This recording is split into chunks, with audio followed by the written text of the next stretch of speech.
System. Transportation firm can be reconstructed once after promotion at the cost of 40,000 gold and 100,000 magic crystals. Do you wish to proceed with the reconstruction? Note: promotion will take place even without the reconstruction. Reconstruct it, Shifeng said without hesitation. While Zero Wing's funds were indeed tight, the guild still had around 100,000 gold and 400,000 magic crystals reserved for unexpected expenditures. And although reconstructing the transportation firm would not grant it any additional functions, there was one benefit: accommodating more NPC merchants to do business within it. If a transportation firm had more NPC merchants, not only would there be more quests available for players to pick up, but there would also be more merchandise for sale. Both of these factors would attract more players to develop in Silverwing City. As soon as Shifeng made his decision, 40,000 gold and 100,000 magic crystals vanished from his bag. Immediately afterward, the transportation firm, which stood at the edge of the city, transformed into a cloud of black mist that expanded rapidly, growing to the size of 4 sports arenas in just 5 seconds, then dissipated. When the black mist cleared, a 5-story tall building appeared in its place. While Shifeng was quietly observing the reconstructed transportation firm, Yulan suddenly contacted him. Guild leader, we've finished setting up the city's security measures. We have also set the entrance fee to 10 silver, as you instructed. We can open Silverwing City at any time, Yulan said excitedly. Previously, after news of Silverwing Town's promotion spread, many players from the neighboring kingdoms had eagerly made their way over to take a look at the city. Based on rough estimates, at least 2 million players had camped outside the city. With so many players seeking entry, Zero Wing could earn a small fortune just by collecting entrance fees. Previously, Silverwing Town couldn't collect any entrance fees since it was a town. Its main sources of income back then were shop rentals and the candlelight trading firm. Now that they could collect entrance fees from players visiting Silverwing City, the financial problems Zero Wing was currently facing would definitely be resolved. All right, open the city, Shifeng said, chuckling. After receiving Shifeng's approval, Yulan promptly deactivated the magic array inside the city lord's mansion that prevented outsiders from entering the city. Immediately, the opaque magic barrier enveloping Silverwing City shattered, and the city appeared before the eyes of everyone outside the city. The instant Silverwing City was open to the public, the crowd waiting outside the city walls was dumbfounded. Crap! How spectacular! Isn't this city on the same standard as Stone Forest City? The appearance isn't the only thing that's marvelous. The mana radiating from Silverwing City feels just slightly inferior to Stone Forest Cities. I'm just wondering how much the entrance fee will be. If it's too expensive, ordinary players like ourselves will have a difficult time developing in Silverwing City. Everyone was curious about Silverwing City's current situation. It might be fine if it were any other guild city, but Silverwing City was the only guild city in the Faux Saint Monsters territory. Previously, Silverwing Town was already able to fend off an army of more than 4 million Faux Saint Monsters as an advanced town. Now that it was a basic city, the Faux Saint Monsters would most likely be helpless against it for the foreseeable future. Hence, one could say that Silverwing City was currently the safest location within the Faux Saint Monsters territory. Meanwhile, safety was the #1 priority of both ordinary players and experts. At this stage of the game, many players would fall into despair over even a single death. After all, after reaching level 100 and beyond, not only did leveling up become much more difficult, but level 100 plus equipment was also incredibly precious. Losing a single piece of level 100 plus equipment would set a player back by days or even weeks. However, after the gathered players lined up at Silverwing City's main gate, they were stupefied by what they saw. An entrance fee of 10 silver? Is Zero Wing insane? The black-clad, female summoner from Frost Heaven exclaimed, her eyes widening in shock as she looked at the Tier 3 personal guards collecting the entrance fee. Currently, guild cities located in neutral maps generally charged players an entrance fee of only 2 silver. While it was reasonable for Silverwing City's entrance fee to be a little more expensive, as it was the only guild city in the Faux Saint Monsters territory, a 10 silver entrance fee was 5 times the going rate. Moreover, the map Silverwing City sat on was not very high-leveled. Even after the transformation due to the faux Saint monsters, the map had only been upgraded into a level 80 neutral map, not a level 100 plus neutral map. If players wished to head to level 100 plus neutral maps to grind, they would still need to travel quite a distance. Hence, Silverwing City could, at best, be considered a transit station and resting place. Players didn't need to stop by the city to grind in the Orc Empire's level 100 plus maps. The female summoner from Frost Heaven wasn't the only person stunned by Silverwing City's exorbitant entrance fee. The various superpowers members that were planning to enter the city were too. They could not help suspecting that Zero Wing had gone crazy for money. Originally, there were already very few players willing to operate within the faux Saint monsters territory. After all, the faux Saint monsters only allowed players to level up faster.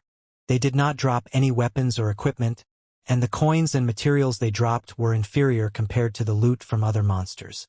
Not to mention, operating within the territory of faux Saint monsters was much more dangerous than operating elsewhere.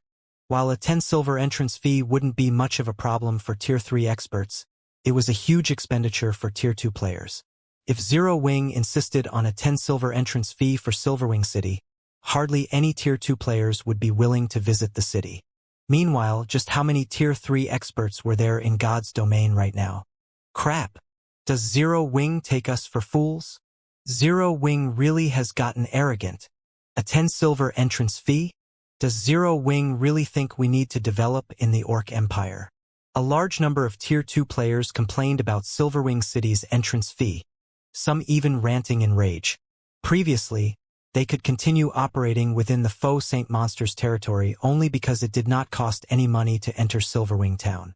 By collecting a 10 silver entrance fee now, Zero Wing was basically chasing Tier 2 players like themselves away from Silverwing City. In the meantime, a heavy atmosphere shrouded a 1,000-man team standing some distance away from Silverwing City's main gate. Vice Commander, an entrance fee of 10 silver is simply too much. If we have to pay such a fee, after deducting all our daily expenses, our Tier 2 brothers will earn almost nothing.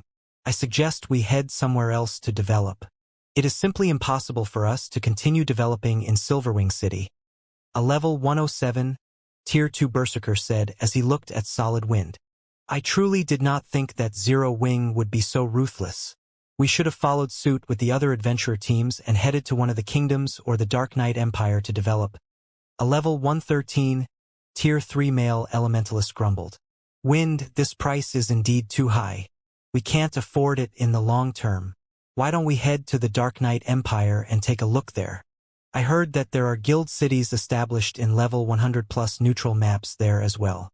Moreover, those cities are also collecting a 10 silver entrance fee, Crazed Bull suggested. Many other members of the Blood Pact adventurer team nodded their heads in agreement. Compared to paying 10 silver to Zero Wing for no good reason, it would be much better to spend that 10 silver in a guild city located in a level 100 neutral map. They would definitely gain a much better harvest there than in the Orc Empire. Alright then. However, we still have some quests we need to turn in, Solid Wind said, sighing. Bull, you and a few others will follow me inside. Everyone else, wait outside. The other Blood Pact members nodded in acknowledgement of Solid Wind's instructions. Aside from Blood Pact, the other adventurer teams made similar decisions, delegating the submission of their completed quests in the city to a handful of Tier 3 experts while planning to leave the Orc Empire entirely or head to one of the guild towns to continue developing within the Empire. Following which, despite the large number of players gathered outside Silverwing City, only a small number of Tier 3 experts actually entered the city. As the various powers and adventurer teams' Tier 3 experts entered Silverwing City, the relatively empty streets of the city grew crowded. Sure enough, the city became much bigger after getting promoted. The density of the ambient mana also increased by a lot. It's a pity that the entrance fee is too high. If it were 5 silver instead, the neighboring kingdom's players would most likely pour in. Crazed Bull sighed as he looked at the streets teeming with NPCs. If possible, he really wished to continue his development in Silverwing City. Unfortunately, the entrance fee of 10 silver was simply unaffordable for ordinary Tier 2 experts. After all, many players would most likely enter Silverwing City multiple times a day since Tier 2 players weren't as resistant to the foreign energies in level 100+ neutral maps as Tier 3 players were. They could survive in level 100+ neutral maps for only a few hours per trip. Fortunately, Tier 2 players recovered from these foreign energies very quickly, so they generally could make 2 or 3 trips to level 100+ neutral maps per day. However, each additional trip meant they had to pay another 10 silver coins to enter Silverwing City. Originally, earning money was already a difficult task in the faux Saint Monsters territory. Paying an additional 20 or 30 silver per day would be onerous on Tier 2 players' finances. After all, Tier 2 players had plenty of other expenditures they needed to cover: training, repair fees, lodgings, food, and beverages. Moreover, if a Tier 2 player wished to reach Tier 3, they needed excellent equipment and powerful Tier 2 skills and spells. In order to earn money, some Tier 2 players would even invest a significant portion of their time grinding for materials in lower-leveled maps, which, in turn, caused their levels to lag.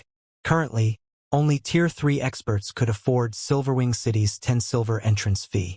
However, how rare were Tier 3 experts? Not to mention, with the abilities of Tier 3 experts, they had their choice of leveling grounds. They didn't need to remain in the Orc Empire. The other Tier 3 experts of Blood Pact bobbed their heads in agreement with Crazed Bull's words. They felt that Zero Wing was basically chasing away players from Silverwing City. With this, the several guild towns established in the Orc Empire would flourish while Zero Wing would have only an empty guild city. After conversing for some time, Blood Pact's members made their way to the transportation firm to turn in their completed quests. However, Crazed Bull and the others were stunned to see the massive transportation firm, which could easily fit 4 sports arenas. What's going on? What did Zero Wing do? The current transportation firm was on a completely different level than the one before. There was also an unbelievably large number of NPCs entering and leaving the building. Previously, there would usually be only a few dozen NPCs entering and leaving the building at any time. Now, however, not only had this number increased beyond 200, but many of these NPCs were even nobles or people of neutral races. This was a rare sight. Before Crazed Bull and the others could react to this situation, several teams of Tier 3 experts walked out of the transportation firm one after another, every player on these teams wearing ecstatic looks on their faces. Moreover, every one of these teams had either a luxuriously dressed NPC noble or a neutral NPC following behind them. It was obvious that these teams had picked up a quest commissioned by these NPCs. Am I dreaming? Why are there so many quests from NPC nobles and neutral NPCs? Crazed Bull rubbed his eyes in doubt at the scene before him. Normally, a quest commissioned by an NPC noble or a neutral NPC would appear in the transportation firm only once a day or every few days. Meanwhile, every one of these quests could spark a frenzy among the various top adventurer teams and large guilds. The reason for this was the minimum difficulty rating for these quests, which was 3-star advanced. Not only could players obtain a large amount of coins and contribution points by completing these quests, but they also had a fixed chance of receiving level 100+, top-tier weapons and equipment or Tier 3 skill and spellbooks. Moreover, even if players weren't lucky and didn't get any of these bonus items, the monetary reward would be enough for players to purchase a piece of relatively good level 100+ equipment for themselves. Hence, many adventurer teams secretly fought over these quests. Now, however, multiple teams had actually managed to pick up such a quest. Crazed Bull couldn't believe his eyes. Quick! We need to hurry inside and take a look! Solid Wind barked after snapping out of her daze. Upon hearing Solid Wind's words, the other Blood Pact members nodded and charged into the building. They wanted to know what exactly had happened to the transportation firm for there to be so many 3-star advanced quests. When Solid Wind and the others entered the transportation firm, they were stupefied at the scene before them. Inside the transportation firm's spacious lobby, long queues of NPC merchants snaked in front of the reception desks. At a glance, these NPCs easily numbered more than 5,000. Moreover, many of these NPCs were even NPC nobles and neutral NPCs. The gigantic, translucent quest crystal hovering in the center of the lobby actually displayed numerous 3-star advanced quests. The top few entries of the list were even 4-star quests, something they had never seen before. Delivery to the Black Dragon Empire's border fortress Fret. Difficulty 4-star. Requirement Tier 3. Team must have at least one person that has completed 10 3-star advanced quests and 20 3-star quests. All other members must have completed at least 10 3-star quests. Remuneration 50 gold and 3,000 contribution points. Additional rewards unknown. Recruiting 50 people. Comma, delivery to the neutral zone Silent City. Difficulty 4-star. Requirement Tier 3. Team must have at least one person that has completed 12 3-star advanced quests. All other members must have completed at least 5 3-star quests. Remuneration 60 gold, 2,000 contribution points, and an elf's gift, 15% chance to obtain a dark gold item of the same level, 25% chance to obtain a fine gold item of the same level. Recruiting 100 people. Comma, when the eyes of Solid Wind and the other Blood Pact members landed on the rewards of the 4-star quests, they wished they could accept these quests immediately. Setting aside the additional rewards, just the coins and contribution points these quests awarded were more than enough to make Tier 3 experts like themselves go crazy. Bull, log out and contact the commander. Have the commander negotiate with the other adventurer teams. We need to secure these 4-star quests before the others do, Solid Wind said urgently. It was impossible for an individual adventurer team to take on a 4-star quest. At least 2 adventurer teams worth of Tier 3 experts would be needed to challenge a 4-star quest. However, if they could complete a 4-star quest, they would raise Blood Pact's overall strength by a small margin. All right, logging out now, Crazed Bull said as he hurriedly clicked the log out button. As for Solid Wind and the others, they promptly contacted the other Blood Pact members outside the city and had them come to the transportation firm right away. Their excitement was palpable to the other players around them. However, none of the surrounding players found the reactions of Blood Pact's members surprising at all. After all, Blood Pact wasn't the only group aiming for the 4-star quests. The members of other adventurer teams and guilds that had visited the transportation firm earlier had reacted in a similar fashion. They all either notified their superiors about the transportation firm or had their other companions rush to the transportation firm. For a time, large numbers of the Tier 2 players camped outside Silverwing City thronged to the city's main gate with bloodshot eyes. In the blink of an eye, the main gate swarmed with players.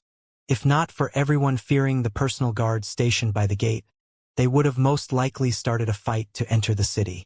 Meanwhile, when the black-clad summoner from Frost Heaven, who had already entered the city, saw the disturbance at the gate, she was stunned. What's going on? At this moment, the female summoner from Frost Heaven wasn't the only person surprised by the sudden turn of events at Silverwing City's main gate. The Tier 3 experts who had just entered the city were similarly stunned to see the mob of Tier 2 players desperately trying to get in. Have these people lost their minds? For current Tier 2 players, a 10 silver entrance fee was a significant expenditure. Not to mention, just a short while ago, these Tier 2 players were still complaining about the expensive entrance fee and hoping to see Silverwing City flop. Now, however, these same Tier 2 players were desperately trying to get the NPCs stationed at the gate to take their money, their bloodshot eyes making it seem as if they would start a fight if the NPCs refused to take their money.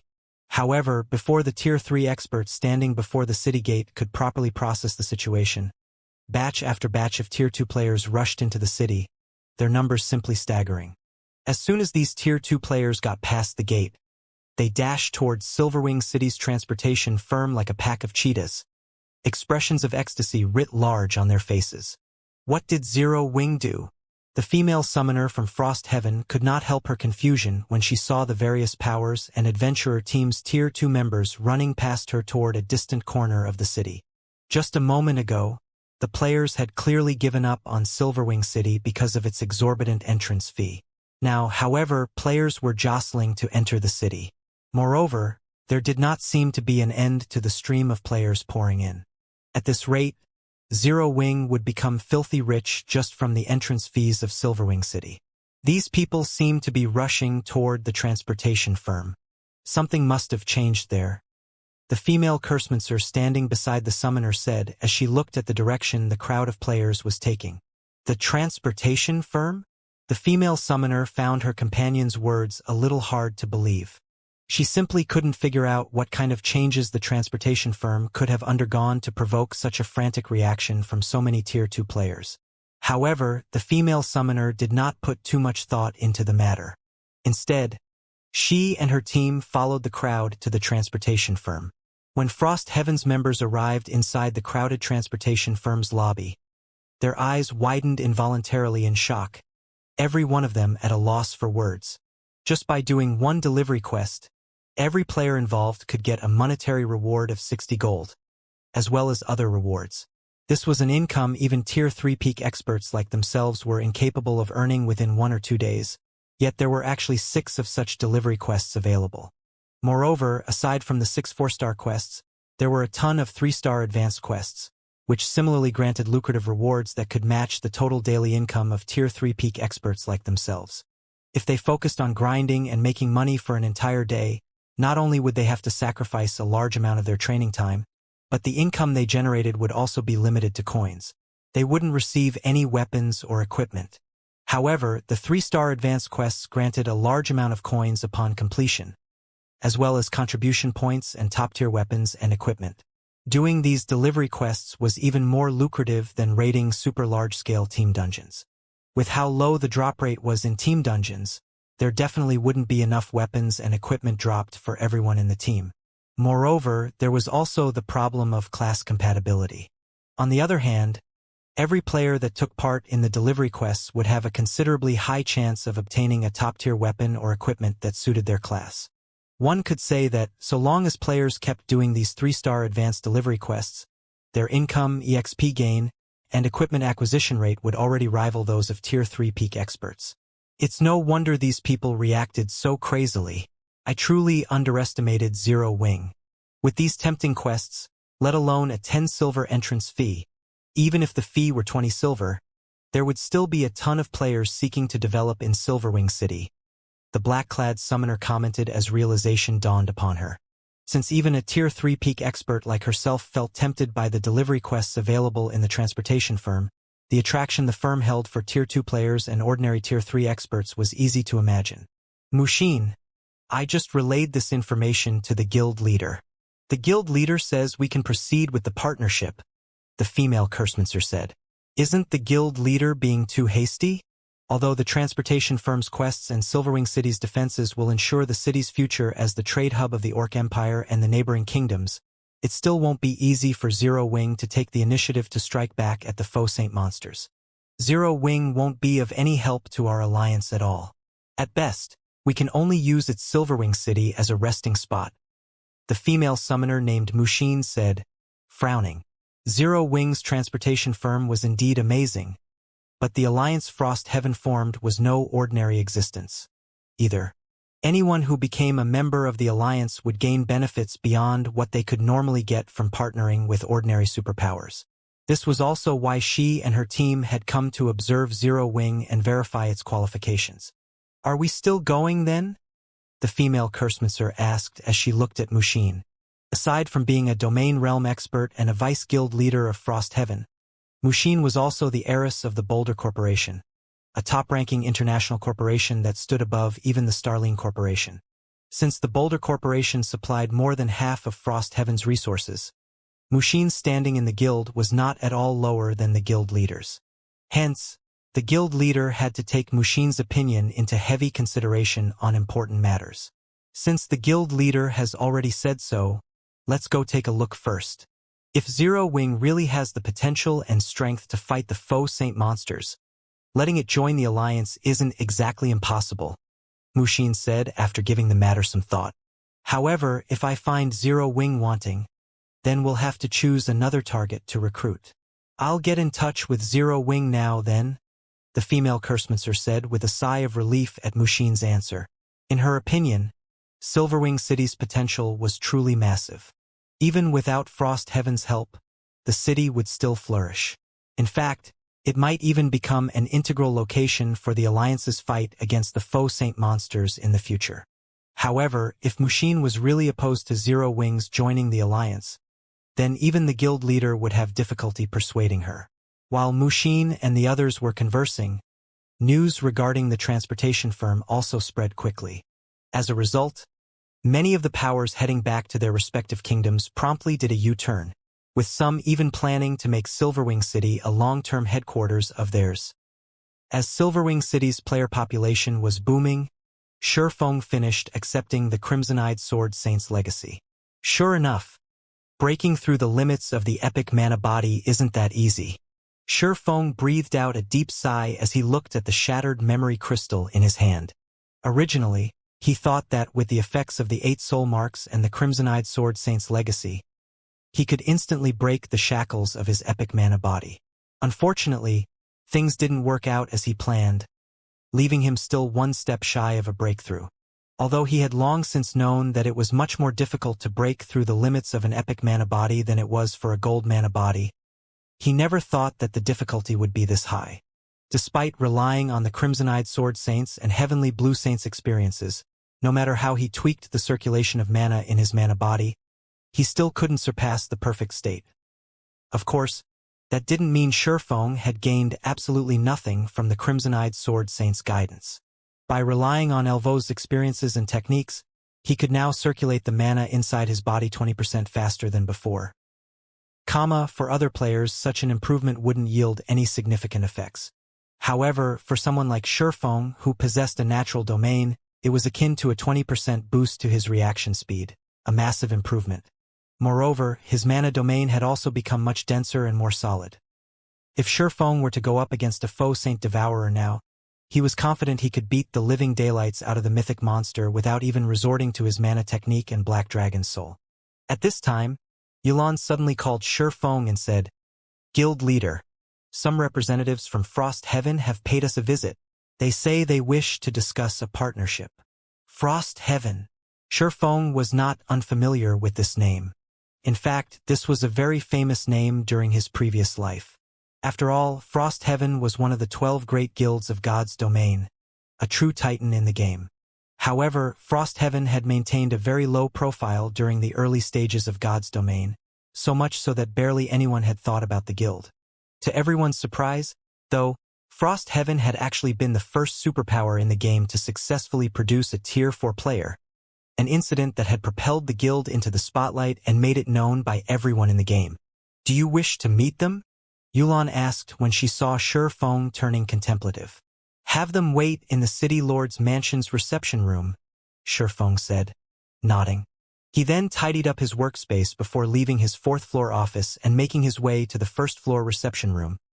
Silverwing City, City Lord's mansion. Under Yulan's lead, Mushin and the other Frost Heaven members arrived before the entrance of the City Lord's mansion. Currently, a large number of NPCs, as well as players wearing the merchant's insignia, were lining up outside the tall walls of the mansion. The liveliness here could easily rival the frenzy at Silverwing City's main gate. This city is truly amazing. Despite having been promoted just recently, there are already so many NPC and player merchants coming forth to rent shops here. I doubt even the various superpowers' main headquarters received this much attention when they got promoted into basic cities. The female Cursemancer from Frost Heaven exclaimed as she looked at the long line of NPCs and players standing outside the City Lord's mansion. Aside from being the core that controlled the City Lord's mansion also managed the city's lands and shops. Anyone seeking to rent or purchase land and shops inside the city had to visit the City Lord's mansion to do so. Generally, however, neither player nor NPC merchants would rent a recently promoted city's lands and shops. They would generally do so only after thorough consideration and observation to determine whether an investment would really be profitable. However, despite Silverwing City having just been promoted and opened to the public less than an hour ago, there were already close to 1,000 players and NPCs waiting to enter the City Lord's mansion. This response was unbelievable. This should be considered normal. After all, Silverwing City is currently the only guild city in the Orc Empire. With that transportation firm here, high player traffic is guaranteed. These cunning merchant players and NPCs definitely won't let this opportunity get away. The only question now is, how many shops and lands is Zero Wing willing to rent out? Mushin said, her expression remaining unfazed as she took in the long queue before her. In fact, after seeing what Silverwing City had to offer, Mushin had already resolved to rent some of its lands and shops in preparation for her guild members' development in the city. Needless to say, merchant players and NPCs, who frequently traveled between large cities and possessed a keen sense for business, would definitely realize Silverwing City's potential and take action much more quickly than she had. The player merchants waiting outside the city lord's mansion turned their heads automatically toward Mushin's group, surprise flashing across their eyes when they recognized the group. What? Frostheaven is actually planning to partner with Zero Wing. If that's the case, Zero Wing will really rise on the eastern continent. Indeed, Frostheaven has 3 international corporations backing it. Even if Zero Wing receives only a small amount of support from Frostheaven, it would no longer have to worry about funding and resources. It seems the various superpowers will have to fear Zero Wing in the future. After all, previously, Zero Wing was already close to rivaling ordinary superpowers in terms of experts and guild foundations. If Zero Wing receives Frostheaven's support in resources, it would basically be a superpower already. By this time, even ordinary players were familiar with the superpower known as Frostheaven. After all, the guild had not only successfully dominated multiple kingdoms but also claimed a corner of the Apocalypse Empire. In addition, Frostheaven's name resounded in the ears of merchant players like themselves, what with 3 international corporations backing the guild. Even the eastern continent's up-and-coming Starlink and various super guilds had to show respect to Frostheaven. Mushin's group walked into the city lord's mansion under the watchful gazes of the merchant players outside. Inside the city lord's mansion, aside from the personal guards on security duty, there were plenty of Zero Wing experts training. The liveliness inside the mansion grounds was not the slightest bit inferior to the situation outside the mansion. Sure enough, the number and quality of Zero Wing's experts are still considerably inferior to the various superpowers. The female cursemancer shook her head and sighed as she eyed her surroundings. With the standards of Zero Wing's members, even if Mushin agrees to let Zero Wing join the alliance, the other allied guilds will most likely object. Many of Zero Wing's Tier 2 members had reached level 115 already, with the Tier 3 members boasting even higher levels. These players were also very well equipped, with the weakest piece of equipment on the Tier 3 experts being level 110 fine gold rank. When it came to levels and equipment standards, Zero Wing's members did not lose out to the various superpowers. However, Zero Wing's members had one fatal flaw.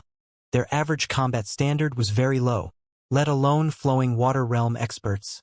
Zero Wing barely had refinement realm experts. In this regard, Zero Wing was no match for the various superpowers at all. Hence, even though Zero Wing possessed a large number of powerful personal guards, it still couldn't be considered a superpower. After all, personal guards would remain a threat for only a certain period. Compared to players, NPCs had a much more difficult time developing themselves. The true way for a guild to grow strong was for it to have a large number of peak experts under its command. Although rumor had it that Zero Wing had several extraordinary experts, this small number simply wasn't enough for the guild to become a superpower, let alone get Mushin to agree to its joining Frostheaven's alliance. During the time the female cursemancer was entertaining such thoughts, Yulan had brought Mushin's group to the city lord's mansion's first-floor reception room. "Please enter," Yulan said as she opened the doors for Mushin's group. After nodding in response to Yulan's words, Mushin entered the reception room together with her subordinates. The instant Mushin and the others entered the reception room, however, their bodies immediately felt heavier. They also sensed that they had lost control over the mana around them, and it seemed as if they had entered another world. A mana domain? The female cursemancer gaped in shock at Shifeng, who was currently seated inside the room. How is this possible? At this moment, let alone the female cursemancer, even the other members of the Frostheaven contingent were stunned speechless by the current situation. As Tier 3 experts, they knew very clearly what a mana domain was. After all, this was something they occasionally encountered when raiding Tier 4 monsters. Not to mention, there were also Tier 3 skills and spells that allowed players to form a mana domain. Mana domains fell into 2 types: active and passive. Active-type mana domains were formed using skills and spells, while passive-type mana domains were formed without the use of skills or spells. Of the 2 types, the latter was generally an ability only NPCs at Tier 4 or above could grasp. However, the mana domain currently enveloping them clearly wasn't formed with a skill or spell. Instead, it was a byproduct of Shi Feng's circulation of his own mana. In other words, this was a passive-type mana domain. This type of mana domain was the main reason why Tier 4 NPCs were overwhelmingly stronger than Tier 3 NPCs. The moment this passive-type mana domain was activated, Tier 3 NPCs would be mere jokes in front of a Tier 4 NPC. Now, however, this ability that could normally be found only on Tier 4 NPCs had actually been mastered by a Tier 3 player. This was incredible. You must be Frost Heaven's representatives. I am Zero Wings Guild Leader, Black Flame, Shi Feng said as he swept his gaze across Mushin's group. Going straight to the point, he asked, I heard from Yulan that you've come to discuss a partnership with Zero Wing. May I know what kind of partnership you have in mind?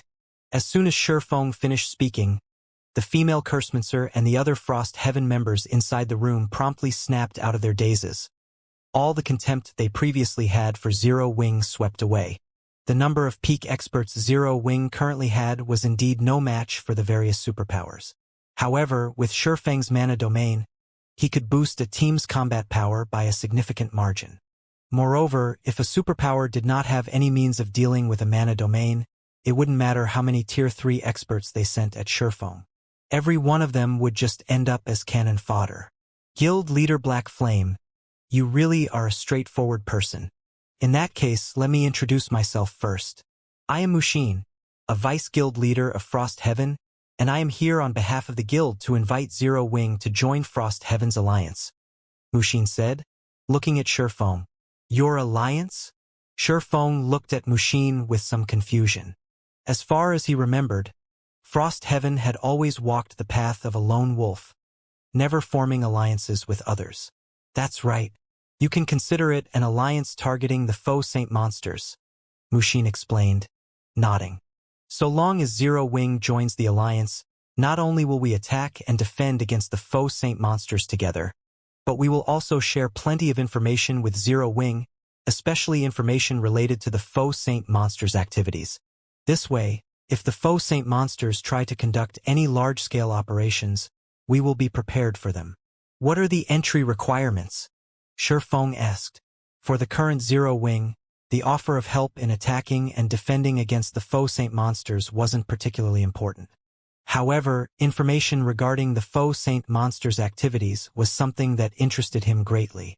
Although Zero Wing's members could collect plenty of information regarding the faux saint monsters' movements, the scope of that information would drastically pale in comparison to what several superpowers working together could obtain. With such information, he would have a better grasp of the faux saint monsters' movements and could have Zero Wing make preparations ahead of time. After all, the problem of the faux saint monsters wasn't something that could be dealt with in the short term.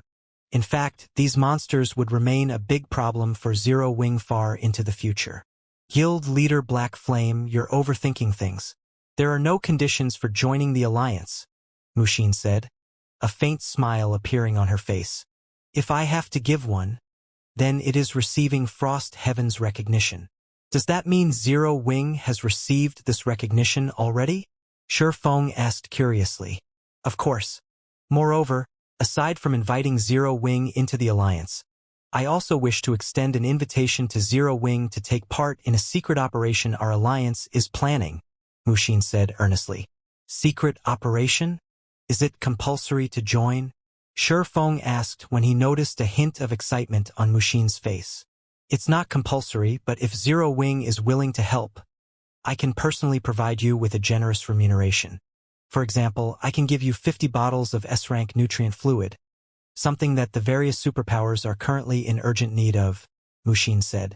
The other Frost Heaven members standing beside Mushin turned to her in shock. Mushin, what are you thinking? That's an absolute secret. Even within the alliance, only 2 other guilds have the qualifications to take part. If you invite Zero Wing, even if the Grand Elders agree, the other 2 guilds will most likely have strong opinions about it. The female Cursemancer murmured to Mushin. The female Cursemancer wasn't particularly surprised that Mushin had agreed to Zero Wing's joining the alliance.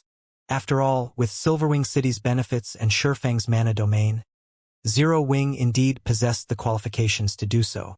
However, Inviting Zero Wing to participate in the Alliance's secret operation was a completely different story. The secret operation Mushin referred to was extraordinary. Frost Heaven and the two other superpowers involved in this operation had paid an enormous price to secure this opportunity. Mushin was simply insane to invite Zero Wing along. Relax. I'll just say that Zero Wing's participation will be taken from my share. That way, the two other superpowers should not have any problems. Mushin replied nonchalantly. You have truly lost your mind. You asked for this. It's your problem if Uncle Hong and the others get angry at you, the female Cursemaster said in a huff. As the heiress of the Boulder Corporation, one of the three main corporations supporting Frost Heaven, Mushin indeed possessed a considerable number of participation slots for the upcoming operation. However, if Mushin gave these slots to Zero Wing's members, Frost Heaven's guild leader and Grand Elders would definitely have opinions about it. In fact, if Zero Wing's participation adversely affected the operation, the Boulder Corporation standing within Frost Heaven might even suffer. Meanwhile, seeing that the female Cursemaster had stopped speaking, Mushin returned her gaze to Shifeng. What do you think of this, guild leader Black Flame? Mushin asked once more. Will we receive the 50 bottles only if the operation succeeds? Shifeng asked after giving the matter some thought. He had a great yearning for S-rank nutrient fluids. Setting aside his own needs, he also needed plenty of S-rank nutrient fluids for the development of Zero Wing's core upper echelon. Unlike the various superpowers, Zero Wing did not have a major corporation backing it, so the guild had a much more difficult time obtaining S-rank nutrient fluids. He had to admit that Mushin had accurately grasped Zero Wing's weakness. Of course not. The 50 bottles are a deposit. If the operation is a success, I will pay you an additional 50 bottles, Mushin replied, her smile widening at Shifeng's question. All right, I accept your invitation on behalf of Zero Wing, Shifeng said. When he heard that the remuneration was 100 bottles of S-rank nutrient fluids, he agreed to the offer without hesitation. When will this secret operation take place? And how many players do I need to send? I can't give you an exact time yet, but judging by the current development, the operation will need a minimum of 11 or 12 days before it can start. As for the numbers, it's best if you bring no more than 10 players, Mushin replied after giving the matter some thought. She then pointed at the female Cursemaster beside her and continued, Once the preparations on our side are done, I'll have Li Xuan notify you. Very well. I will make all the necessary preparations beforehand, Shifeng said, nodding. After Shifeng agreed to Mushin's invitation, the two of them formally signed a contract. Before the start of the secret operation, Mushin would supply Zero Wing with 50 bottles of S-rank nutrient fluid first. And so long as the operation was a success, Mushin would send another 50 bottles within 2 days of the operation's completion. Guild leader, do you really intend to take part in Frost Heaven's secret operation? Yulan asked worriedly after Mushin's group left the reception room. The fact that Frost Heaven is willing to offer 100 bottles of S-rank nutrient fluid as remuneration just goes to show how difficult this secret operation is. In fact, the operation might even come with great risks. If something untoward happens, Starlink and Saint's Hand will pounce on this opportunity. Now that Silverwing Town had been promoted into Silverwing City, the number of players and powers operating in Silverwing City was continuously increasing. According to their current estimates, they could easily make over 300,000 gold per day from the entrance fees alone. After deducting the various expenditures of the city, they should still net over 100,000 gold. And this didn't even take into account the income from the transportation firm. To put it simply, they had no need to take any risks.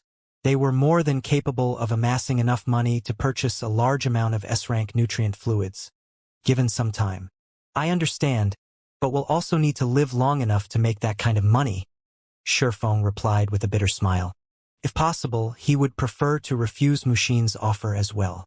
After all, S-rank nutrient fluids were not common goods that were readily available. Even for Frost Heaven, S-rank nutrient fluids were an extremely precious resource. The fact that Mushin was willing to pay such a hefty price for Zero Wing's help meant that the secret operation in question was incredibly difficult. However, 100 bottles of S-rank nutrient fluid would alleviate a significant portion of the pressure on Zero Wing. Not to mention, now that his identity had been exposed, purchasing S-rank nutrient fluids would become even more problematic than before. After Shifeng finished conversing with Yulan and had assigned all the necessary work in Silverwing City, he stealthily made his way to the core room located on the City Lord's mansion's second underground floor. He then took out a tattered scroll from his bag. Although I haven't made all possible preparations, in order to ensure the success of my future operations, I have no choice but to get promoted as soon as possible. Gritting his teeth, Shifeng unfurled the legacy scroll he obtained from the ancient Lich Zorok and chanted the incantation recorded on it. As Shifeng chanted the incantation recorded on the legacy scroll, the divine runes on the legacy scroll started releasing an array of colorful lights that brightly illuminated the dimly lit core room, following which the divine runes detached from the legacy scroll and linked up into a ring before Shifeng. A short moment later, an incomparably dark vortex appeared within this ring of runes. The black vortex was 3 meters tall. Just its existence alone thinned out the mana within the core room considerably. The vortex was like an insatiable beast that devoured everything. Just how harsh is the environment in the Legacy Land? Shifeng was astonished when he sensed the incomparably thin mana around him. Originally, he had planned to challenge his Tier 4 promotion quest only after he had broken through the limits of his epic mana body. That way, he would have a much greater chance of success. After all, unlike the promotion quests for lower tiers, the Tier 4 promotion quest did not have any difficulty options for players to choose from.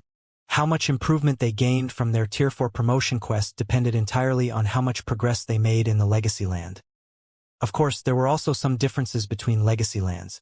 Naturally, the harsher the environment at a Legacy Land, the more difficult it would be for players to obtain their Tier 4 legacy. However, searching for Tier 4 Legacy Lands was arduous. In fact, when challenging the Tier 4 promotion quest, players generally spent 90% of their time searching for a Legacy Land. In short, players would be very fortunate to come across a Legacy Land. They didn't have the luxury to choose between different Legacy Lands. Hence, luck played a considerably important role when challenging the Tier 4 promotion quest. With luck, one would find a good Legacy Land and have an easier time obtaining the Tier 4 legacy. Without it, one would find a Legacy Land with an extremely harsh environment and might suffer failure as soon as they set foot into the Legacy Land. This was a situation Shifeng had faced before. After all, he had failed plenty of times at his Tier 4 promotion quest in his past life. Currently, although he couldn't determine what kind of Legacy Land the teleportation portal before him led to, judging by how the portal had devoured almost all of the core room's mana, he could tell that this Legacy Land had incredibly thin ambient mana. In fact, the ambient mana density in the Legacy Land should be even lower than that of the core room at the moment. However, before Shifeng could continue his observation, a series of system notifications entered his ears. System: you have opened the Legacy Lands portal. Please enter the portal within 3 minutes, or the portal will automatically close. System: you have activated the promotion quest for the Tier 4 Blade Saint.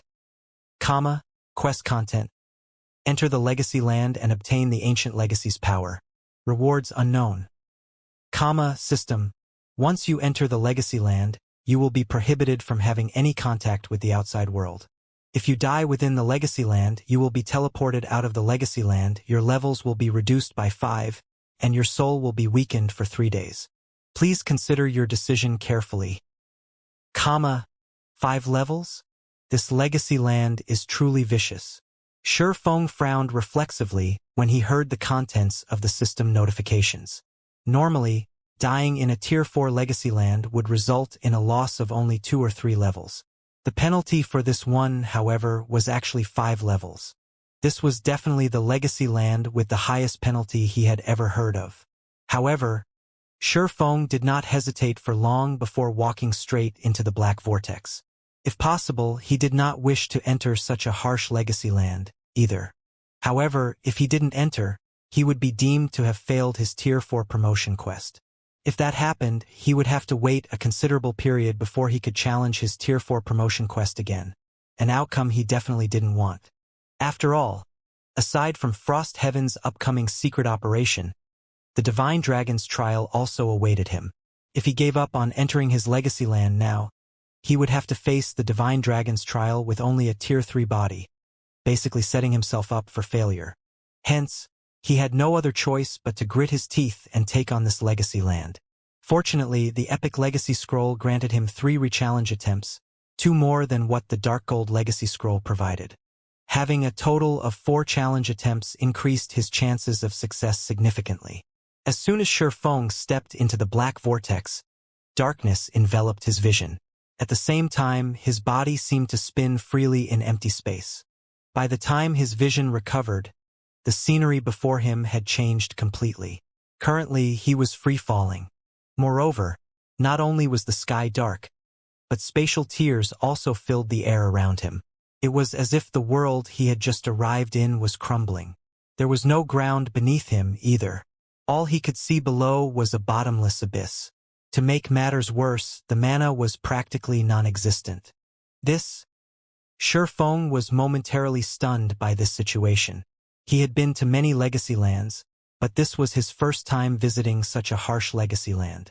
In fact, rather than a legacy land, this location looked more like a world teetering on the brink of destruction instead. If not for his epic mana body, he would have long since lost consciousness due to the extremely thin ambient mana here. Not daring to be careless, Shi Feng promptly activated Gale Domain to put some distance between himself and the bottomless abyss below. However, shortly after he started flying, a powerful suction force came from the bottomless abyss, which made his body feel incomparably heavy. Is long-term flight prohibited here? Looking at the bottomless abyss that was pulling him down, Shi Feng faintly understood the rules of this legacy land. He immediately headed for the nearest cliff.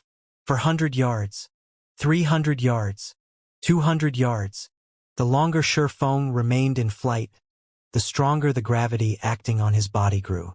Initially, the gravity was only twice as strong as usual. Eventually, though, it increased to more than tenfold. Moreover, it continued increasing by twofold every second. Not only did this situation cause his flying speed to decrease continuously, but it also made controlling his body increasingly difficult. Faster! I need to be faster. When the gravity approached unbearable levels, Shi Feng desperately tried to reach the cliff beside the abyss. When less than 20 yards separated him from the cliff, his ability to fly suddenly got neutralized. As a result, he plummeted toward the bottomless abyss like a meteor. To make matters worse, the gravity acting on his body still kept increasing, which, in turn, accelerated his speed of descent. This won't do. At this rate, I'll die from the wind pressure before I even hit the ground. After free-falling for a dozen seconds, Shi Feng already found the increasing wind pressure pushing against his body unbearable. At this rate, he would most likely die after another few dozen seconds of freefall. He took out a bunch of advanced frost grenades from his bag and detonated them on his back. Boom! Boom! Boom! Along with the sounds of explosions, a series of ice flowers appeared in midair. Although Shi Feng ended up losing over 20% of his HP and got himself covered in a layer of frost from the frost grenades, the impact of the explosions propelled his body a lot closer to the nearby cliff. However, despite the distance to the cliff narrowing, his complexion remained grim. After all, if he collided with the cliff at his current speed, he was still unlikely to survive. In the next moment, the armor Shi Feng wore also started turning red-hot. Just as he was about to crash into the cliff like a blazing meteor, he activated Heavenly Dragon's power, instantly increasing his basic attributes, defense, and HP by a significant margin. He then unsheathed the abyssal blade and stabbed it into the cliff. Boom! After getting stabbed into the cliff wall, the abyssal blade tore the rocky surface as Shi Feng continued sliding down. At the same time, his HP also started depleting rapidly. 75%, 60%, 30%. Fortunately, his body finally came to a grinding halt with his HP just below 500,000. After pulling himself out of the clutches of death, he breathed out a deep sigh of relief. If not for Heavenly Dragon's power, he really would have died just now. Is this really a legacy land? Confusion filled Shi Feng's heart as he gazed at the bottomless abyss beneath him. Although legacy lands weren't known for their friendly environments, none of them had such a harsh environment, either. Currently, he couldn't see any signs of life in this legacy land, let alone monsters. Aside from the bottomless abyss, the only other thing within sight were the cliffs surrounding it. He couldn't find any traces of an ancient legacy at all. However, as Shifeng was trying to figure out what he needed to do in this legacy land, several thunderous roars came from the bottomless abyss. A short moment later, gigantic figures emerged from the abyss. And upon seeing these figures, Shifeng could not help being dumbfounded. How is this possible? Shifeng's eyes widened with astonishment as he gaped at these gigantic figures. After all, these figures belonged to the rarely seen dragon race. Meanwhile, these dragons had clearly discovered his presence already. Before Shifeng could snap out of his daze, the 3 black dragons with 60-meter wingspans flapped their wings and transformed into a blur as they flew straight at him. Infant Black Dragon, Great Lord, Level 122, HP 4, 200, 000, 000/4, 200, 000. Crap! Shifeng cursed out loud when he saw the 3 infant black dragons zooming toward him. Although his opponents were merely Tier 3 infant dragons, as creatures belonging to the apex race in God's domain, they were still far stronger than ordinary Tier 4 mythic monsters. Not to mention, there were 3 of them. With the power these infant dragons wielded, they could easily destroy the current Silverwing city. They simply weren't existences individual Tier 3 players could hope to go up against. In fact, even Tier 4 players would have to take the long way around if they came across a force of 3 Tier 3 infant dragons.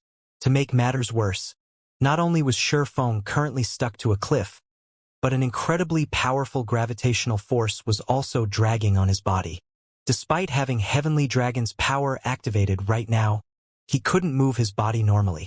Clashing with these infant black dragons would simply guarantee an early death. He immediately unsheathed Killing Ray and stabbed it into the cliff wall as well. He then started climbing up the cliff with all his might using his 2 swords. However, the gravitational pull from the abyss was simply too powerful, and Shifeng could not climb quickly, even if he wanted to. In the end, before he could climb 20 yards, one of the infant dragons had already arrived before him and sent its massive claw smashing at him.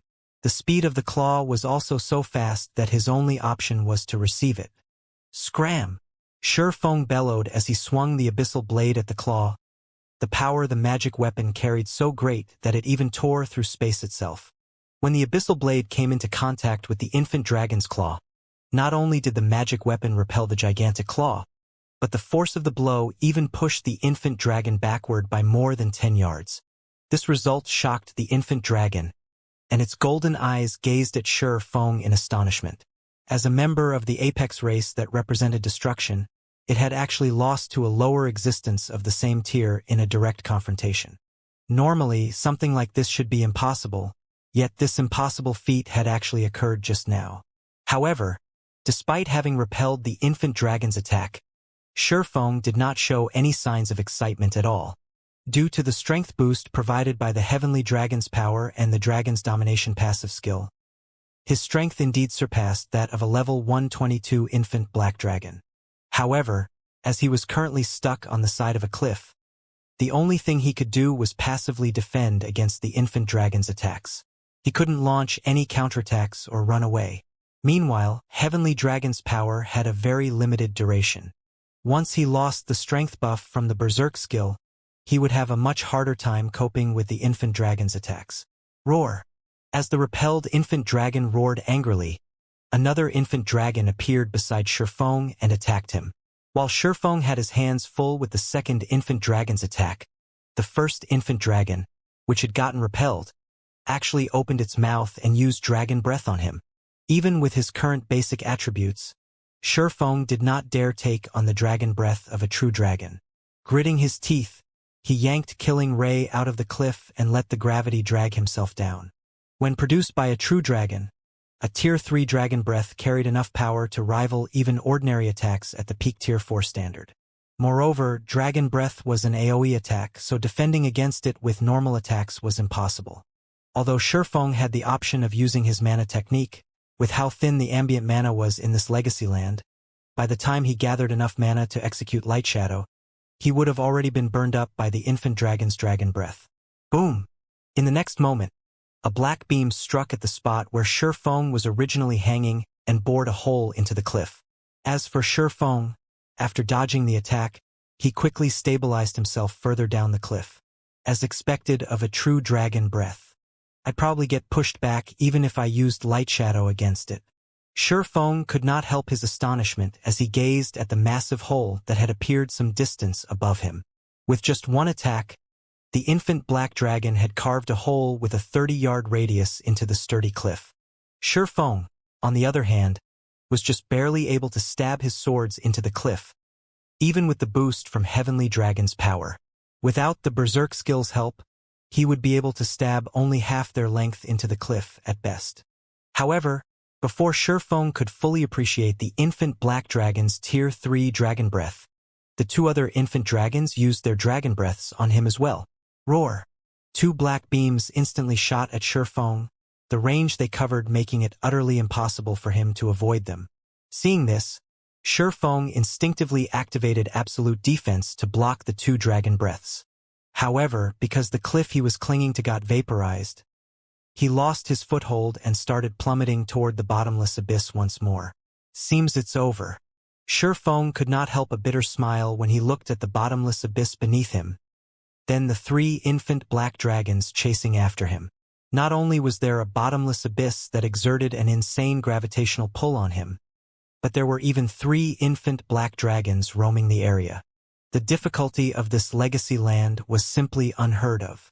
He couldn't even keep himself alive for more than a few minutes in this legacy land, much less search for the ancient legacy hidden here. In other words, this legacy land was basically made to toy with players seeking to challenge their Tier 4 promotion quest. However, just as Shifeng was mentally preparing himself to give up on his Tier 4 promotion quest, several gleaming lights suddenly appeared on the pitch-black cliff. The lights carried a faint hint of divine might that made his soul shudder involuntarily. The ancient legacy fragments? Shock and excitement flashed in Shifeng's eyes when he looked at the fading lights. Just now, he'd concluded that this legacy land was a prank on players. However, it now looked like that was not the case at all. Although the gleaming lights coming from the cliff had soon vanished from sight due to his rapid descent, he was certain he had sensed divine might coming from those lights. The Tier 4 promotion quest was basically a quest for players to enter a legacy land and obtain as much of their legacy's power as possible. Normal classes generally needed to accumulate 70% of their legacy's power to reach Tier 4, while peak classes needed roughly 85%. He had seen quite a few streaks of light on the cliff, which meant that there should be a considerable number of legacy fragments there.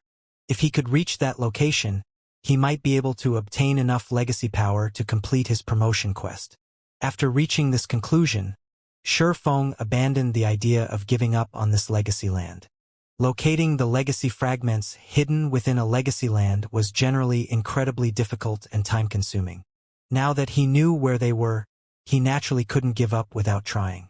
However, despite his change of mind, thinking back to the 3 infant black dragons gave him a huge headache. It might have been fine if his opponents were any other Great Lord-ranked monsters. In fact, even if he had to go up against 3 Tier 4 mythic monsters simultaneously, he was confident he could collect the legacy fragments while keeping himself alive. However, going up against 3 Tier 3 dragons simultaneously was simply too much. In fact, 1 infant black dragon would most likely be more than enough to whittle him to death within a short time. After all, the gravitational pull the abyss exerted was simply too powerful. While subjected to this gravitational pull, he couldn't bring out even half of his strength. At the same time, he didn't have any footholds he could shift to, which made dodging and blocking the infant dragon's attacks extraordinarily difficult. No, that's not right. So long as I can create a sufficient number of footholds, it might be possible to go up against 3 infant black dragons simultaneously with the dragon's domination's effects. While free-falling down the cliff, Shifeng suddenly recalled the gigantic holes the infant black dragons created. If he could carve out a sufficiently spacious path into the cliff, then defending himself against the 3 infant dragons wouldn't be an impossible dream. After thinking up to this point, he no longer waited for the abyss's gravitational pull to kill him. Instead, he took out the epic legacy scroll from his bag and activated it, starting another challenge for this legacy land. As soon as Shi Feng activated the legacy scroll, darkness enveloped his vision once more, and the world seemed to spin around him. Everything was just like how he first walked into the dark vortex in the core room. The legacy scroll was a treasure highly sought after by the various superpowers, something they were willing to trade even fragmented legendary items for. And it was so coveted because it allowed players to rechallenge the same legacy land. While this function might not seem like much, it was heaven sent for players challenging their Tier 4 promotion quest. Normally, players had only one opportunity to challenge a legacy land. So long as they died, they would be teleported out of the legacy land, and the portal to the legacy land would disappear and reappear in another random location. Even if players found another legacy land portal later on, the chances of that portal leading to the same legacy land were abysmally low. Hence, it was almost impossible to challenge the same legacy land twice, which, in turn, made it impossible to learn from experience. For players, the difference between having a lot of experience when challenging a legacy land and challenging it cold was massive. Their chances of successfully clearing their Tier 4 promotion quest would skyrocket if they had foreknowledge of their legacy land. Hence, the various superpowers in the past had been willing to go as far as exchanging fragmented legendary items for legacy scrolls. In the eyes of ordinary players, this transaction would seem somewhat stupid. In reality, however, the difference between Tier 3 and Tier 4 was like the difference between life in the mud and in the clouds. Moreover, as players reached higher levels, the disparity in strength would only widen. After all, the opportunities Tier 3 and Tier 4 players could encounter and secure during the later stages of the game were completely different. Moreover, there was the difference in the amount of basic attributes Tier 3 and Tier 4 players gained whenever they leveled up. Meanwhile, after a short moment in the darkness, Shi Feng reappeared in the sky above his first legacy land. And like before, his body started free-falling toward the bottomless abyss below him. Moreover, the cooldown of all of his skills and spells had been refreshed, the current situation making it seem as if he had gone back in time. Good! A quick check found that even the additional skills of his weapons and equipment had been refreshed. He immediately activated Gale Domain and flew straight to the nearest cliff. Previously, he had wasted a lot of time observing the legacy land. As a result, by the time he activated Gale Domain, the gravitational force acting on his body had already increased considerably, which had, in turn, reduced his speed and maneuverability by a significant margin. This time, though, as he had activated Gale Domain almost as soon as he arrived in the legacy land, he was able to fly at nearly double the speed he had before. In the end, he managed to reach the nearest cliff in just 15 seconds, with a lot of flight time remaining. Break! After arriving before the cliff, Shi Feng immediately executed Light Shadow at it. Boom! An explosion rang out as rubble went flying. However, to Shi Feng's surprise, the Phantom Greatsword had only managed to carve out a single tear the size of a human adult, barely enough for one person to stand in. Light Shadow's power was actually reduced this much? Shi Feng frowned at the tear in the cliff. The power of Light Shadow was much weaker than he expected. He had given his all in that attack, yet it had barely reached the intermediate rank Tier 4 standard. Had he used such an attack against the infant Black Dragon's Dragon Breath, he definitely would have ended up dead. However, Shi Feng did not dare to waste time. Quickly, he executed Light Shadow against the cliff once more. By the 8th time he executed Light Shadow, Gale Domain finally expired. Fortunately, he had managed to carve out an adequate foothold for himself. With this foothold, he should have enough space to dodge and block the infant Black Dragon's attacks. However, when Shi Feng gazed down at the bottomless abyss, he could not help massaging his temple. Although his current situation was much better than before, he still had massive problems to deal with. Setting aside the 3 infant dragons, just the fact that he needed to carve a path down the cliff was already a huge problem. Each use of Light Shadow only allowed him to carve out a small hole fit for one person to stand in. The hole was also only 1 meter deep. However, by his estimates, He needed to descend several kilometers to reach the area where he had seen the legacy fragments. In that case, he wouldn't be able to reach the legacy fragments even after executing Light Shadow for a month. Although he could increase the destructive power of his attacks by using Berserk skills were meant to save his life. They should not be used unless absolutely necessary, especially in this godforsaken legacy land. There were simply too many unknown dangers here. If he used up his Berserk skills too quickly, he would definitely die when a truly dangerous situation popped up. It seems I have to find a way to increase the power of my attacks. After giving the matter some thought, Shifeng concluded that this was his only option. Using summoning tools was impossible while inside a legacy land. Players weren't allowed to summon their personal guards here. In such a situation, the only way he could reach the legacy fragments as quickly as possible was to raise the raw power of his attacks. However, such a feat was easier said than done.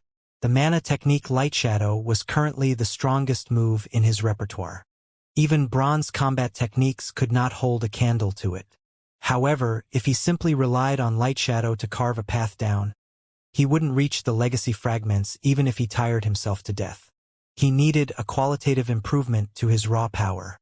If I wish to increase the power of my attacks, aside from breaking through the limits of my mana body, the only other option is to improve my mana technique. Without any inspirations, trying to break through the mana body's perfect state is utterly impossible. In that case, I have no choice but to try to master the second sword, Holy Devour. As Shifeng sensed the mana surrounding him, an idea struck him. Although the environment here is extremely harsh and the density of the mana here is close to zero, my brain doesn't feel any discomfort. The environment here is roughly similar to that inside the Legacy Gate. Could the environment here be created for the purpose of helping players learn mana techniques? Having thought up to this point, Shifeng felt that there was a high possibility of his guess being correct. Legacy lands were termed as such because they provided guidance to their challengers. They weren't created to extinguish all life. Meanwhile, in low-mana environments, players would have an easier time not only sensing the mana flowing within their mana bodies but also training in mana techniques. This was because the ability to control one's mana played an important role in executing a mana technique. And in a low-mana environment, players wouldn't have to deal with as much interference from the ambient mana as they normally would, which, in turn, allowed them to perceive and control their mana better. Moreover, it was important for players seeking to get promoted to Tier 4 to possess an adequate degree of mana control, aside from fully unlocking their mana bodies. After all, the birth of a mana domain relied heavily on a player's ability to control mana. Shifeng unsheathed the Abyssal Blade and started trying to execute the second sword, Holy Devour. The most important point to take note of when executing Light Shadow was the shaping of mana. The complexity of the technique involved in doing so could inspire despair even in peak experts. Only domain realm experts that had developed their mana control to a certain extent could execute Light Shadow. Holy Devour, on the other hand, required its user to materialize mana. Without sufficient understanding of the operating principle and structure of mana, executing Holy Devour would be utterly impossible. Previously, Shifeng had not held much hope of learning how to execute Holy Devour while he was still at Tier 3. After all, the degree of perception and control of mana required to execute the technique reached inhuman levels. However, due to the faux Saint Devourer's soul marks, his perception of mana had undergone a qualitative transformation. In the next moment, Shifeng shut his eyes and lightly raised the Abyssal Blade with both hands. He then manipulated his mana domain to start gathering as much mana as possible around the Abyssal Blade. After draining all the ambient mana, Shifeng abruptly opened his eyes and swung the Abyssal Blade at the cliff wall before him. Holy Devour! As Shifeng swung down the Abyssal Blade, a bundle of blazing red flames enveloped the magic weapon, causing even the surrounding space to tremble. In the next moment, the blazing red flames devoured the cliff wall before him. Boom! Along with the sound of an explosion, countless stone fragments went flying. Originally, the cave Shifeng had dug for himself was only the size of a small room. Now, however, the cave had grown to the size of a small house.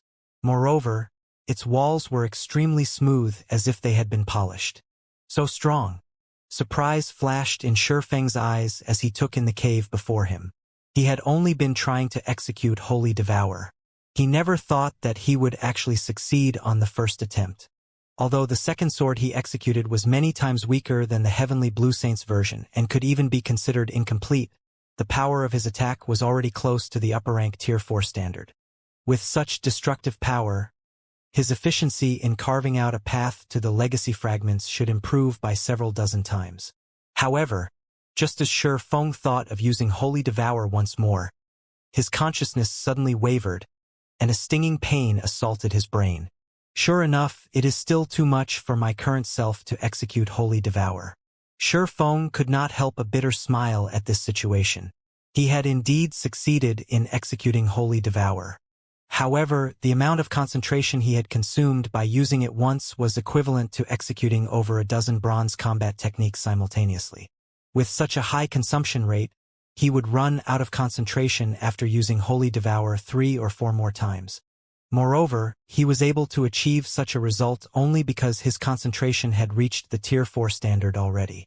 Had his concentration remained at the Tier 3 standard, he would have most likely passed out as soon as he executed the first Holy Devour. However, just as Shifeng was thinking of how he could further perfect his Holy Devour to reduce the burden on his concentration, a tremor suddenly rocked the cave. Before he could react to this unexpected development, the rubble scattered around the cave suddenly gathered and formed a humanoid golem that was as tall as he was. The moment the golem took shape, it released a frightening pulse of mana that froze the ambient mana, making it impossible for him to manipulate the ambient mana at all. Outer Path Guardian, non-elemental creature, Grand Lord, level 121, HP 53, 500, 000/53, 500, 000. A non-elemental creature? Shifeng was a little surprised when he saw the Outer Path Guardian. He'd never heard of the non-elemental creature label before. Normally, if a monster wasn't an elemental creature, they would be labeled with their race, such as giant, elf, wild creature, orc, and so on. Before Shifeng could properly digest this situation, the Outer Path Guardian suddenly appeared before him. Its 2 arms then transformed into razor-sharp rock blades that cut at him. The attack speed it displayed surpassing that of ordinary Grand Lords and nearly rivaling mythic monsters. However, Shifeng was no pushover either.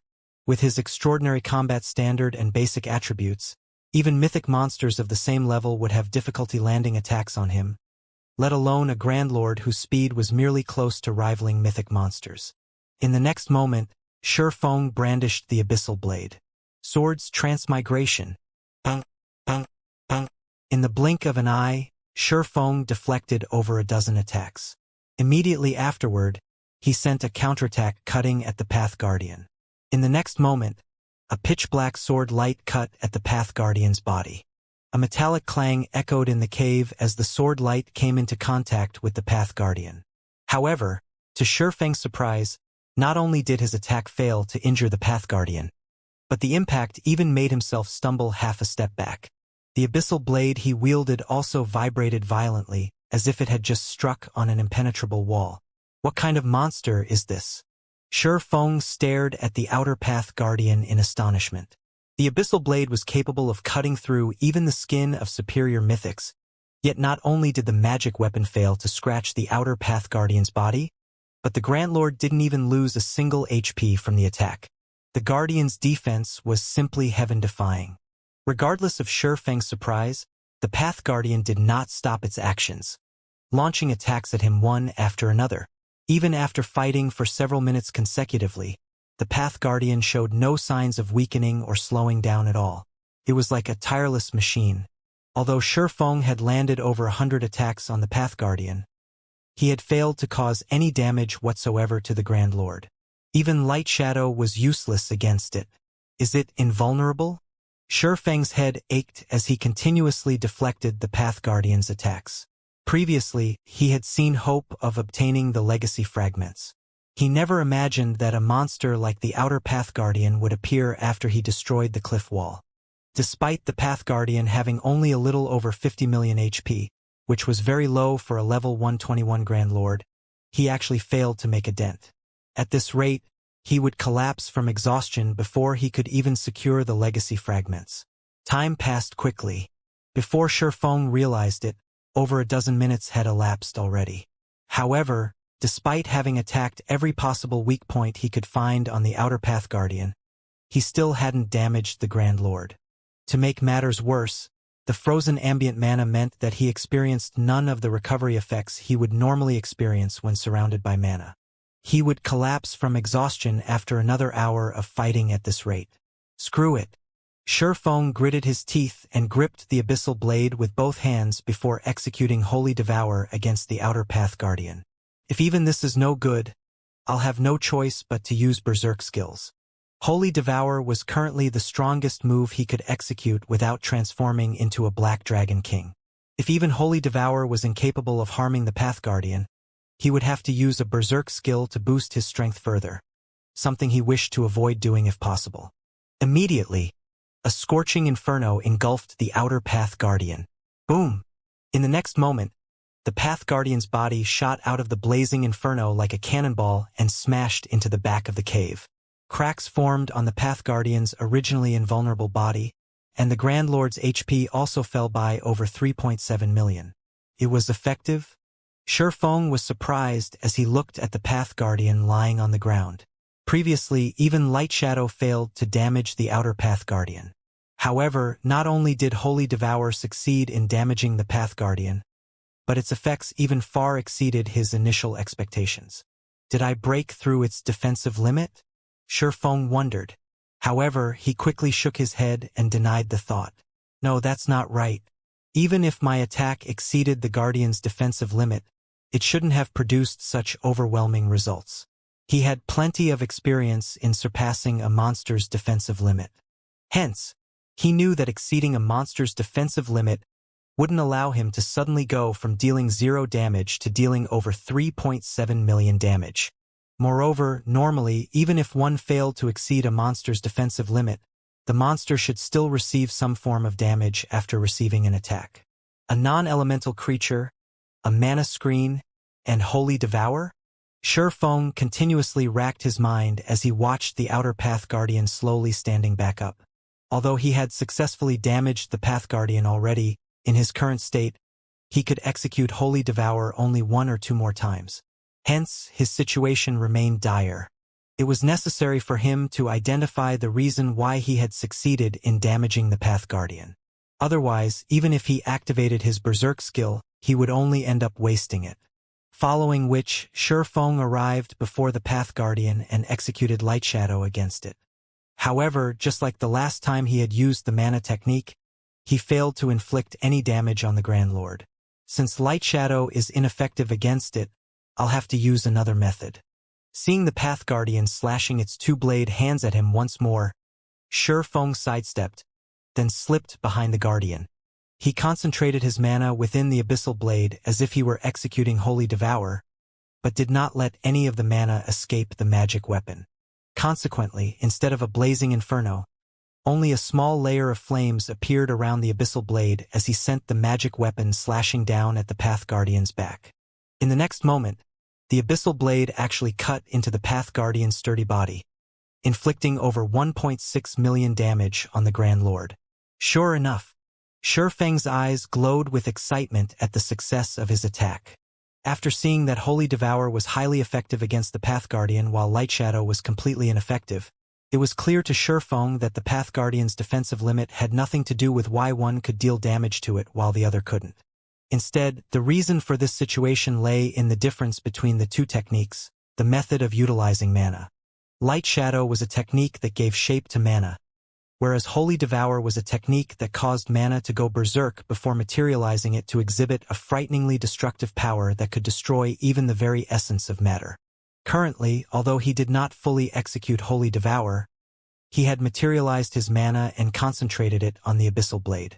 By doing so, he was able to drastically reduce his consumption of mana and concentration while still utilizing the effects of materialized mana. Only, the raw power and scale of his attack were considerably smaller compared to those of the real Holy Devour. Basically, he had executed a simplified version of Holy Devour. Meanwhile, after achieving success once, Feng promptly started bombarding the Path Guardian with attacks. In terms of combat power, the Outer Path Guardian was significantly inferior to ordinary mythic monsters. The only thing that made it a challenging foe was the fact that it could be damaged only after certain conditions were met. However, now that Feng had met these conditions, the Path Guardian's 53.5 million HP was nothing. In less than 2 minutes, Feng had depleted all of the Outer Path Guardian's HP. The Guardian's rocky body then crumbled and scattered on the ground.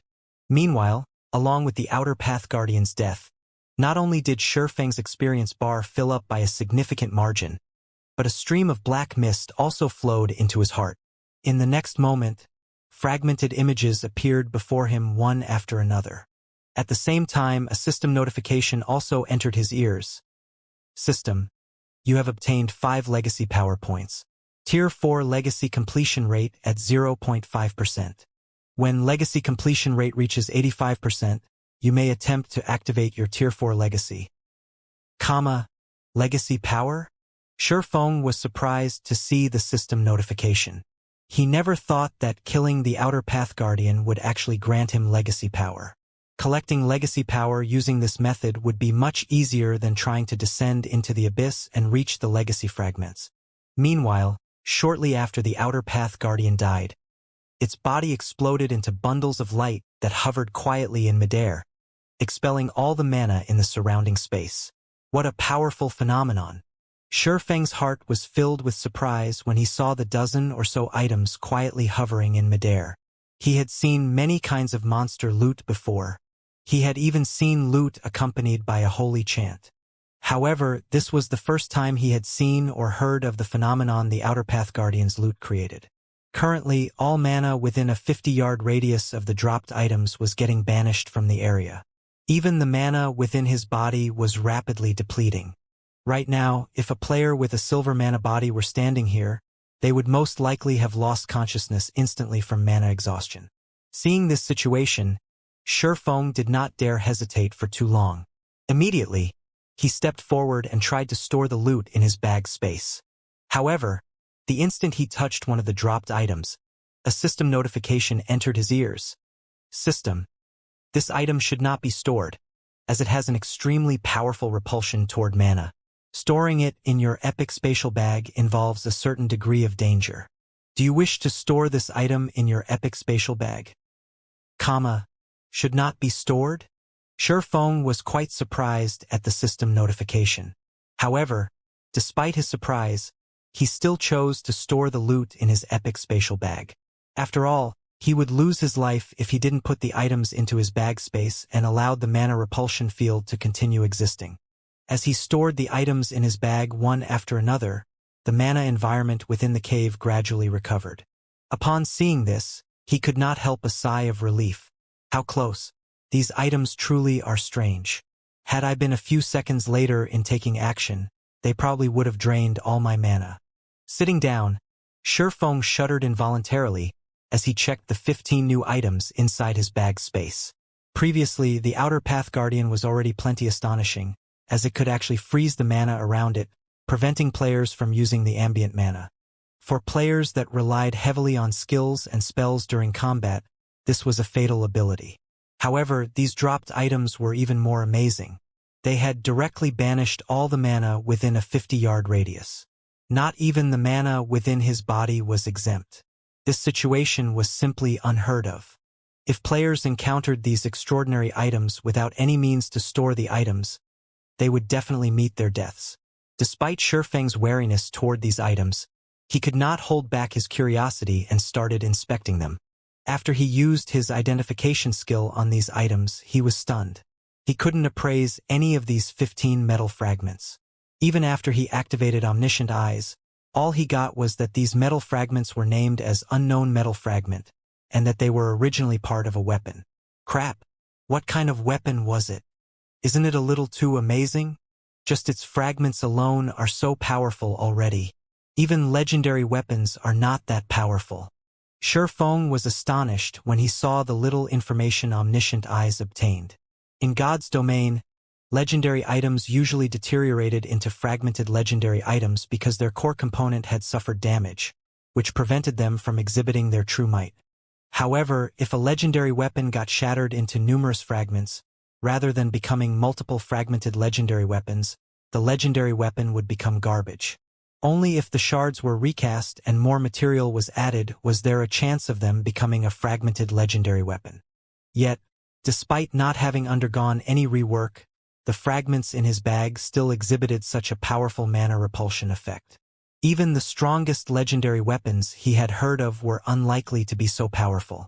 However, Shifeng did not dwell on the metal fragments. After getting enough rest, he left them sitting inside his bag space and resumed attacking the cliff wall. Since he now knew that the Outer Path Guardians provided legacy power and that the Guardians spawned from the rubble of the cliff, he naturally wouldn't let this opportunity to kill two birds with one stone get away. However, despite Shifeng repeatedly using Holy Devour on the cliff wall, not every attack of his caused an Outer Path Guardian to spawn. Roughly one Guardian spawned for every 3 or 4 attacks he executed. As a result, his accumulation of legacy power wasn't going as fast as he initially expected.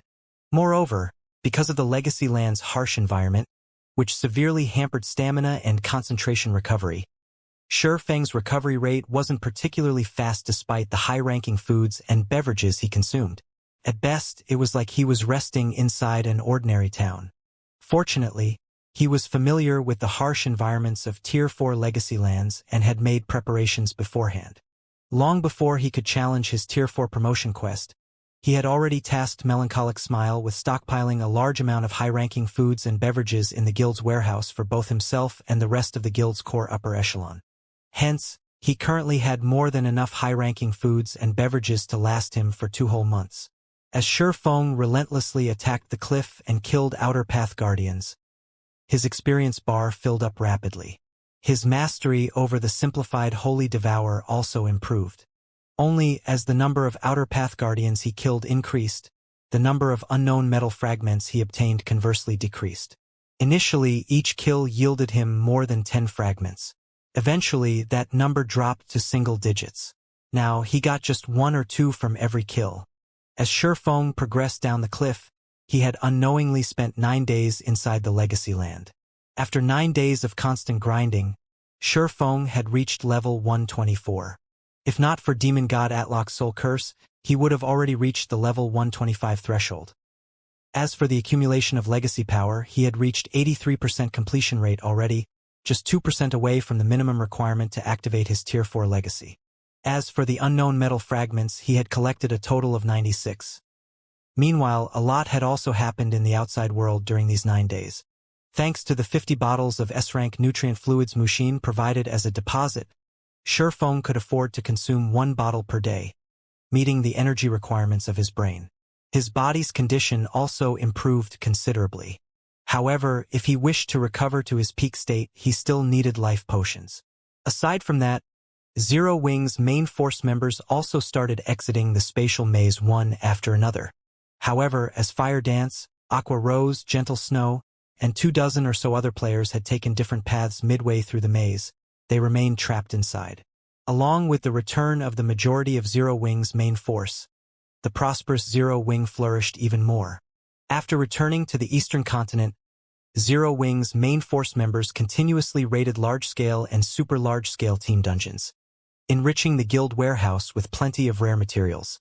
Including the rare materials brought back from the western continent, Melancholic Smile and the others produced batch after batch of level 120 weapons and equipment. Now, when it came to level 120 weapons and equipment, Zero Wing surpassed the various superpowers. For a time, Zero Wing entered the spotlight of the neighboring kingdoms and empires, and many expert players and well-known adventurer teams applied to join Zero Wing. However, during all of this, a very shocking matter got exposed. The true identity of Zero Wing's mysterious guild leader, Black Flame. When this information spread, it shocked the Eastern Continent's various powers. This was especially true for Unyielding Soul, Crimson Emperor, and the Secret Pavilion superpowers that were partners of Zero Wing. None of them had ever thought that Zero Wing was truly a guild that had no background whatsoever and that a youth like Shifeng had developed it from scratch. God's domain's various powers no longer feared Zero Wing. Many powers started secretly targeting Zero Wing's internal members. At the same time, they spent huge sums to snatch the Heaven's Rumble Training Center's disciples and customers of Zero Wing's virtual combat platforms.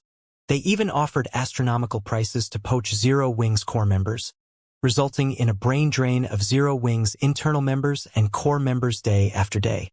Guild leader, another dozen core members have applied for withdrawal today.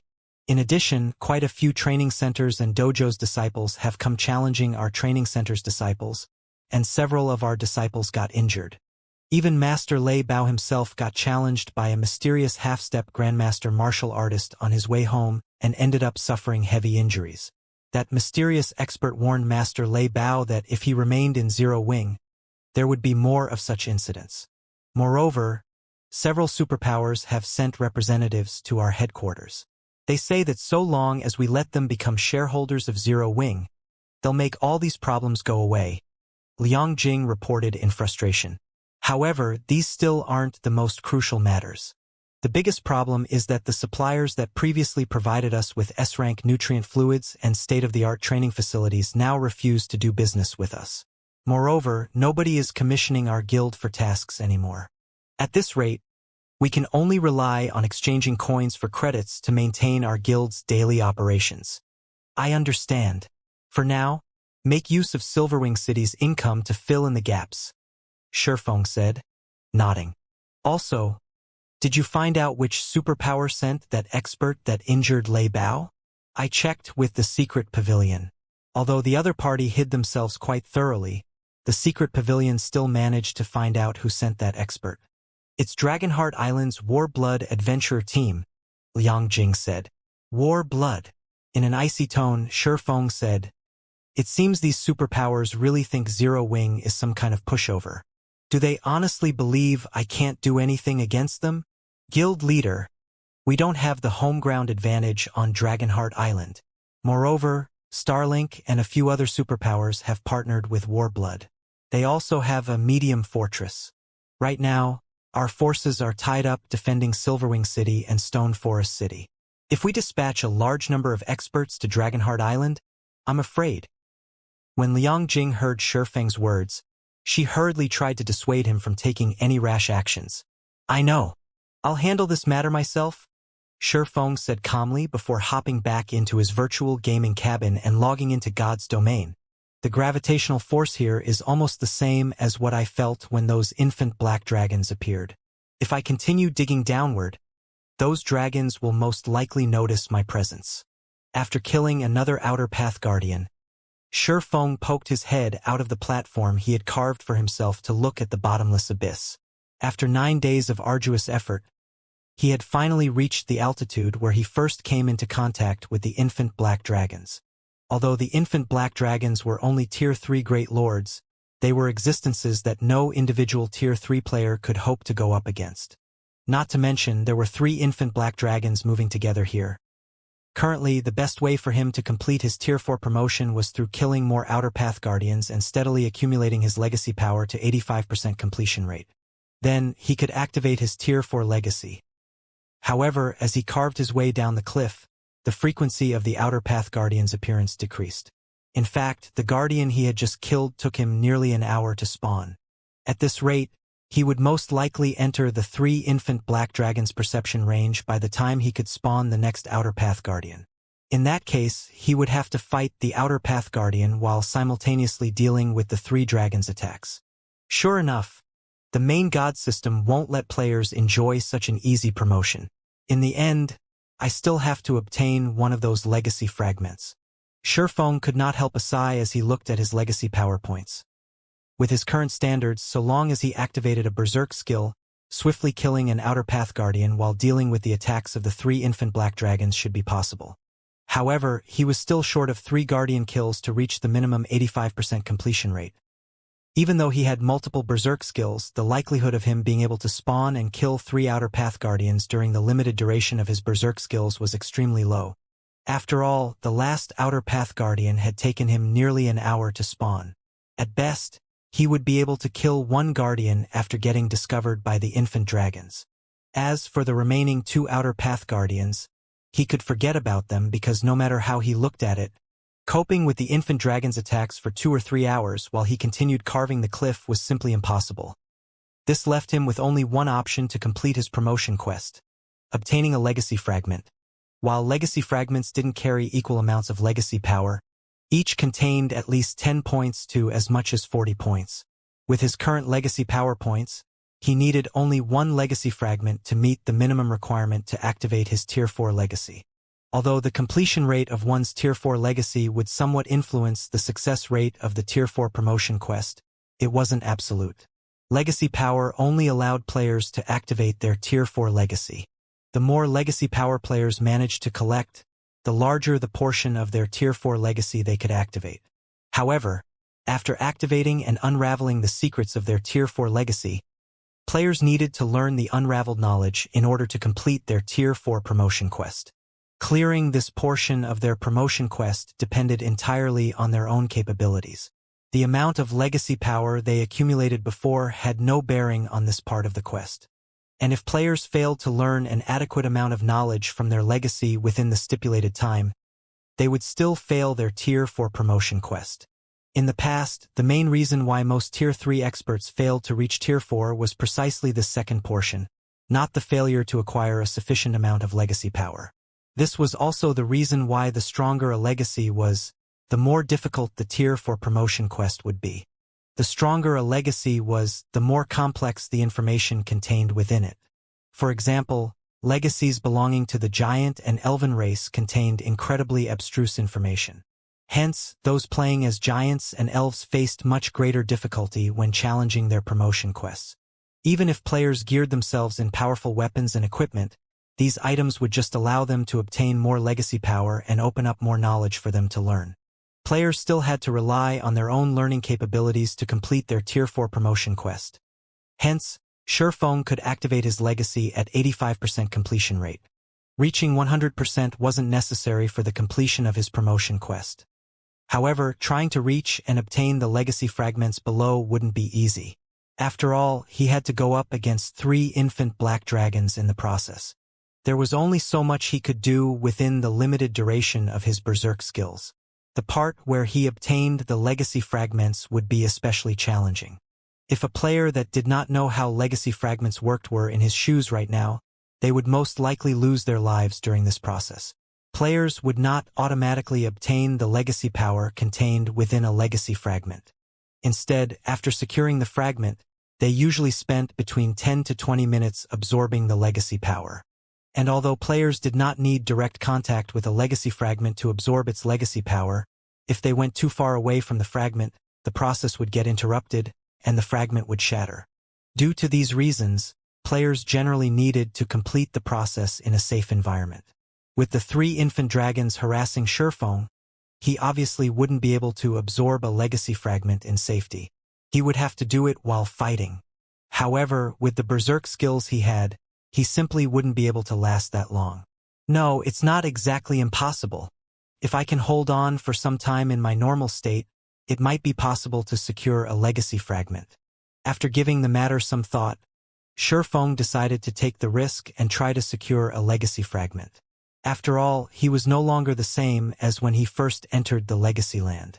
Not only was he able to execute Holy Devour now, but he had even mastered a simplified version of Holy Devour. Although this simplified Holy Devour was not as powerful as the real deal, the raw power it contained was still superior to that of Light Shadow. With this simplified Holy Devour, he might be able to hold his own against the infant black dragons. After taking a deep breath, he took out the Ring of Gospel from his bag and activated Miniature World and Ring of Brilliance. Now that he had gotten this far in his promotion quest and he had to go up against the 3 infant dragons no matter what, he no longer had any reason to hold back his cards. Upon Ring of Brilliance's activation, the density of the ambient mana gradually increased. As for Sherfong himself, his basic attributes rose by 5%. Although Ring of Brilliance's effects were significantly weakened, every little improvement counted now. After activating both of the Ring of Gospel skills, he jumped off the platform and allowed gravity to drag him down toward the bottomless abyss. A few seconds after he started his free fall to the abyss, a series of dragon roars came from some distance away. As he had predicted, The 3 infant black dragons flew out of the abyss and charged straight at him once more. A short moment later, one of the infant dragons arrived before Shifeng and sent its gigantic claw smashing at him. Seemingly unaffected by miniature world, the dragon's claw still carried enough power to tear through space. This hit will determine whether I can succeed or not. Having prepared for this attack beforehand, Shifeng promptly lashed out against the approaching claw with the abyssal blade. In the next moment, the blazing red abyssal blade cut at the infant dragon's massive claw. Boom! When the two attacks collided, a loud metallic clang echoed throughout the abyss, and dazzling sparks illuminated the space around Shifeng and the infant black dragon. Surprisingly, the dragon's massive claw actually got knocked off course and smashed into the cliff wall nearby, digging out a huge chunk of the cliff. Shifeng, on the other hand, came out of the clash completely unscathed. Moreover, the impact accelerated his descent into the abyss even further. Good. There's a chance. Shifeng grew ecstatic when the abyssal blade deflected the infant dragon's claw. Previously, his greatest worry was that he would not be able to block the infant black dragon's attacks. After all, he did not activate Heavenly Dragon's power, unlike before. Besides, the infant black dragons had the home ground advantage, free of the abyss's suppression. Even with the effects of miniature world, he would most likely have a difficult time deflecting the infant dragon's attacks. Fortunately, the simplified Holy Devourer was sufficiently powerful. Now, even without activating a berserk skill, he could hold his ground against the infant black dragons. With this, what he needed to do next became a lot simpler. Following which, Shifeng continued free-falling while frantically deflecting the 3 infant dragons' attacks. When he was about to reach the location of the legacy fragments, he activated Gale Domain and forcefully changed his angle of descent toward the legacy fragments. After spotting the location of the legacy fragments, Shifeng promptly activated Power of Darkness, increasing all his basic attributes by 120%, then executed a 2-handed slash at the cliff wall. Holy Devour. A raging inferno immediately devoured the cliff wall, creating a hole with a 30-yard radius. At the same time, a fragmented statue the size of a human adult landed inside the hole, radiating a faint glow and a soul-shuddering divine might. System. You have discovered a legacy fragment. Do you wish to absorb the fragment's legacy power? Absorb, Shifeng said without hesitation.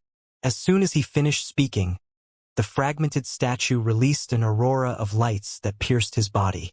Crap. Just how much legacy power is in this thing? Shifeng was stunned when he saw the loading bar that appeared before him. According to the loading bar, the absorption process would take 33 minutes. This absorption time far exceeded his expectations. It also far exceeded the total duration of all of his berserk skills. However, under the circumstances, he did not have the leeway to go for a different fragment. If he chose to give up on this fragment, then all of the effort he had put into killing all those Outer Path Guardians would go to waste. At this time, the 3 infant black dragons noticed what Shifeng was doing. Immediately, all 3 of them used dragon breath at him. Damn it! Shifeng's complexion darkened when he saw that the 3 dragon breaths covered the entire cave he was in. Instinctively, he activated absolute defense to protect himself. After the 3 dragon breaths landed, the size of the cave increased significantly, which gave Shifeng a lot more room for maneuvering. Following which, time flew as Shifeng desperately defended himself against the 3 infant dragons' attacks. 10 minutes, 15 minutes, 20 minutes. Only 30 minutes had elapsed by the time the duration of Shifeng's final berserk skill, disintegration power, expired. Although he had done his best to fight in his normal state as much as possible and only use his berserk skills when absolutely necessary, he still exhausted all his berserk skills by the 30-minute mark. Without the support of any berserk skills, he had no choice but to rely on the simplified Holy Devourer to defend against the 3 infant dragons' attacks. However, although the simplified Holy Devourer required less concentration to execute than even Light Shadow, the burden from spamming the technique still took its toll on him. As a result, his complexion grew paler as more time passed. Human, your time is up. You're almost out of stamina and concentration already, while we are still able to continue fighting. Don't even think of leaving alive after you've trespassed into the territory of black dragons. The leading infant black dragon spoke in an ancient language. Despite Shifeng having no knowledge of this language, his mind actually understood the infant dragon's words. No sooner had the infant black dragon finished speaking than the two other infant dragons increased their attack rate, giving Shifeng no room to catch a breather. 1 second, 2 seconds, 3 seconds. As the three infant black dragons' attack rate continuously increased, Shifeng had no choice but to use his trump cards one after another. Darkness Domain, Thunder God's Descent, Divine Steps, Void Shield. However, his complexion paled subsequently with each trump card he expended. His brain was also plagued by a stinging pain that dulled his control over his body. Is this it for me? At this moment, Shifeng could tell that he had already exceeded the limits of his concentration and that he was losing control over his physical body. Now, he couldn't execute the simplified Holy Devour anymore, completely reliant on dodging the three infant dragons' attacks to keep himself alive. Void Shield's duration was also about to run out, and as soon as it did, the three infant dragons would instantly kill him. Just as Void Shield's duration was about to end, however, a system notification sounded in Shifeng's ears. System, congratulations! Your Tier 4 legacy completion rate has reached 102%. Do you wish to activate your Tier 4 legacy? 102%? Despite his waning consciousness, when Shifeng heard the system's mechanical voice, he could not help getting startled. In his previous life, he had never heard of anyone accumulating their Tier 4 legacy's completion rate beyond 100%. At best, one could raise it to 100% and fully unlock all the information their Tier 4 legacy offered. Now, however, his Tier 4 legacy had reached 102% completion rate. Just what did that mean? Shifeng did not dwell on the matter. Now that he had met the requirements to activate his Tier 4 legacy, he activated it without hesitation. Unfortunately, even after he had chosen to activate his Tier 4 legacy, the three infant black dragons showed no signs of letting up. In the next moment, one of the dragon's claws smashed down at Shifeng. Damn it! Even if players managed to activate their Tier 4 legacy, it did not mean that their promotion quest was over. Only after learning an adequate amount of the information contained in their Tier 4 legacy and leaving the legacy land safely would players be considered to have completed their Tier 4 promotion quest. Since there was no room for Shifeng to dodge the approaching claw, and he had no concentration left to execute the simplified Holy Devour, he chose to block the attack with his two swords. Boom! Shifeng's entire body smashed into the ground with a boom. At the same time, cracks formed on his Void Shield. Thank goodness I have the Void Shield to absorb the attack's damage. Otherwise, that move would have taken away at least 1/5 of my HP. Shifeng inwardly celebrated when he saw the cracks on the Void Shield. With the infant black dragons having the home ground advantage, even if he had the heavenly dragon's breath strengthening him and suppressing the dragons, the disparity in strength between the two sides was still massive. Only if he activated a berserk skill would he stand a chance against the dragons.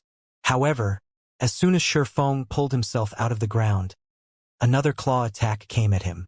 To make matters worse, before the claw attack even arrived, Void Shield's duration ended, and the barrier protecting him shattered into oblivion. The movement speed bonus he received from Void Shield also disappeared. As a result, he could rely on only his normal speed to dodge the approaching claw. Foolish human.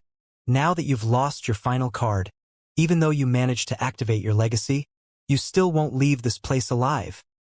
The leading infant dragon said as it looked down at Shifeng, a hint of ridicule glinting in its golden pupils.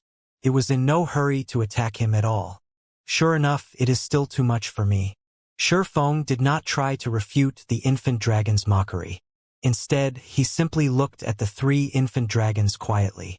According to his original plan, after he had activated his legacy, he would rely on his life-saving measures to put more distance between himself and the abyss to lessen the abyss's suppression effect. He would then try to learn his legacy while escaping. However, he never thought that absorbing the legacy fragment would take up so long that, by the time he finished absorbing the fragment's legacy power, he would have used up all his berserk skills and life-saving skills already. In fact, He had even pushed his concentration to its very limits. It wouldn't be strange if he simply collapsed and lost consciousness right now. Meanwhile, even though he succeeded in activating his Tier 4 legacy, in his current state, trying to learn his Tier 4 legacy while going up against the 3 infant Black Dragons attacks was simply a fantasy. Although there were differences in complexity between the Tier 4 legacies found in God's domain, normally the more powerful a legacy was, the more difficult it would be to learn it. While he did not know how complex the Blade Saint's Tier 4 legacy was, it shouldn't be easy. Going by his past experiences, players would have only 1 short hour to learn their Tier 4 legacy after activating it. So long as they could learn one of the several topics offered, they would acquire their Tier 4 legacy and complete their Tier 4 promotion quest.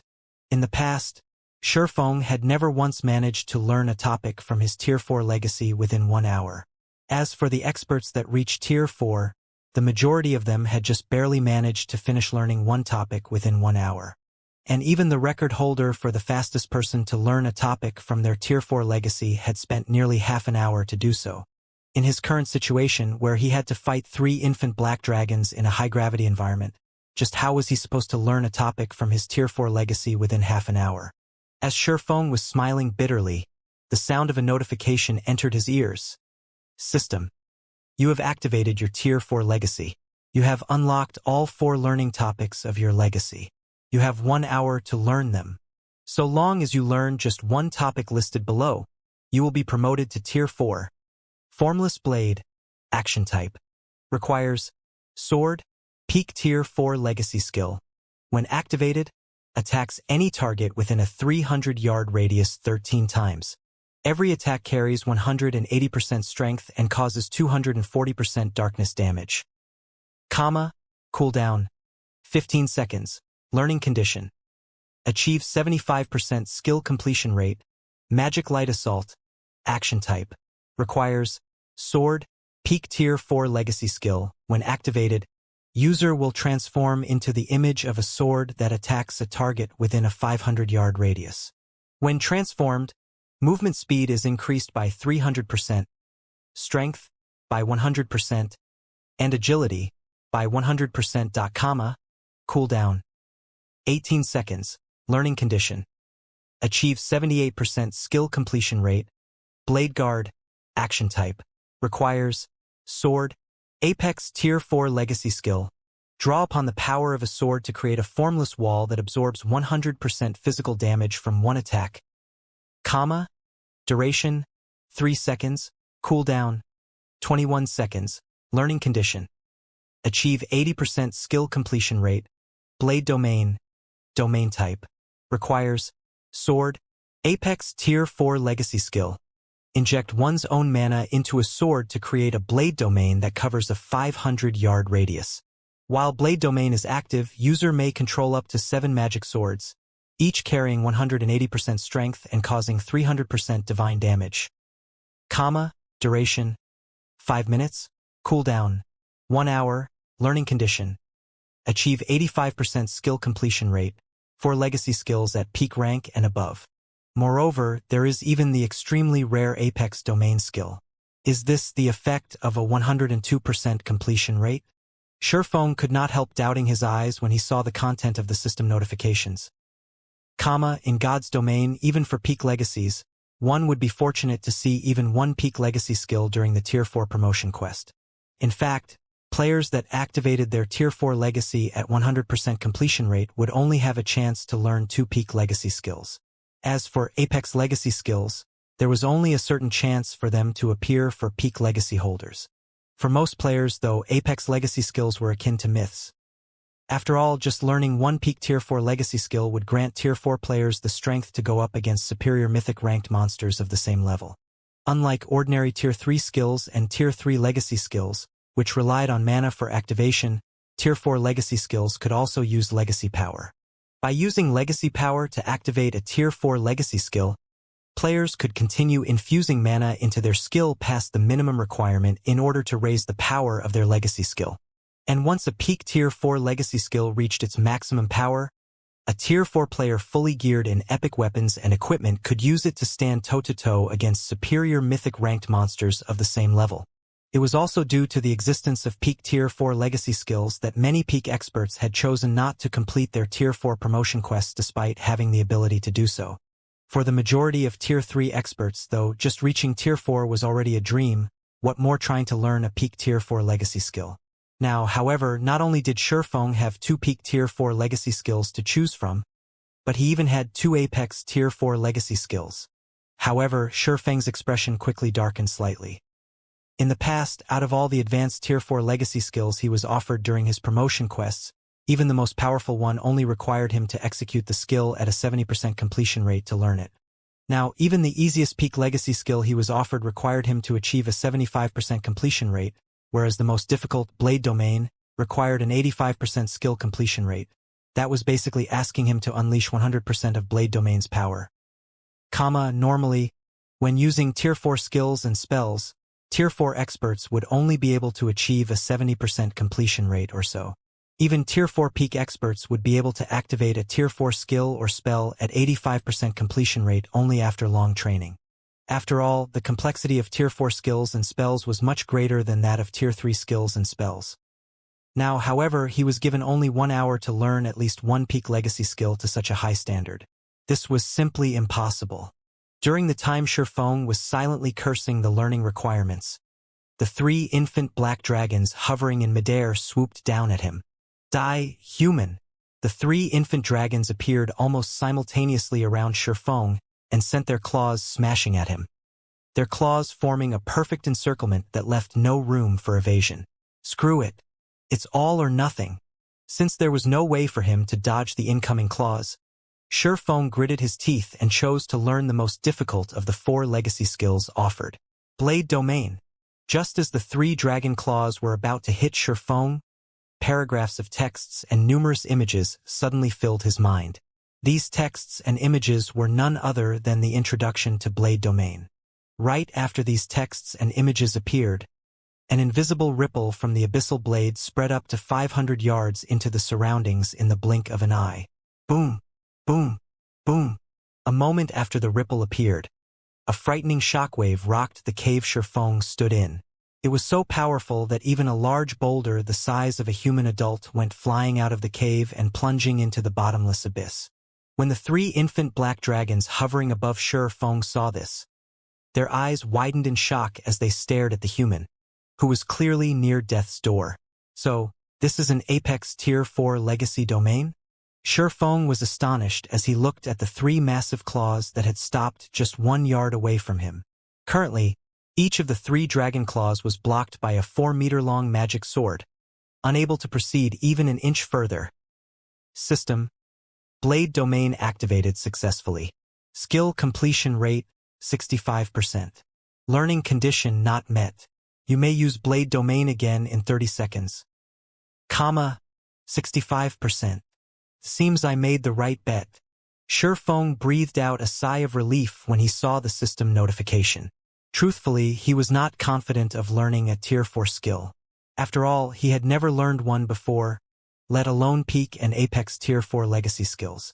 He had been fortunate to activate the Tier 4 skill successfully on his first try. In the past, when he was learning the advanced Tier 4 legacy skills of his class, it took him over 10 minutes just to activate the skills once successfully. And although he was now a domain realm expert, he still was not confident of successfully learning peak or apex Tier 4 legacy skills within an hour. Meanwhile, in order to resolve his current predicament, he couldn't rely on a skill that provided only offensive or defensive capabilities. A skill that increased his movement speed temporarily also wouldn't do him much good. If he wished to survive, his only option was to learn a domain skill which could be used for both offense and defense. Moreover, a domain skill was very useful for group combat. Aside from that, he had taken the initiative to learn Blade Domain, which should have been the most difficult skill to learn out of the 4 available options, because he had a big advantage to rely on: his affinity for mana. Previously, his affinity for mana was subpar at best. His control over mana wasn't particularly good, either.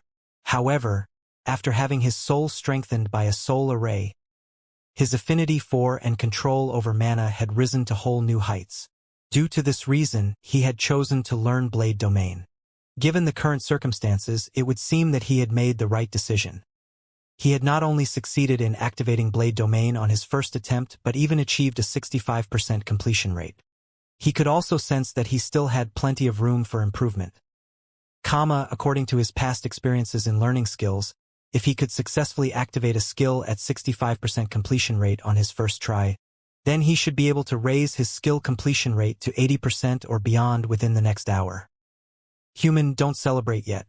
Although a Tier 4 domain skill is indeed powerful, without a Tier 4 body, you won't be able to exhibit its true power at all.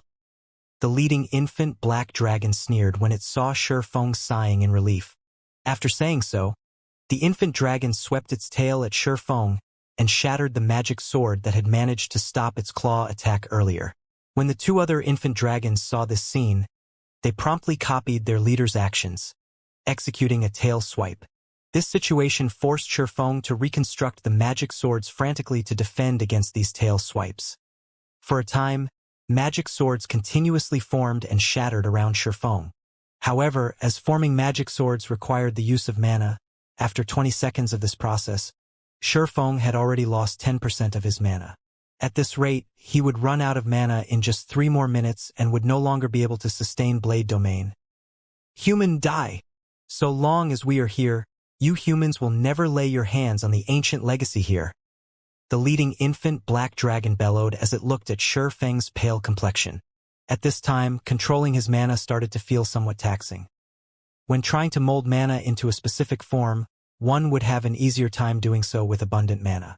In other words, as Shifeng's mana decreased, the difficulty of molding his mana into magic swords would conversely increase.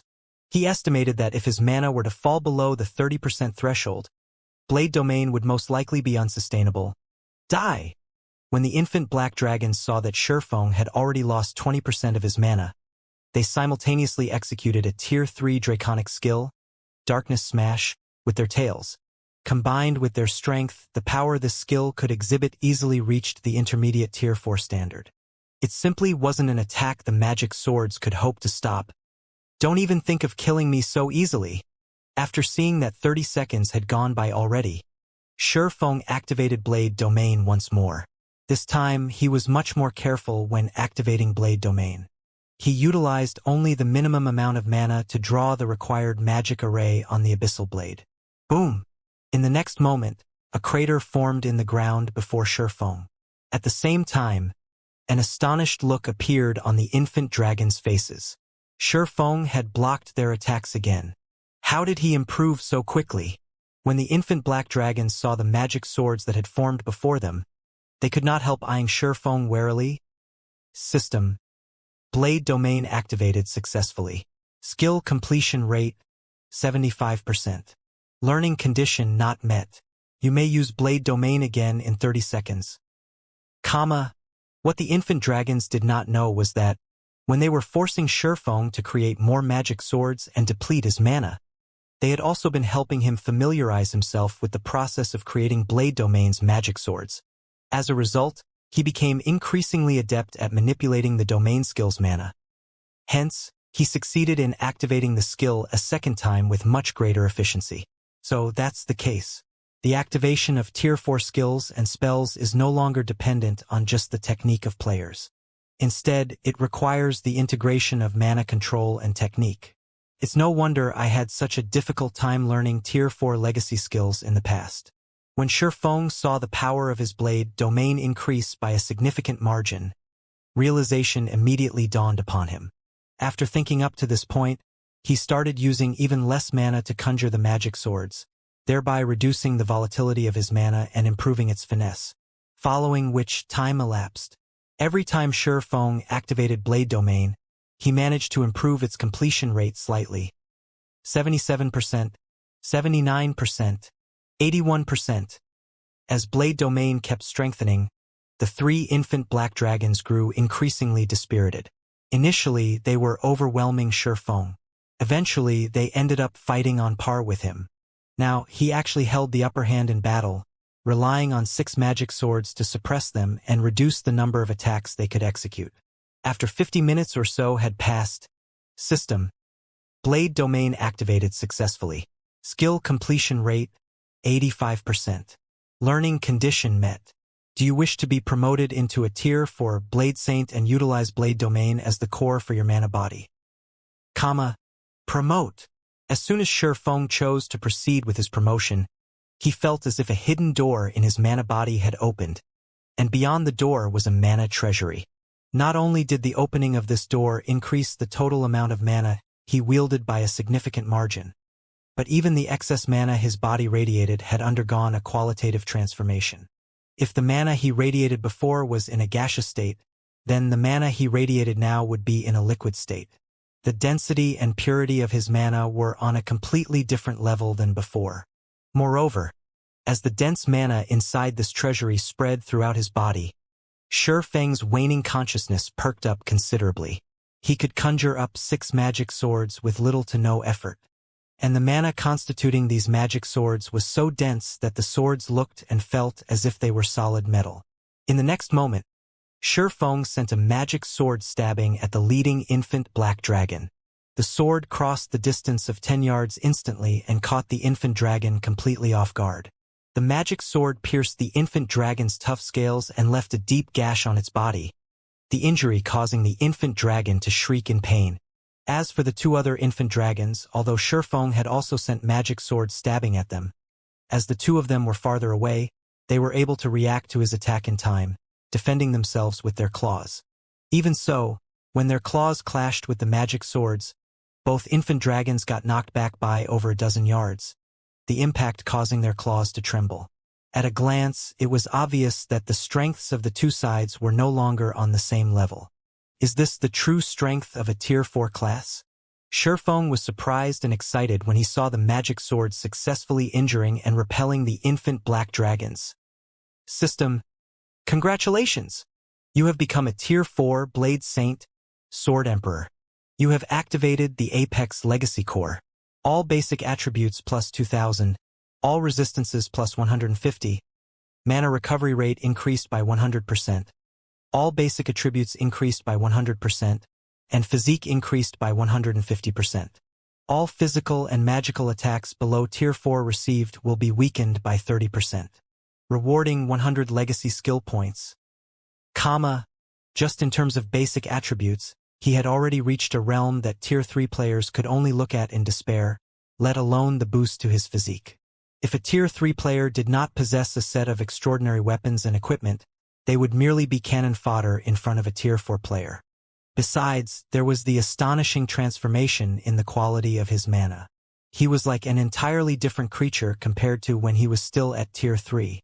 In God's domain, mana was the foundation of all life. Without mana, there would basically be no life.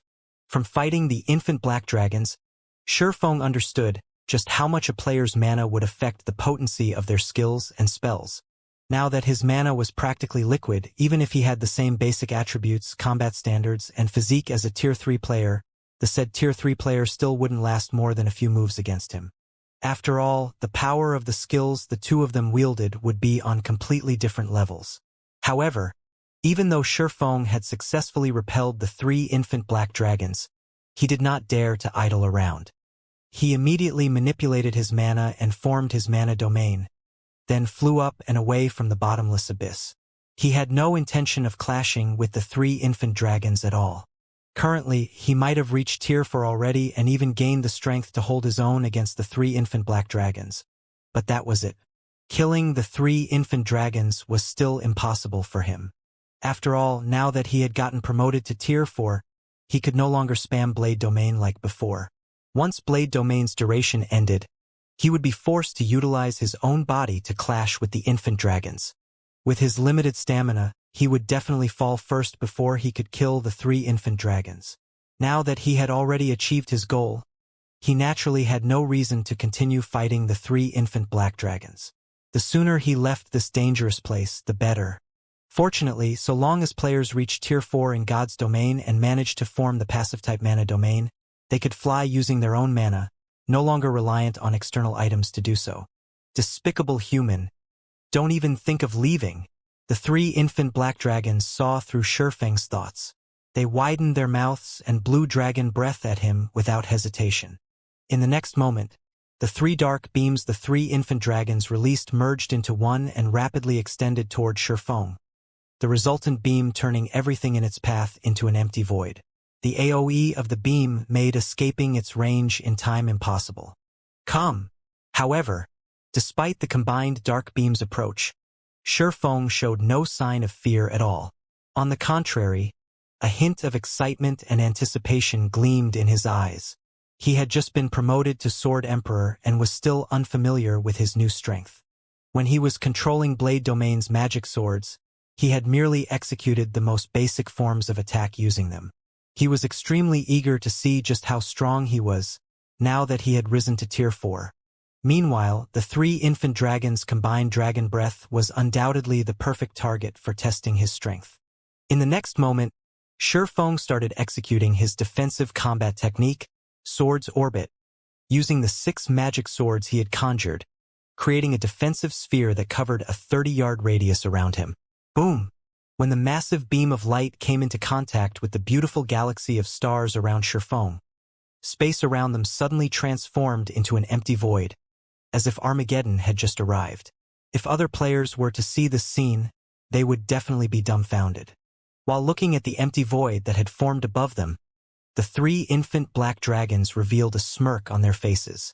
The combination attack they had just executed was far stronger than a single dragon breath. It was also the strongest move the three of them possessed. Although Shifeng had already been promoted to Tier 4, if he received the attack without using an invulnerability skill, he would still sustain heavy injuries. However, when the empty void started recovering to its original state, the smirks on the infant dragons' faces disappeared, replaced with a look of shock. After all, at this moment, let alone Shifeng suffering injuries, even his equipment wasn't scratched. It was as if their combination attack was nothing but a light breeze to him. Even an advanced combat technique has been strengthened to such an extent? Shifeng was astonished as he looked at the empty void around him. Although he had known that Sword's Orbit was up to defending against the three infant black dragons' combined dragon breath, as he now possessed much greater basic attributes, he never thought that he could stop their attacks so easily. Earlier, he had clearly used Sword's Orbit just like normal, yet it was as if the technique had transformed into a magic array. The moment he executed Sword's Orbit, the ambient mana had actually gathered around him and strengthened the power of his technique, to the point where it was equivalent to a Tier 4 defensive skill. Given Sword's Orbit's performance, Shifeng suddenly felt that, if not for Blade Domain's limited duration, he might really have a chance of killing one of the three infant black dragons. Meanwhile, seeing that Blade Domain's duration was about to run out, Shifeng hurriedly controlled his mana and flew to the space-time vortex in the sky above the bottomless abyss and disappeared from the Legacy Land, leaving behind 3 dumbfounded infant black dragons. Damn it! That heaven-blessed bastard got away. We're doomed. What should we do? How do we explain this to that great personage? Anger and panic filled the eyes of the 3 infant black dragons as they watched Shifeng leave the bottomless abyss through the space-time vortex. A sense of helplessness also suffused their trembling voices when they spoke. Our original plan is already ruined, now that the legacy has been stolen. That great personage will definitely not spare us, once he finds out. At this point, all we can do is scatter and flee. Otherwise, none of us will survive. That's our only option now. Hopefully, that great personage will focus his anger on that heaven-blessed bastard so that our chances of survival will be a little better. After the leading infant dragon spoke up, the 3 quickly reached a consensus. They then flapped their black wings, their hearts brimming with anger at Shifeng as they fled the bottomless abyss. Simultaneously, they also gloated over the misfortune awaiting him. Meanwhile, on the other side of the space-time vortex, Shifeng was wholly unaware of the discussion that had just taken place among the infant black dragons. After experiencing a momentary blackout, like before, he found himself back inside the secret room of Zero Wing's residence in Silverwing City. I did it! Tier 4. I became a real Tier 4. An indescribable sense of joy and excitement welled up within Shifeng as he observed the liquid mana surging toward his body from all around. The dense mana continuously replenished his body's depleted mana and mended his haggard spirit. He had finally accomplished the goal that had eluded him in his previous life. Moreover, he had even reached Tier 4 with the hidden class Blade Saint. In terms of basic attributes and skills, what the Blade Saint class offered was leaps and bounds stronger than ordinary Tier 4 classes. Now, he was a true powerhouse in God's domain, and even the various NPC kingdoms would have to respect him. As Shifeng reveled in his success, the system's cold, monotonous voice suddenly entered his ears. System announcement. God's domain will undergo a major update. Simultaneously, the new expansion pack, Heroes Return, will be activated.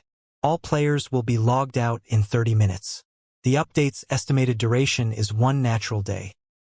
The system announcement appeared 3 times consecutively. Inevitably, everyone in God's domain was shocked. Shifeng was no exception. A major update. How is this possible? Shifeng looked at the system announcement displayed before him in confusion. Even after he reread it several times, incomprehension and doubt still filled his eyes. There were plenty of system updates in God's domain.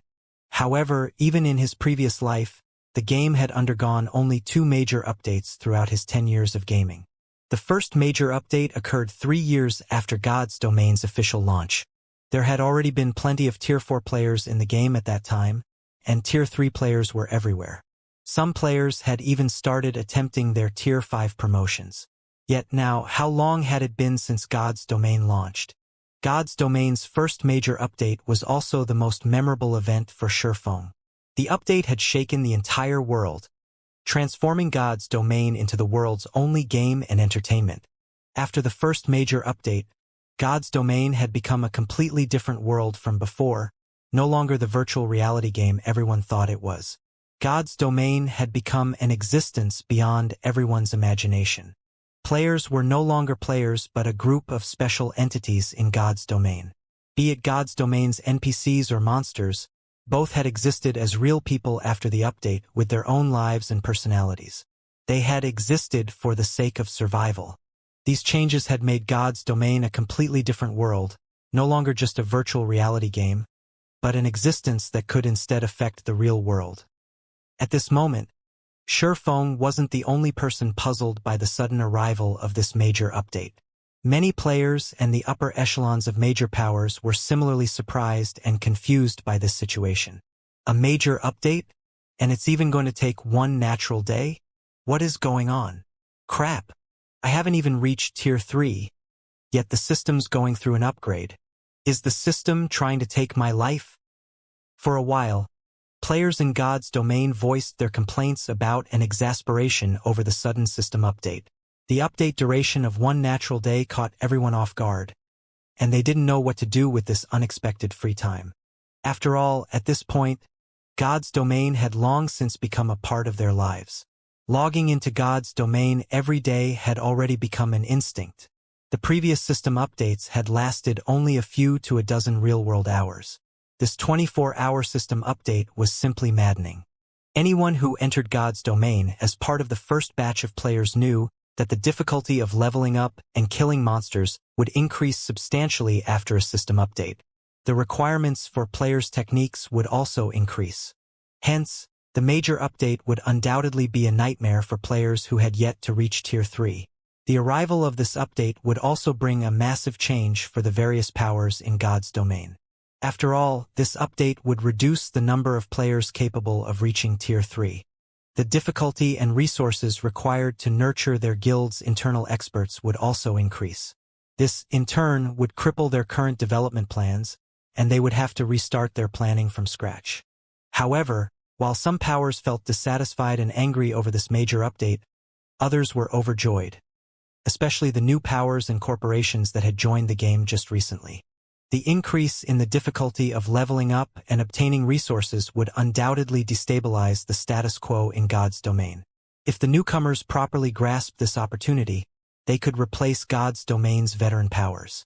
The atmosphere among God's domain's various powers became extraordinarily tense.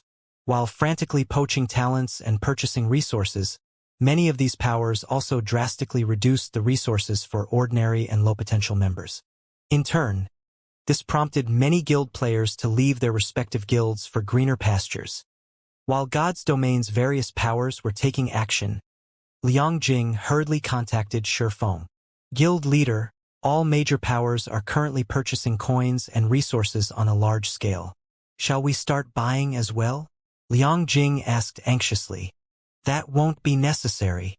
Shifeng couldn't help chuckling when he heard Liang Jing's words. Haven't those superpowers been constantly preventing us from acquiring funds? We'll now dispose of all the coins we earned through Silverwing City during this period. Let them buy as much as they want. Guild leader. Shifeng's words took Liang Jing aback, her mind unable to comprehend his intentions. The various powers were currently doing all they could to purchase coins and resources, yet Shifeng wanted to sell Zero Wing's coins in bulk. Once the system update ended, Zero Wing would end up in a pinch. Just do it. Shifeng smiled but didn't offer any additional explanation. According to past system updates, purchasing coins and resources in bulk was indeed the correct move. However, the system update this time would be different from previous ones.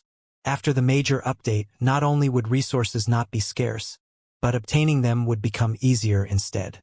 Even leveling up would become less taxing. However, the major update wasn't all sunshine and rainbows, either. After the major update, whether external or internal, the requirements for players' promotion would become more stringent. Notably, the changes made toward mana would require a greater understanding and control of mana to manipulate it properly. Hence, all peak experts in his previous life had also been master magicians. Right? Once everyone goes offline, have Melancholic and the others meet me in the conference room. I have something to discuss with them, Shifeng said. He hadn't gained only a newfound understanding of mana during his Tier 4 promotion quest, but also a strange metal that repelled mana. This was his first time seeing such a metal. So long as this item wasn't damaged beyond repair, they could refine it into a weapon or equipment. The mana repulsion effect was beneficial to players. After all, mana was everything in God's domain. There would be no life without mana. Naturally, monsters couldn't survive without mana. If he could successfully recast the metal, he would have the capital to contend against the various superpowers. Such an item would be helpful when he explored dangerous forbidden lands to acquire resources necessary for conquering the Tier 4 promotion quest. In God's domain, high-level forbidden lands contained most of the resources capable of helping players reach Tier 4. Although Shifeng had already reached Tier 4, if he visited these places by himself, the best he could do was survive. He wouldn't be able to conduct a proper exploration of these locations. During his previous life, the various superpowers typically sent teams of Tier 4 players to explore these places. Going alone would be suicide. Okay, I'll contact them now. Liang Jing then disconnected the call.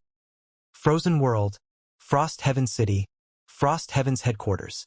Due to God's Domain's sudden system update, Frost Heaven had also hurriedly convened a meeting to discuss the changes that would occur to the game. Currently, over a dozen people sat in the magnificent conference room. Every one of these people was an existence capable of shaking the real world with their every step. At this moment, however, these people had nervous expressions as they looked at the middle-aged man seated at the front of the room. This middle-aged man looked very amiable. Although he had an unyielding appearance, the aura he gave off felt like a spring breeze. However, none of the people present could relax in his presence.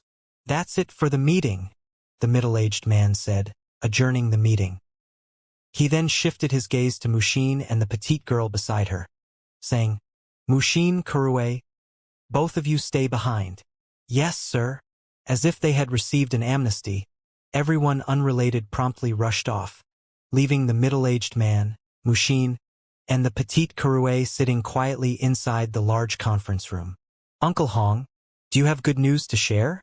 Mushin asked fawningly as she looked at the stern, middle-aged man. Little girl, you're still pretending?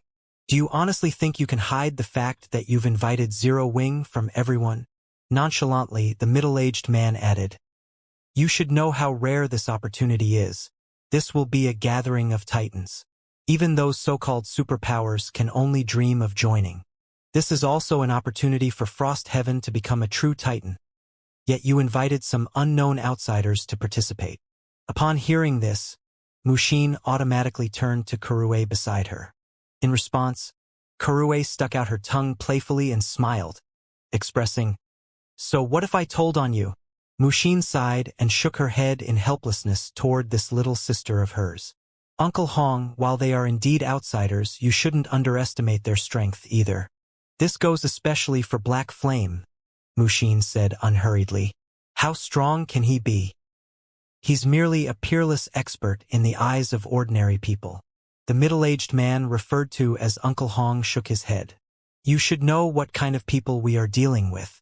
Those people are the truly talented, possessing frightening potential and special bloodlines. They even have the full support of those major corporations. The peak experts on the Secret Pavilion's experts list and the various superpowers peerless experts are but the tip of the iceberg. Uncle Hong is right. Being just stronger than average is nothing to those people," Kurue said as she nodded with a smile. "However, Black Flame is really strong. He can single-handedly contend against Tier 4 Faux Saint Devourers. Although he can't be a part of the main force this time, he can still provide support from the sidelines," Mushin explained. "He can hold his ground against a devourer?" Uncle Hong was slightly surprised by this information.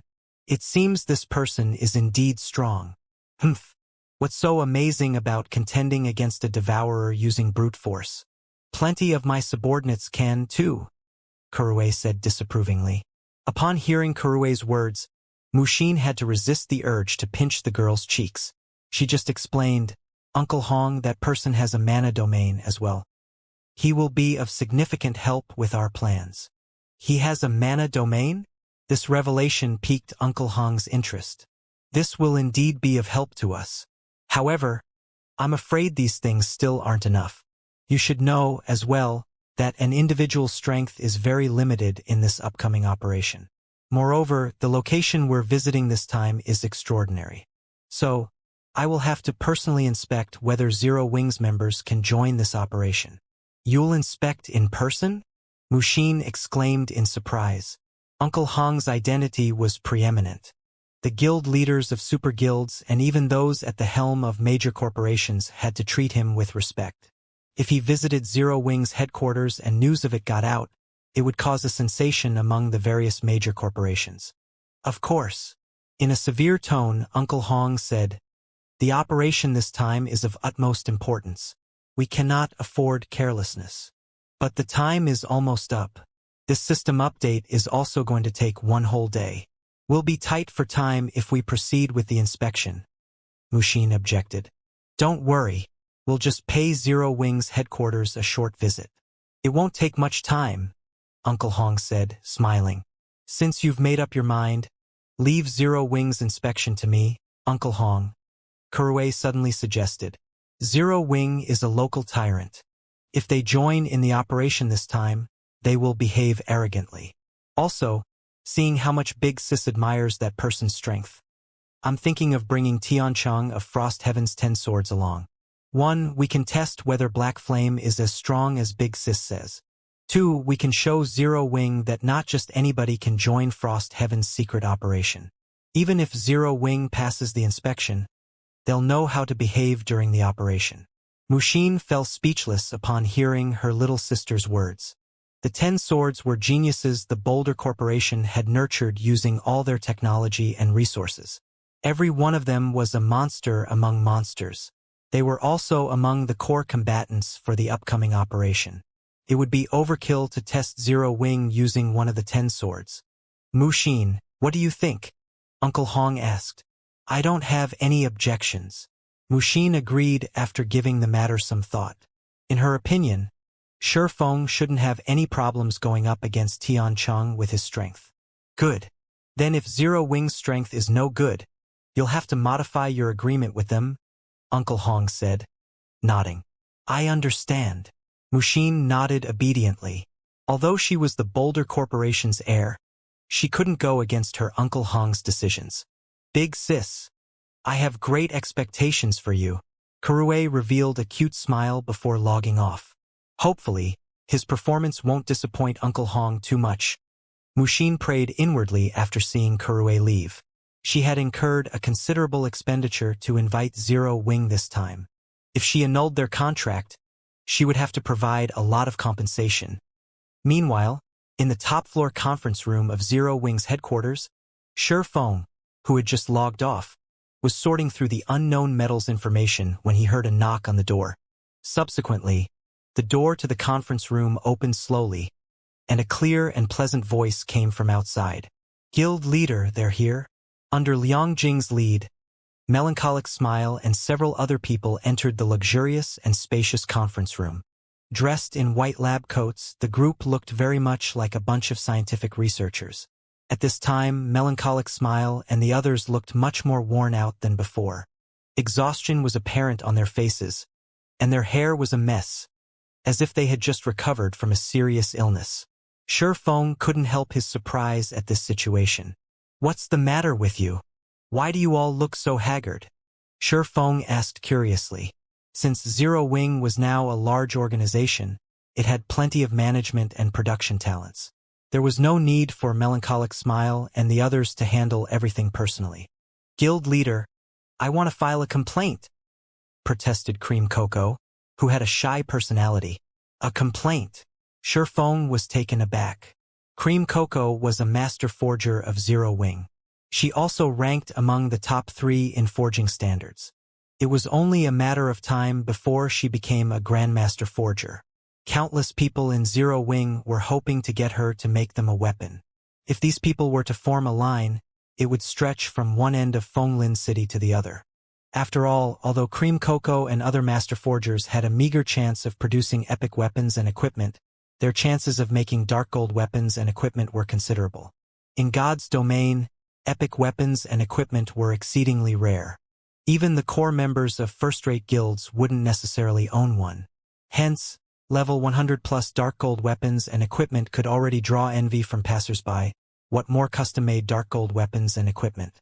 To put it simply, nobody in God's domain would dare bully Cream Cocoa. Anyone who did would be fortunate if Cream Cocoa just outright ignored them. "Yes, I want to complain, guild leader," Cream Cocoa said resolutely. "What do you want to complain about?" Shi Feng asked curiously. "Aqua Rose and Gentle Snow," Cream Cocoa said with her cheeks puffed out. "They're too much. Guild leader, you need to give me justice. They're bullying you? That can't be, right?" Shi Feng couldn't help being surprised once more.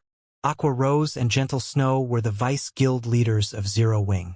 They managed the guild properly, and everyone in the guild also respected them. He found it hard to imagine the two bullying a cute girl like Cream Cocoa. "The 2 vice guild leaders asked us to complete 500 customized dark gold weapons in 5 days. They even threatened to cut our research funding if we don't meet the quota," Cream Cocoa complained.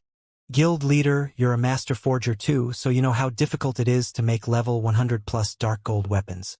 Let alone 5 days, we'll barely be able to make 500 in 10 days. The whole forging department has been working overtime, but we are still short 300 weapons after 3 days. No matter how you look at it, we can't complete them within the next 2 days." Melancholic Smile and the others nodded in agreement with Cream Cocoa's words. Customized level 100+ dark gold weapons were not cabbages. They were delicate works that required all of a forger's attention. The slightest mistake would lead to failure. "That many?" The number Cream Cocoa reported shocked Shi Feng. 500 customized dark gold weapons was a significant number. Moreover, these weapons were level 100+ weapons.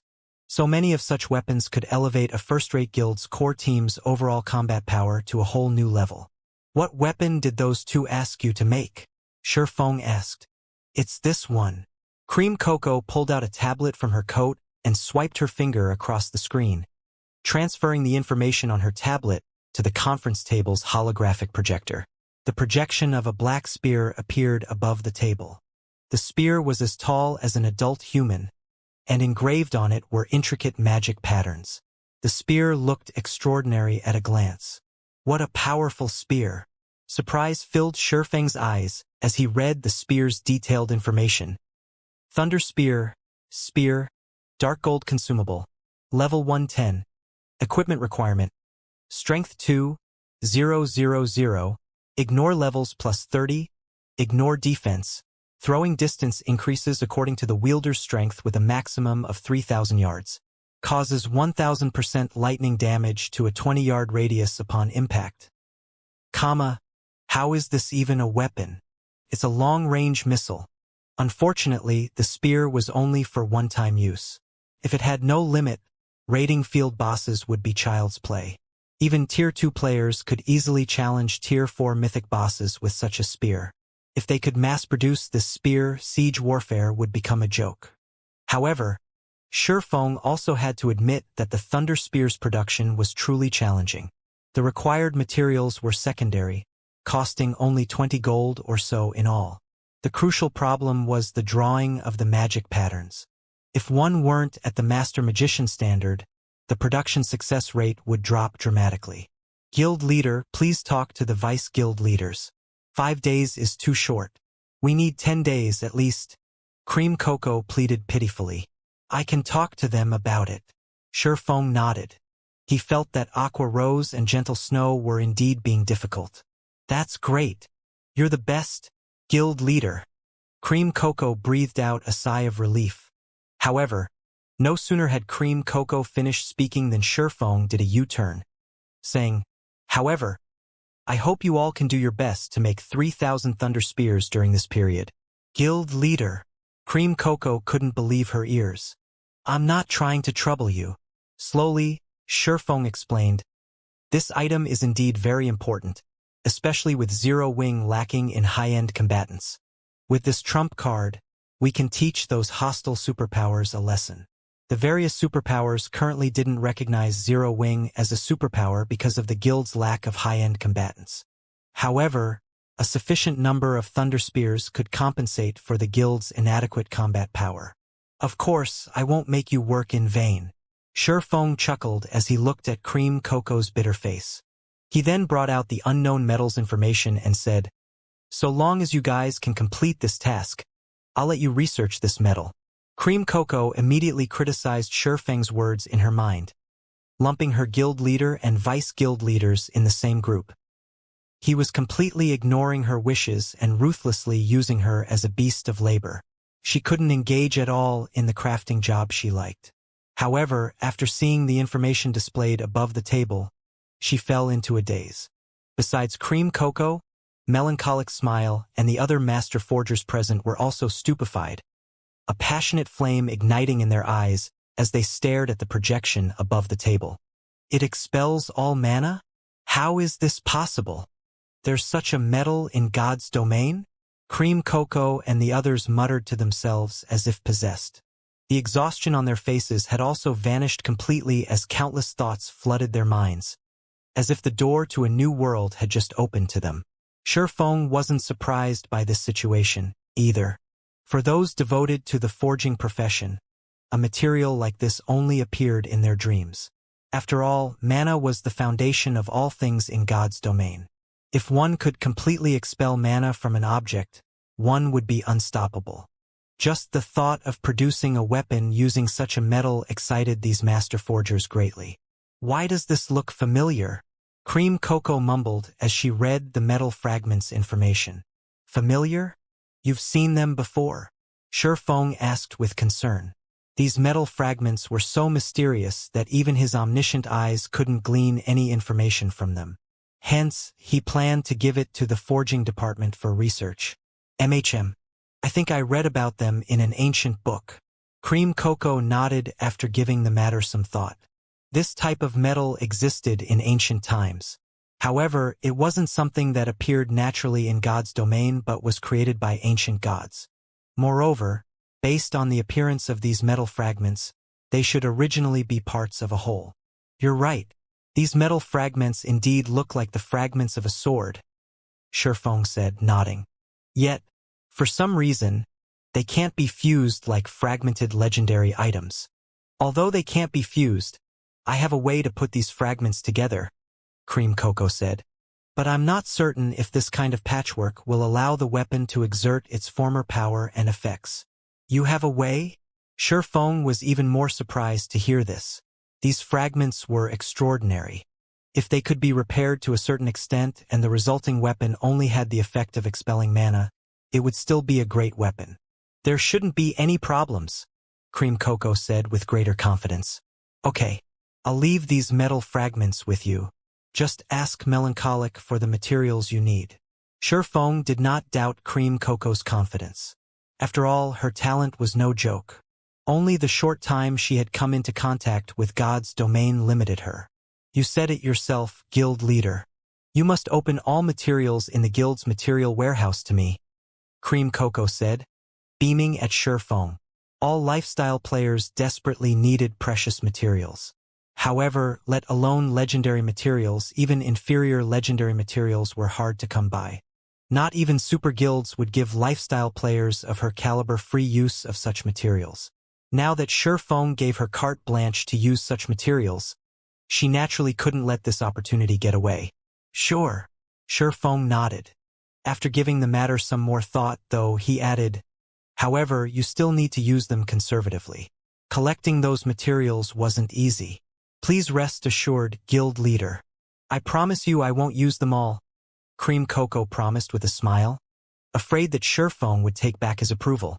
Cream Cocoa behaved like a child who had just gotten a new toy, and Shifeng didn't know whether he should cry or laugh as he looked at her.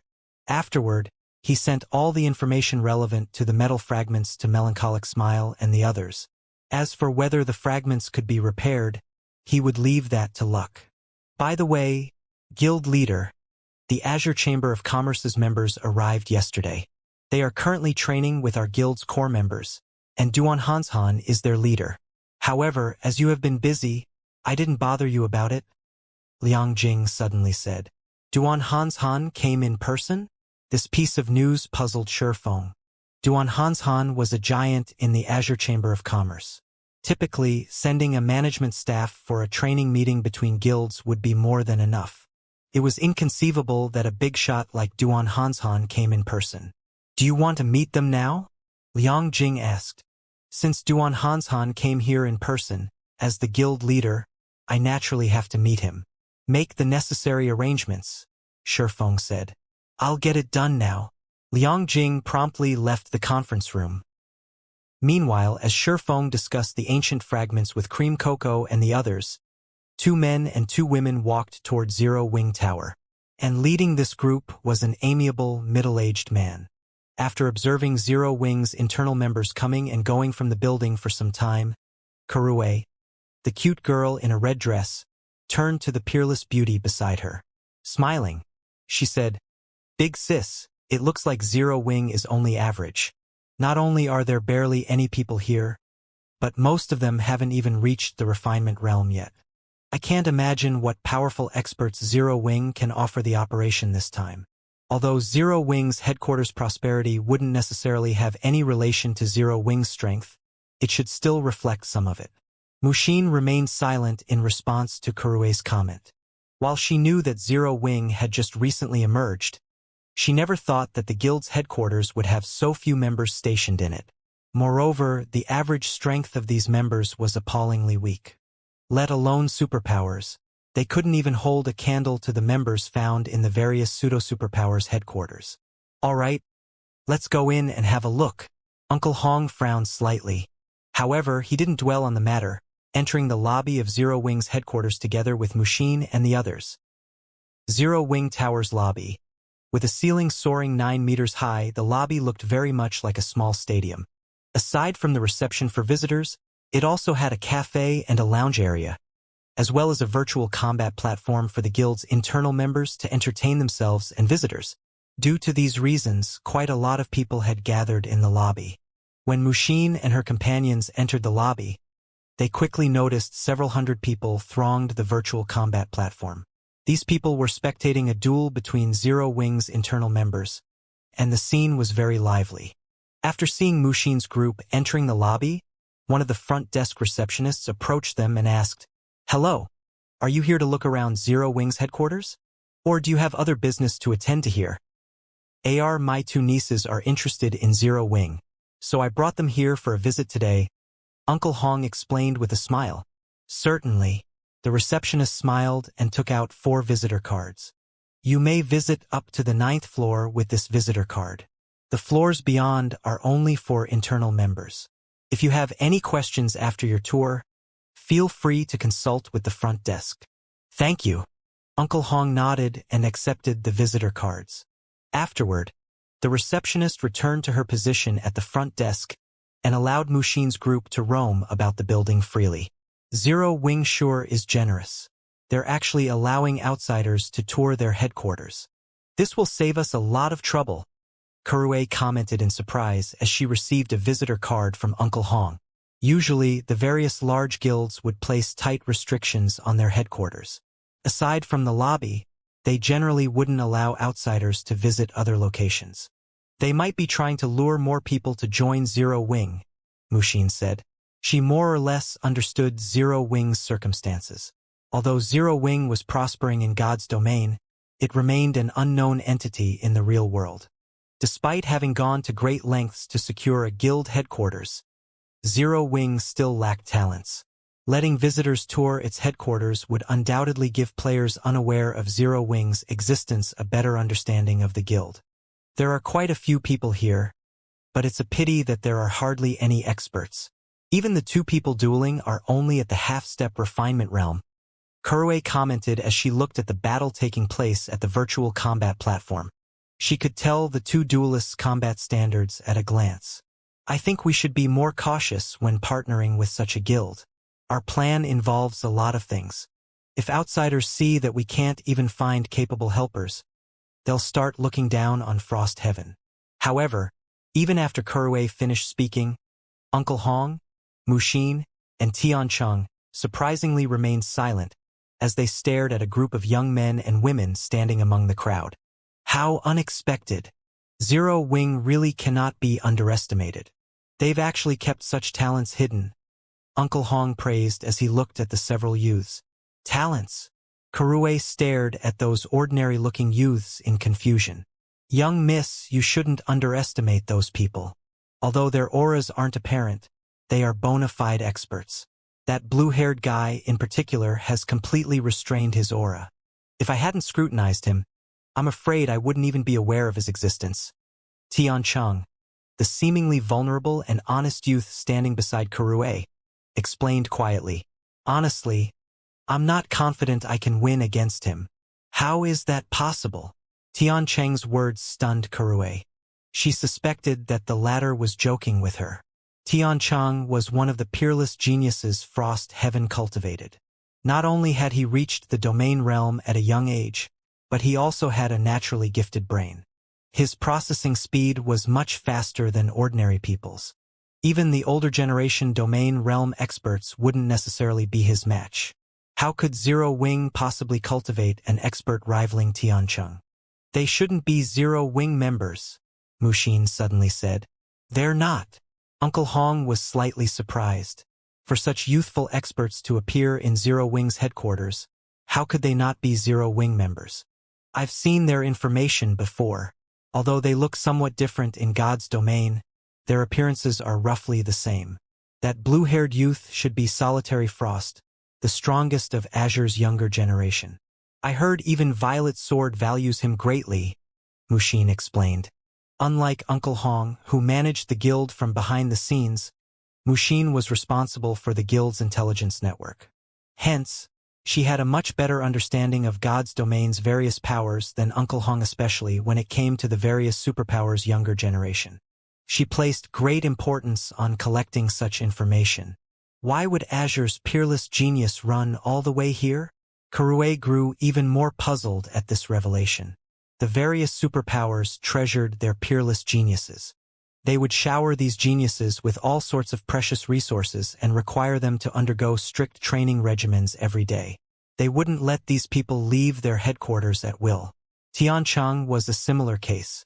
If not to inspect Zero Wing's strength this time, he wouldn't have received permission to leave Frost Heaven's headquarters. Zero Wing really is interesting. Not only did Azure's peerless genius come running over, but so did an old fellow from Azure, Uncle Hong said as he gazed at a cool-headed, middle-aged man resting and drinking tea in a corner of the lobby. Old fellow? When Kurue checked the focus of Uncle Hong's attention, Her mouth dropped wide open subconsciously. The man Uncle Hong was looking at was none other than Duan Hanshan, the strongest person of the Duan family's second generation. Duan Hanshan's reputation in the virtual gaming industry was in no way inferior to Uncle Hong's. Or, to put it in another way, she had grown up listening to the stories of these men. For such a big shot to visit Zero Wing's headquarters personally was definitely big news. At the same time Hong Xinyuan noticed Duan Hanshan, Duan Hanshan also noticed Hong Xinyuan's presence. The two of them then smiled at each other. "Come, let's head over," Hong Xinyuan said, smiling. After saying so, Hong Xinyuan made his way to Duan Hanshan. As for Mushin and the others, they obediently followed him while bating their breaths. "Old Hong, what brings you here?" Duan Hanshan greeted Hong Xinyuan with a smile. "My two nieces are interested in Zero Wing, so I came to look around," Hong Xinyuan replied perfunctorily. "However, I'm curious as to why the Western Continent's ice demon is here. There still shouldn't be much interaction between the Eastern and Western continents. The Azure Chamber of Commerce mainly operated on the Western continent, and the businesses it had on the Eastern continent were very few. No matter how he thought about it, there shouldn't be much contact between Azure and Zero Wing." Narrowing his eyes, Duan Hanshan refused to believe a single word from Hong Xinyuan's mouth. He then stroked his beard and said flatly, "It's nothing. I just brought some of Azure's newcomers for a training meeting with Zero Wing." "You guys are here for training?" Hong Xinyuan reflexively arched a brow at Duan Hanshan, doubt coloring his face. Let alone Hong Xinyuan, even Kurue thought Duan Hanshan was messing with them. Although she was a newcomer who had just entered the virtual gaming industry recently, she knew that the Azure Chamber of Commerce possessed an extraordinary foundation. It stood high above ordinary superpowers. In comparison, Zero Wing was a new guild that had just emerged along with God's domain. Who would believe that Azure would send its top talents to receive training from Zero Wing? "What? Don't believe me?" Duan Hanshan chuckled. "If we were in a super guild's headquarters, I would definitely believe you, but Zero Wing?" Hong Xinyuan chuckled and shook his head. Some guild operations indeed had to be kept confidential and could not be disclosed to outsiders. However, in Hong Xinyuan's opinion, Duan Hanshan's excuse was simply too poor. Saying that Azure's top talents had come to teach Zero Wing's newcomers would be more believable. "I knew you wouldn't believe me." Duan Hanshan's smile grew even brighter when he heard Hong Xinyuan's reply. He then pointed at the nearby virtual combat platform and said, "We're going to have a coaching battle with Zero Wing in a moment. Since you don't believe me, how about we make a bet?" "Bet? How are we betting?" Hong Xinyuan asked out of curiosity. "Didn't you bring a newcomer too?" Duan Hanshan glanced at Tiancheng. Calmly, he said, "I can see he's quite good. How about you have him replace one of my newcomers? However, this is a precious spot, so I can't just let your newcomer join for free. I'll have to collect 5 bottles of S-rank nutrient fluid as a deposit." Hong Xinyuan nearly choked at Duan Hanshan's proposal. Not only was Duan Hanshan asking his side to contribute manpower, but he was even asking for 5 bottles of S-rank nutrient fluid. Duan Hanshan was too shameless. "Don't be in a hurry to reject me." Upon seeing Hong Xinyuan's dark face, Duan Hanshan added, "If you win this bet, I'll pay you back double." "It seems you're quite optimistic of Zero Wing's members." Hong Xinyuan was somewhat surprised. 10 bottles of S-rank nutrient fluid were enough to supply a top talent for half a year, a significant amount to any superpower. "Sort of." Duan Hanshan nodded. "However, if you lose, you'll have to compensate me with an additional 10 bottles. Hong Xinyuan was momentarily at a loss for words. Why did Duan Hanshan make it sound as if they would lose no matter what? When had Frost Heaven's reputation fallen to such a degree? "How about it? Wanna bet?" Duan Hanshan asked hastily when Hong Xinyuan remained silent for some time. However, Hong Xinyuan wasn't a young and arrogant rookie. He didn't pay any attention to Duan Hanshan's goading at all. Instead, he turned to look at the honest-looking Tiancheng. "Tiancheng, what do you think?" Hong Xinyuan asked. Upon hearing Hong Xinyuan's question, Kurue hurriedly signaled Tiancheng to agree. After all, This was an excellent opportunity to disrupt Mushin's plan. Tiancheng was the fifth strongest person among Frost Heaven's 10 swords. Out of everyone in Zero Wing, only Black Flame could possibly contend against him. However, Tiancheng surprisingly did not answer right away. "Uncle Hong, may I use my full strength in the match?" Tiancheng asked.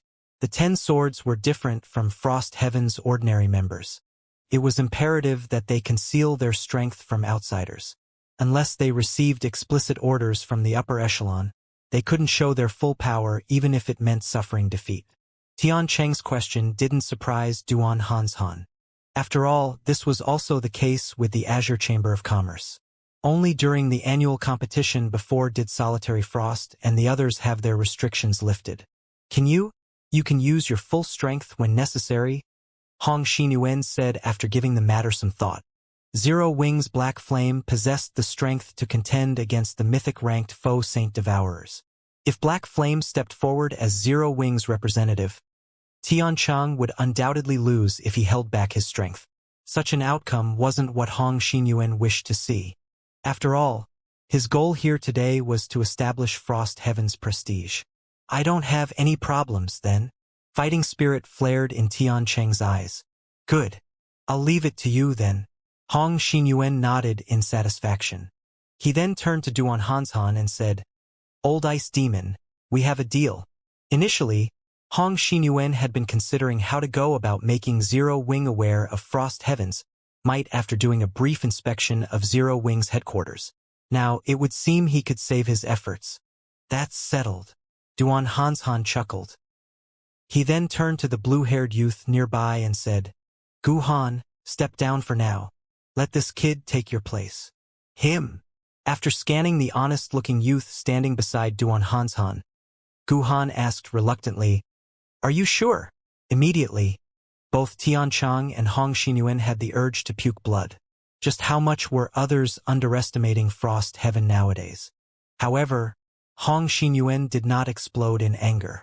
He merely signaled Tiancheng with his eyes, conveying, "You know what to do." They would let the Azure Chamber of Commerce know just how powerful Frost Heaven was through this duel. After a while, the coaching battle between Zero Wing and the Azure Chamber of Commerce officially began. At this time, more people thronged the virtual combat platform. Whether it was Zero Wing's members or Azure's members, both were ecstatic. "I heard that a newcomer from Frost Heaven is taking Gu Han's place. I wonder how many seconds that newcomer can last. I heard the best record so far is only 16 seconds. 16? In that case, Frost Heaven's newcomer should last 10 seconds. 10? Bullshit. I bet he won't last more than 6 or 7 seconds." The sudden substitution for the coaching battle sparked a heated discussion among the audience. In particular, Azure's members placed all their focus on guessing how many seconds Tiancheng could last in the duel. This situation had Kurue gnashing her teeth and dumbfounded Mushin. Is it because Frost Heaven hasn't made any major movements recently? Is everyone treating us as pushovers already? Mushin felt that something was amiss as she eavesdropped on the discussions. The behavior of Azure's members was too strange. Every one of them spoke as if being able to last only several seconds against Zero Wing's representative was something to be proud of. None of them possessed the consciousness of an expert at all. After Tiancheng sat within the virtual combat cabin, the door on the other side of the cabin slowly opened. A young and beautiful girl then walked in, sat on the battle seat directly opposite Tiancheng, and gently donned the link helmet. However, contrary to Tiancheng's expectations, his opponent did not exude an expert's temperament and sharpness at all. The girl next door type. "Are you kidding me?" Anger immediately stirred in Tiancheng's heart when he saw this girl.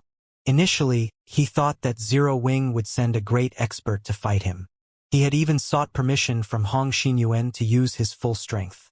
However, not only did Zero Wing not send Black Flame to face him, but even the guild's 2 vice-guild leaders did not show up. Instead, it fielded a little girl. Zero Wing was thoroughly underestimating Frost Heaven. "Old Ice Demon, this is the guild you have high hopes for?" Hong Xinyuan chuckled involuntarily as he inspected Violet Cloud. After seeing Duan Hanshan's confidence, Hong Xinyuan had very nearly believed that there was more to Zero Wing than met the eye.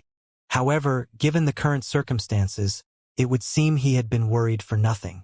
Although Violet Cloud was indeed talented for reaching the Void Realm at such a young age, she was still way behind when compared to Tiancheng. In fact, Tiancheng should end the fight within seconds. Of course. Upon seeing the smile on Hong Xinyuan's face, Duan Hanshan similarly smiled and suggested, "Why don't we add to the wager? Then? What? Are you regretting your decision?" Hong Xinyuan smiled. "No. In addition to the previous wager, how about we bet 100,000 magic crystals?" Duan Hanshan suggested happily. "What if I don't accept?" Hong Xinyuan asked. In Hong Xinyuan's opinion, Duan Hanshan was simply trying to scare him into canceling their bet. With the major update God's domain was undergoing, the prices of magic crystals and various materials were bound to increase. Hence, the various superpowers were currently doing their best to collect as much of these resources as possible. No one was willing to sell. Moreover, 100,000 magic crystals was a considerable sum, one even Hong Xinyuan wouldn't wager casually. "It doesn't matter if you refuse. It's up to you," Duan Hanshan said indifferently. "Okay. I'll bet with you." Hong Xinyuan agreed after seeing Duan Hanshan give up so readily. "Good. I knew you were a good person," Duan Hanshan chortled. "A good person?" Hong Xinyuan found Duan Hanshan's words strange. Meanwhile, during their conversation, the holographic screen outside the combat cabin also displayed the battlefield Violet Cloud and Tiancheng stood on. The battlefield was a barren wilderness, with the two players 100 yards apart from each other. Both of them retained their attributes, levels, and equipment from when they logged out of God's domain. At this time, Tiancheng sported 6 pieces of epic equipment. The spear he held also gave off a dark glow and made the surrounding space tremble slightly, even while idle. With one glance, it was obvious that the spear was an extraordinary magic weapon with attributes that definitely surpassed those of ordinary epic weapons. As for Tiancheng, he had already reached level 119. His level ranked at the top even among the entirety of God's domain. "Hee, now you know how powerful our guild is," Kurue muttered. However, contrary to Kurue's expectations, the crowd outside the combat cabin didn't reveal any surprise or exclaim in shock, remaining remarkably calm. On the other hand, complicated feelings flashed in Mushin's eyes as she looked at the holographic screen. It was as if she had just seen something unbelievable. Kurue followed her elder sister's gaze. Violet Cloud, level 121.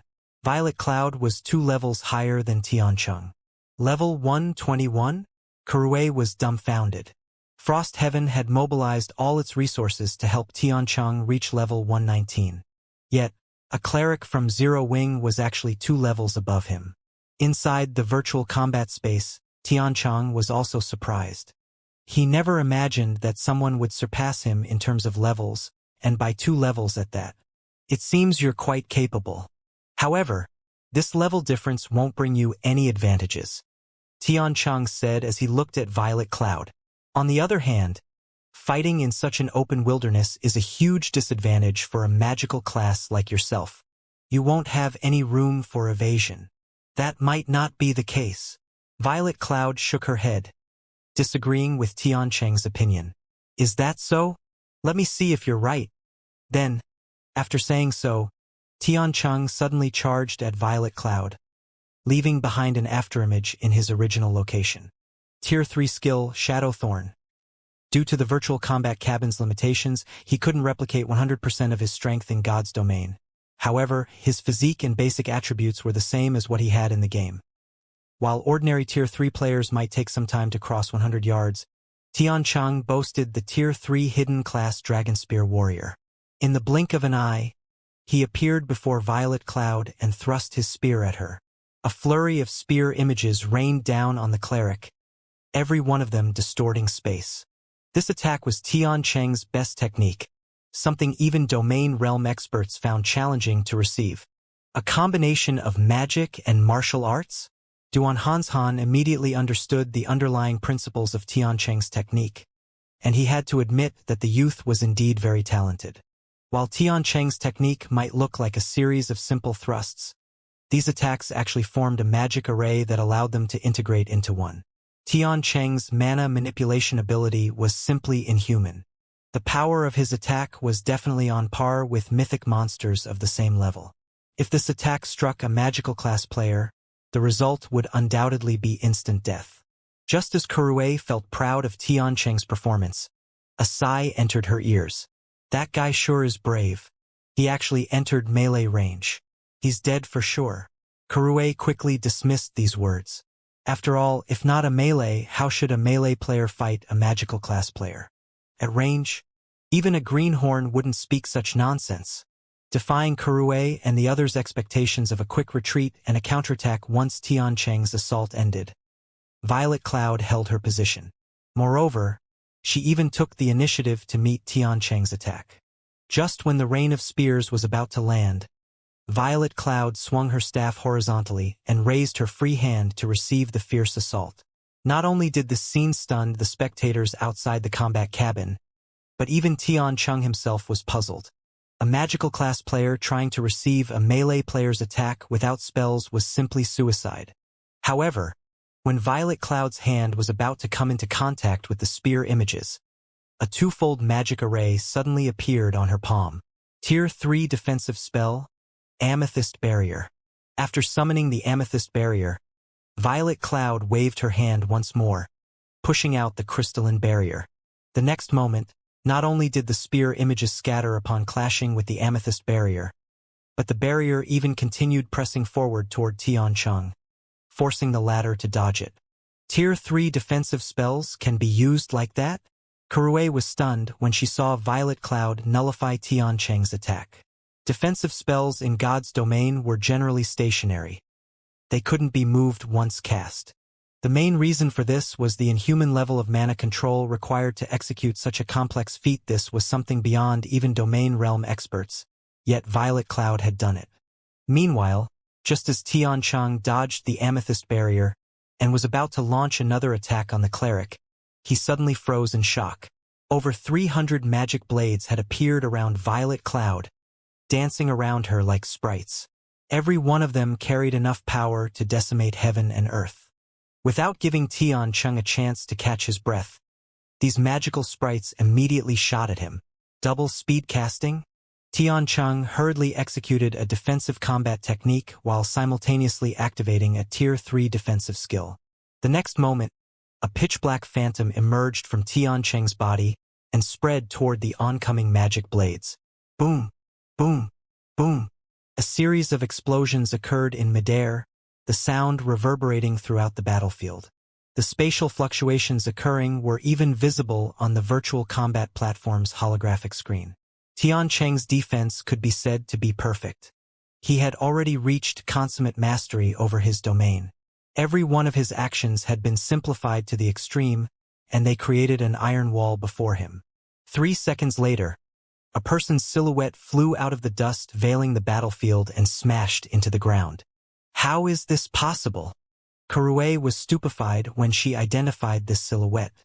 After all, this person was none other than Tian Cheng. I actually lost? Tian Cheng wore a dazed expression when he woke up back inside the combat cabin. For a time, his thoughts lingered on the final moment of the fight. What exactly happened to Tian Cheng? How did he get defeated so suddenly? Questions flooded Kurue's mind as she stared at the holographic screen. Tian Cheng was clearly holding his own against the magic blades a second ago. Yet, in the next second, he got devoured by them. This situation was like a nightmare. Tian Cheng had combined a bronze defensive combat technique with a Tier 3 defensive skill. Even Tier 4 mythic monsters couldn't have harmed him. How could a Tier 3 cleric like Violet Cloud possibly land an attack on him?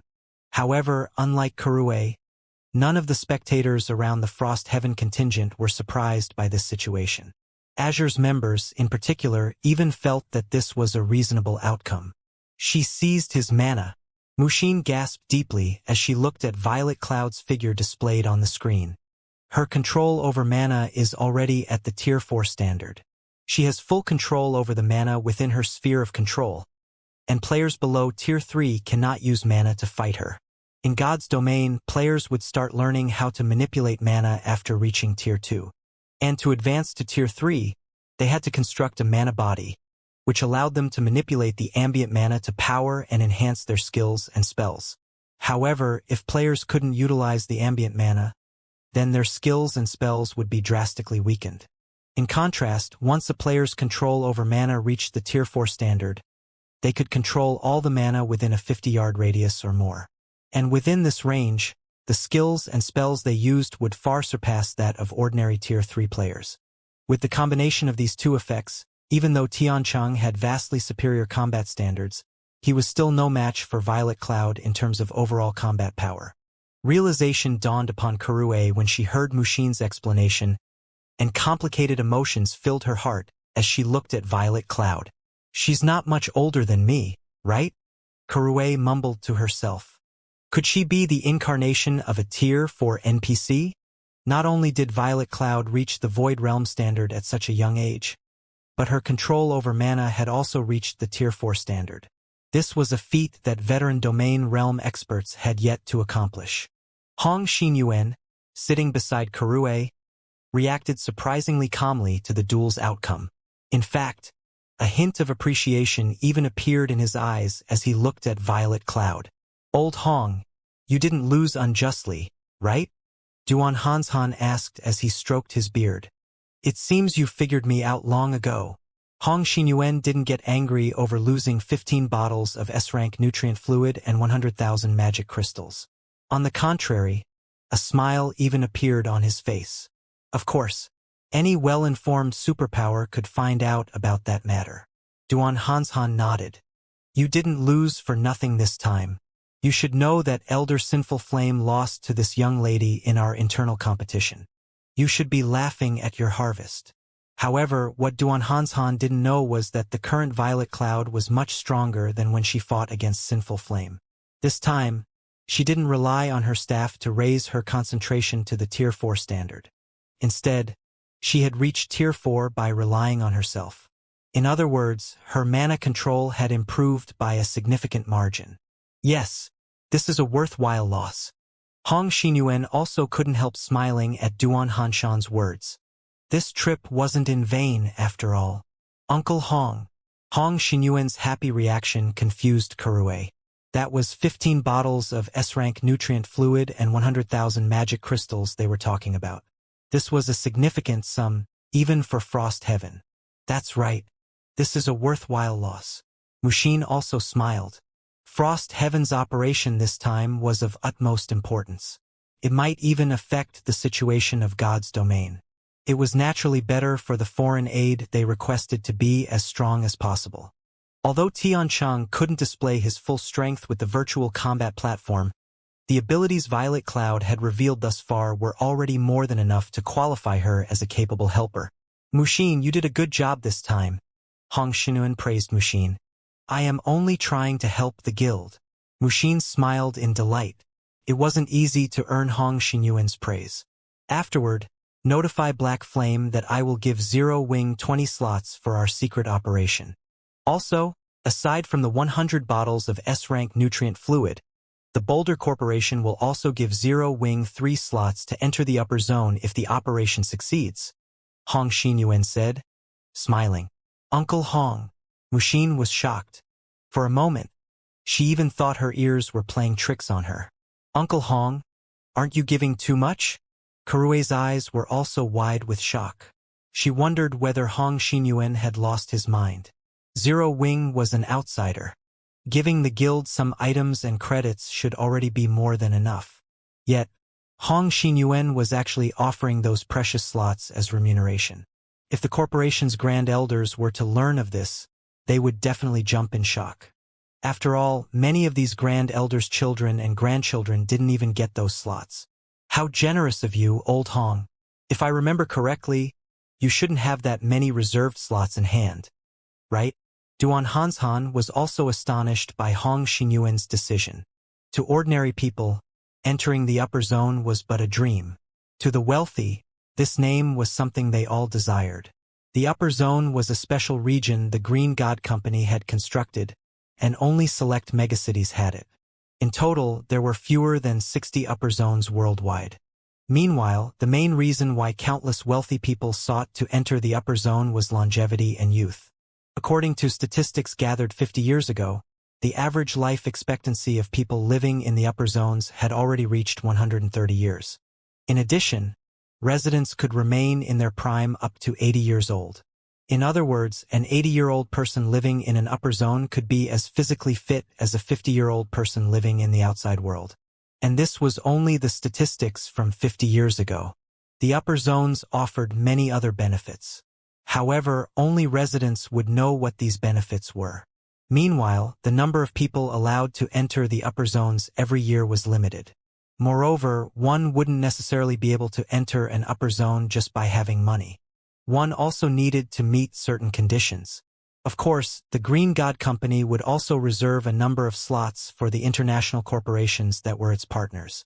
However, this number was so incredibly small that these corporations couldn't bear giving any of their slots to outsiders. Only those who had made great contributions could receive a slot. For Hong Xinyuan to offer 3 slots to Zero Wing was an unreasonably generous move. "I can still afford to give away 3 slots," Hong Xinyuan said, clicking his tongue. However, while he pretended not to care very much, the distress in his eyes couldn't escape any of the experts present. "It seems you have it tough as well," Duan Hanshan said as he gave Hong Xinyuan a complicated look. Of those present, only he knew of some of the reasons behind Hong Xinyuan's decision. However, Duan Hanshan's words bewildered Mushin and Kurue. "All right, our goal has been achieved. We should go now." Hong Xinyuan chuckled without giving an explanation. He then turned around and walked out of the lobby, showing no intention of staying even a moment longer. After Hong Xinyuan's group left, Gu Han, who was standing some distance away, approached Duan Hanshan. "Elder Duan, why did Frost Heaven pay Zero Wing a visit this time?" Gu Han asked out of curiosity. "It's nothing important." Duan Hanshan took a deep breath, complex emotions darkening his eyes as he watched Hong Xinyuan's group exit the building. "It's just that a big change is imminent, and the time you youngsters have is dwindling." "A big change?" Gu Han grew even more confused at Duan Hanshan's words. Just as Gu Han was about to ask more questions, Liang Jing walked out of an elevator and approached them. "Elder Duan, our guild leader would like to see you," Liang Jing said respectfully. "It seems your guild leader finally decided to come out." "He really kept this old man waiting." Nodding, Duan Hanshan continued, "It just so happens I want to talk to him about the Dragon Phoenix Pavilion. Lead the way." "This way, please, Elder Duan." Liang Jing led Duan Hanshan to the express elevator to the building's top floor. Zero Wing Tower, top floor reception room. "Shifeng, meeting you truly isn't easy. This old man has waited 2 whole days," Duan Hanshan said facetiously as he took a sip of tea on the sofa. Despite Duan Hanshan's jocular words, a hint of surprise flashed in his eyes as he looked at Shifeng. He could feel something different about Shifeng, yet he couldn't put his finger on it at the moment. In God's domain, Shifeng felt like a vast ocean. Now, although he still gave off a calm and vast feeling, Duan Hanshan could also feel hints of wind and rain coming from the youth. It was as if this calm could explode at any moment. In fact, Duan Hanshan could even feel a faint trace of danger from Shifeng right now. However, this feeling was intermittent, leaving Duan Hanshan uncertain. Shifeng himself didn't notice this change. After completing his Tier 4 promotion and exiting his virtual gaming cabin, he only felt that his thoughts had become sharper and nothing more. This situation also puzzled Shifeng somewhat. Unlike the previous breakthroughs he had, his body didn't become deprived of energy because of the breakthrough. On the contrary, his current physical condition was surprisingly good. He had not entered a state of weakness after this breakthrough. "Elder Duan, you jest. I truly had to go to great lengths to get out of God's domain," Shifeng explained. "May I know why you decided to visit Zero Wing's headquarters personally this time? Did something big happen?" Duan Hanshan was the Duan family's representative in the Azure Chamber of Commerce. His status was not the slightest bit inferior to that of the guild leaders of super first-rate guilds. No matter how one looked at it, There was no way someone of such status would escort a bunch of newcomers for training. This was especially true for Azure, a superpower that focused on commerce. Azure was much busier than combat-oriented guilds, as it had to maintain a vast and accurate information network. You really are a straightforward person. You behave nothing like the guild leaders of other powers. Duan Hanshan chuckled. However, I am similar to you in this aspect. In that case, I'll get straight to the point. Indeed, I didn't come here for the training meeting but another major event. This matter might even have something to do with Zero Wing. A major event that concerns Zero Wing? Shifeng couldn't help growing curious. May I know what this event is, Elder Duan?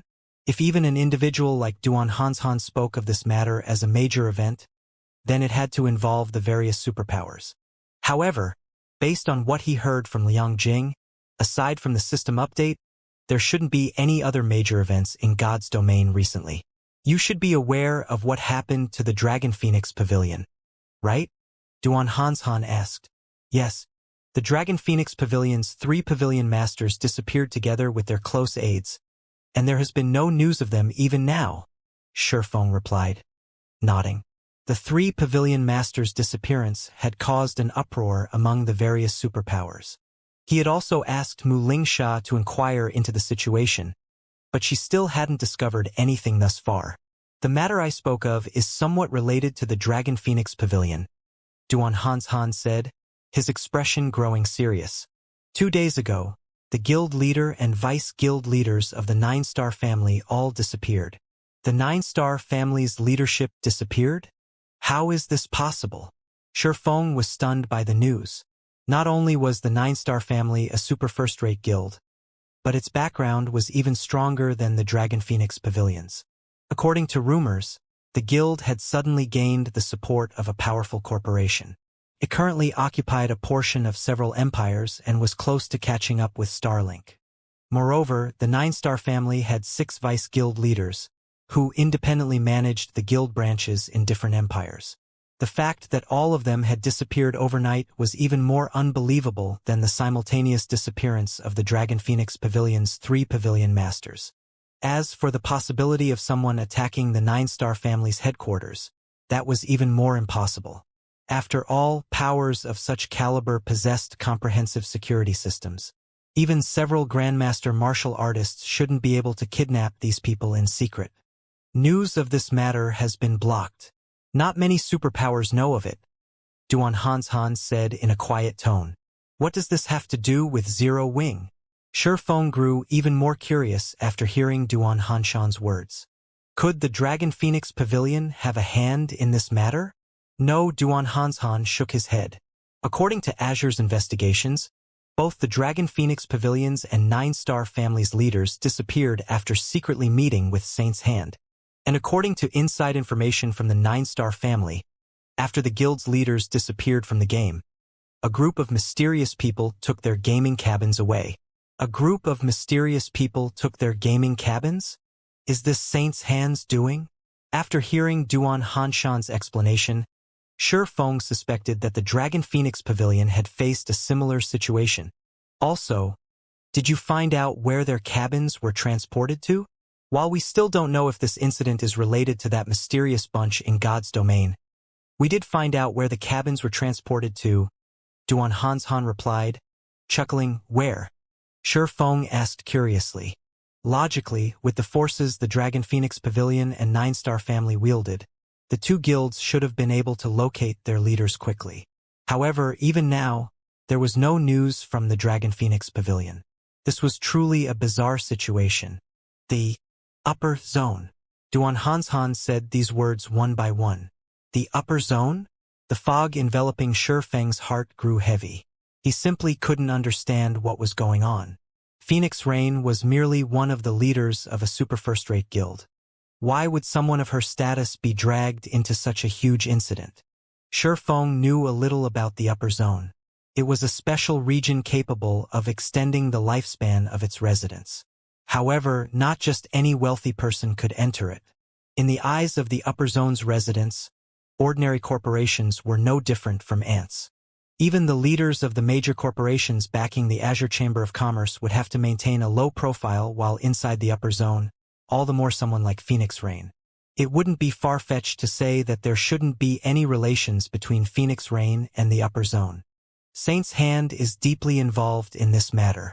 I came here this time to tell you that it's best not to provoke Saint's Hand too much during this time. Who knows? Zero Wing might end up becoming the next 9-star family. Duan Hanshan warned earnestly. Provoke Saint's Hand? Revealing a bitter smile, Shifeng said, I've never taken the initiative to provoke them. To occupy the Orc Empire, Saint's Hand had already set its sights on Silverwing Town. It wasn't that he wanted to provoke Saint's Hand. Rather, the other party had already resolved to take his life. However, you don't have to worry too much about this, either, Duan Hanshan said, chuckling. Don't need to worry? Shifeng asked, puzzled. Although he had adequate strength now, he was certain the security of Zero Wing's headquarters was far from comparable to that of the 9-star families and Dragon Phoenix Pavilion's headquarters. Frost Heaven's Hong Xinyuan has promised that so long as Zero Wing helps Frost Heaven complete the task you two agreed on, he will give Zero Wing 3 reserved slots to enter the upper zone, Duan Hanshan said, smiling. This is the opportunity of a lifetime. Any superpower would laugh to death if they received such a wonderful opportunity. You should know how extraordinary the upper zones are. Those places are possibly the safest locations in the world. Although both the 9-star family and Dragon Phoenix Pavilion were super first-rate guilds, the corporations backing them lacked the power to secure slots to enter the upper zone for the guild's leadership. Otherwise, the 2 guilds wouldn't have faced such a predicament. This piece of news rendered Shifeng speechless. Just what is Frost Heaven trying to do for it to be so generous? These were reserved slots for the upper zone they were talking about. All else aside, just the upper zone's security aspect was already more than enough to make the various superpowers guild leaders go crazy. During his previous life, even when the guild leaders of first-rate guilds offered billions of credits, they still couldn't secure a slot in the upper zone. Only the guild leaders of super first-rate guilds could barely manage to do so. Yet now, Frost Heaven was actually offering 3 slots to Zero Wing. At this moment, Shifeng wouldn't be surprised if Frost Heaven wanted Zero Wing to mount a full-on assault on the 5 great super guilds. You're quite lucky, honestly. If it were any other time, Frost Heaven most likely wouldn't offer such a price for Zero Wing's help, Duan Hanshan said, sighing. As for what exactly Frost Heaven wants Zero Wing to do, I can't reveal it to you now. Someone from Frost Heaven will notify you when the time comes. In any case, it isn't a simple task. Zero Wing has to be careful. Otherwise, it wouldn't be surprising if Zero Wing were to perish. Thank you for your reminder, Elder Duan. Shifeng sincerely thanked Duan Hanshan. Duan Hanshan's willingness to reveal the Dragon Phoenix Pavilions and Saint's Hands matters to him already demonstrated Azure's sincerity in its partnership with Zero Wing. Shifeng naturally had to show his appreciation. Azure hasn't done anything noteworthy. How you'll proceed in the future is still up to you to decide, Duan Hanshan said, chuckling. Seeing as Shifeng was willing to accept the Azure Chamber of Commerce's kindness, his task here was done. All right, I should go now. After saying so, Duan Hanshan left the reception room. He didn't even let Shifeng send him off as he silently disappeared from Zero Wing's headquarters. Guild leader, what should we do now? Liang Jing asked worriedly after Duan Hanshan left. Saint's Hand posed too much of a threat. If they didn't act carefully, they might very well end up like the Dragon Phoenix Pavilion and 9-star family. We can only take things as they come, Shifeng said. However, we'll have to reorganize our plans. Once God's Domain's system update ends, have all of Zero Wing's main force members gather at Silverwing City. It's about time Zero Wing underwent some changes. God's Domain's major updates were extraordinary, each triggering a complete shift in the game structure. Since the first major update came a little sooner than expected, he would have to start overhauling Zero Wing's expansion plans. Otherwise, the guild wouldn't even have scraps to fight over, let alone contending against Saint's Hand and the various superpowers. I understand. I'll get it done as soon as I go online, Liang Jing said, nodding. Time passed quickly. Before anyone knew it, God's Domain's major update had been completed, and everyone started logging back into the game at 7 o'clock in the morning. Lying in his virtual gaming cabin, Shifeng took a deep breath when he saw the login button appear on the screen before him. Login. Silverwing City, Zero Wings residence. Along with a flash of brilliance in the underground secret room, Shifeng's figure gradually appeared.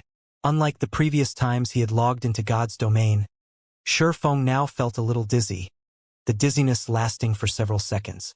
And when he recovered, he found that everything in front of him seemed completely different. If the previous God's Domain looked like an extremely high-definition image in Shifeng's eyes, then the current God's Domain looked like the real thing. In other words, the sense of reality he got from the game was on a completely different level. This kind of realism is so nostalgic. A smile appeared on Shifeng's face when he perceived his current situation. Most players wouldn't notice any significant changes in the game's realism after the major update. However, for Shifeng, who had fought in God's Domain for 10 years in his previous life, the changes were distinct. Previously, he constantly felt as if there was a barrier between his body and brain. He couldn't control his virtual body as easily as he did his real body no matter what. However, this barrier was now gone. It was like the difference between 99% and 100%. This kind of change might not mean anything to ordinary players, but the difference was massive for expert players. Take humans and gorillas, for example. Despite there being only a 1% genetic difference, the two were worlds apart. Combat in God's Domain was different from combat in the real world. Due to physical limitations, there were many techniques the human body could not exhibit in the real world. Take a child trying to lift a 1-ton sword, for example. With how tiny the child's physique was, such a feat would be impossible. However, what if the child's physique allowed him to swing the sword easily? One could easily imagine how terrifying the child's destructive power would be. After adjusting to the changes, Shifeng left the secret room, heading to his office to sort out the information on the major update. When Shifeng walked out of the secret room, the Tier 3 NPC guard stationed at its entrance panicked. Like a frightened rabbit, the guard hurriedly straightened his back and put on a respectful look. "Good morning, my lord." The Tier 3 NPC respectfully saluted Shifeng. "Good morning." Shifeng nodded and smiled at the NPC named Inflate. "It's finally here. I wonder how chaotic God's Domain's major forces will become?" In reality, the biggest change brought about by God's Domain's first major update wasn't in the realism but the NPCs and monsters. Both NPCs and monsters gained their own thoughts after the major update. Yes, thoughts, not intelligence. The so-called AI that powered the NPCs and monsters before was merely a well-designed program that could react to players' words and actions to a reasonable extent. Most of the NPCs and monsters in the game couldn't actually think for themselves. Generally, only NPCs at Tier 5 and above had such an ability. But now, no matter how weak the monster or NPC was, they would all have their own thoughts. This would bring about a great change to God's Domain. After all, from a certain perspective, NPCs and monsters were no longer different from real humans. With this change, fights with monsters and NPCs would feel no different from PvP fights. No, to be precise, fights against monsters and NPCs would become even more troublesome than PvP fights. Unlike players, monsters and NPCs were accustomed to fighting in God's Domain. Some monsters and individual NPCs had started fighting at birth and accumulated 10, 20, 30 years or more of experience. Their combat experience far exceeded that of ordinary players that had been in God's Domain for only 1 or 2 years. However, this still wasn't the greatest impact on God's Domain's players. What would really affect players were the changes in the behavior of NPCs and monsters. From now on, NPCs would not only actively hunt monsters, but also compete with players for various quests and resources at the Adventurers Association. They would even contest for the precious resources and opportunities needed for class promotions. When the first major update hit God's Domain in the past, this change had given the various powers a huge headache. After all, not only had they lost their monopoly on resources, but NPCs and monsters had even stolen a significant portion of these resources. Of course, this change came with its benefits as well. For example, players unaffiliated with any powers could choose to join NPC teams to do quests. This option instantly increased the survivability of independent players. It also allowed independent players to get their hands on resources and equipment that were previously unattainable. Meanwhile, after Sherfong left the underground hall, the NPC named Fret breathed out a deep sigh of relief. The Lord seems strange today. He normally doesn't talk to us guards, yet he actually said good morning to me today. Fret, who was clad in silver mail armor, thought in confusion as he looked at Sherfang's departing back. Did the Lord notice me slacking, so he greeted me as a warning? Thinking up to this point, Fret shivered involuntarily. This won't do. I mustn't slack off anymore. Such a good job is hard to find in the entire Star Moon Kingdom. If I lose it, those former colleagues of mine will definitely treat me as a joke. Fret raised his vigilance and straightened his posture even further. Meanwhile, when the other NPC guards in the underground hall saw Sherfang, they also started secretly discussing Sherfang's peculiar behavior today. Sherfang was someone standing in a lofty position. In the past, he normally wouldn't even say a word to them. He was basically the representation of coldness and ruthlessness. Yet, Sherfang gave off the feeling of a spring breeze today. This sudden transformation made the guards in the underground hall uneasy for some time. At this time, these NPCs weren't the only ones feeling doubtful and insecure. The players throughout God's domain also felt surprised and confused by the changes to the game. The forums of God's domain were also burning with discussions. Why do those NPCs feel like living people? They're even discussing us players in private. What is going on here? You think that's strange? My personal guard actually asked for a day off to take care of his injured wife. You guys probably haven't been to the Adventurers Association yet, right? Right now, NPCs are taking on the quests posted there. One NPC even seduced the beauty in my party to go questing with him. For a while, the players of God's domain were bewildered by these changes to the NPCs. Some found the changes novel, while others found them flabbergasting. However, most players rejoiced at these changes. Such sentient NPCs were simply unheard of. The players felt as if they had actually come to another world. This was especially true when they heard these NPCs discussing them. The NPCs would even rave about the experts among players. Some well-known expert players even had fans among the NPCs, a situation ordinary players couldn't help envying. However, unlike ordinary players, God's domain's various major powers were far less delighted at these changes. In fact, these sudden changes were practically fatal to some of the smaller guilds. This was because the major update didn't just grant NPCs their own thoughts. The monsters out in the fields had also become much more troublesome to handle. This was especially true for monsters at the Lord rank or above. The wealth of combat experience they possessed made them even stronger than experts in terms of combat standards. A Lord-ranked monster could easily pummel a Tier 2 expert of the same level. Some great lords could even contend against Tier 3 experts. However, this still wasn't the worst part. The truly terrible change the major update brought was the removal of fixed dungeons. Dungeons were a stable source of equipment and materials for the various major powers in God's domain. Quite a number of guilds would grind low-level dungeons for all sorts of materials rather than raid high-level dungeons. In fact, small guilds weren't the only ones to use this approach to secure materials. Even the various superpowers did so. After all, with the difficulty of high-level dungeons, raiding them would definitely result in casualties, which would, in turn, cause the players in the team to regress. Hence, the various superpowers took the more conservative approach to obtain materials. They would have only one vanguard team for raiding high-difficulty dungeons. That way, they could ensure that they possessed the latest and best equipment and materials available while simultaneously having a large amount of basic materials to supply the vanguard team. However, that all changed with the game's major update.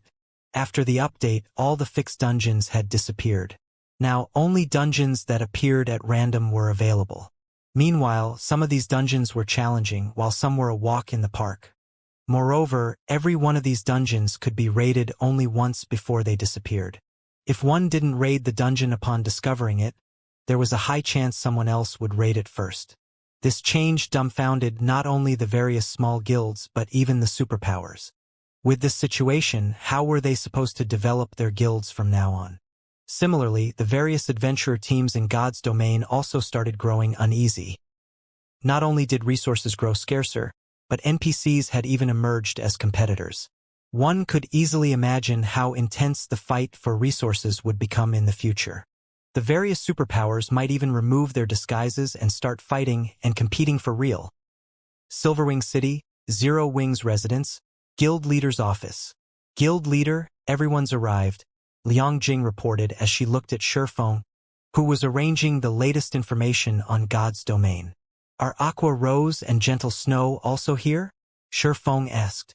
Although Aqua Rose and Gentle Snow had already exited the space-time maze. As they were transported to a special location, they couldn't contact others through the game at all.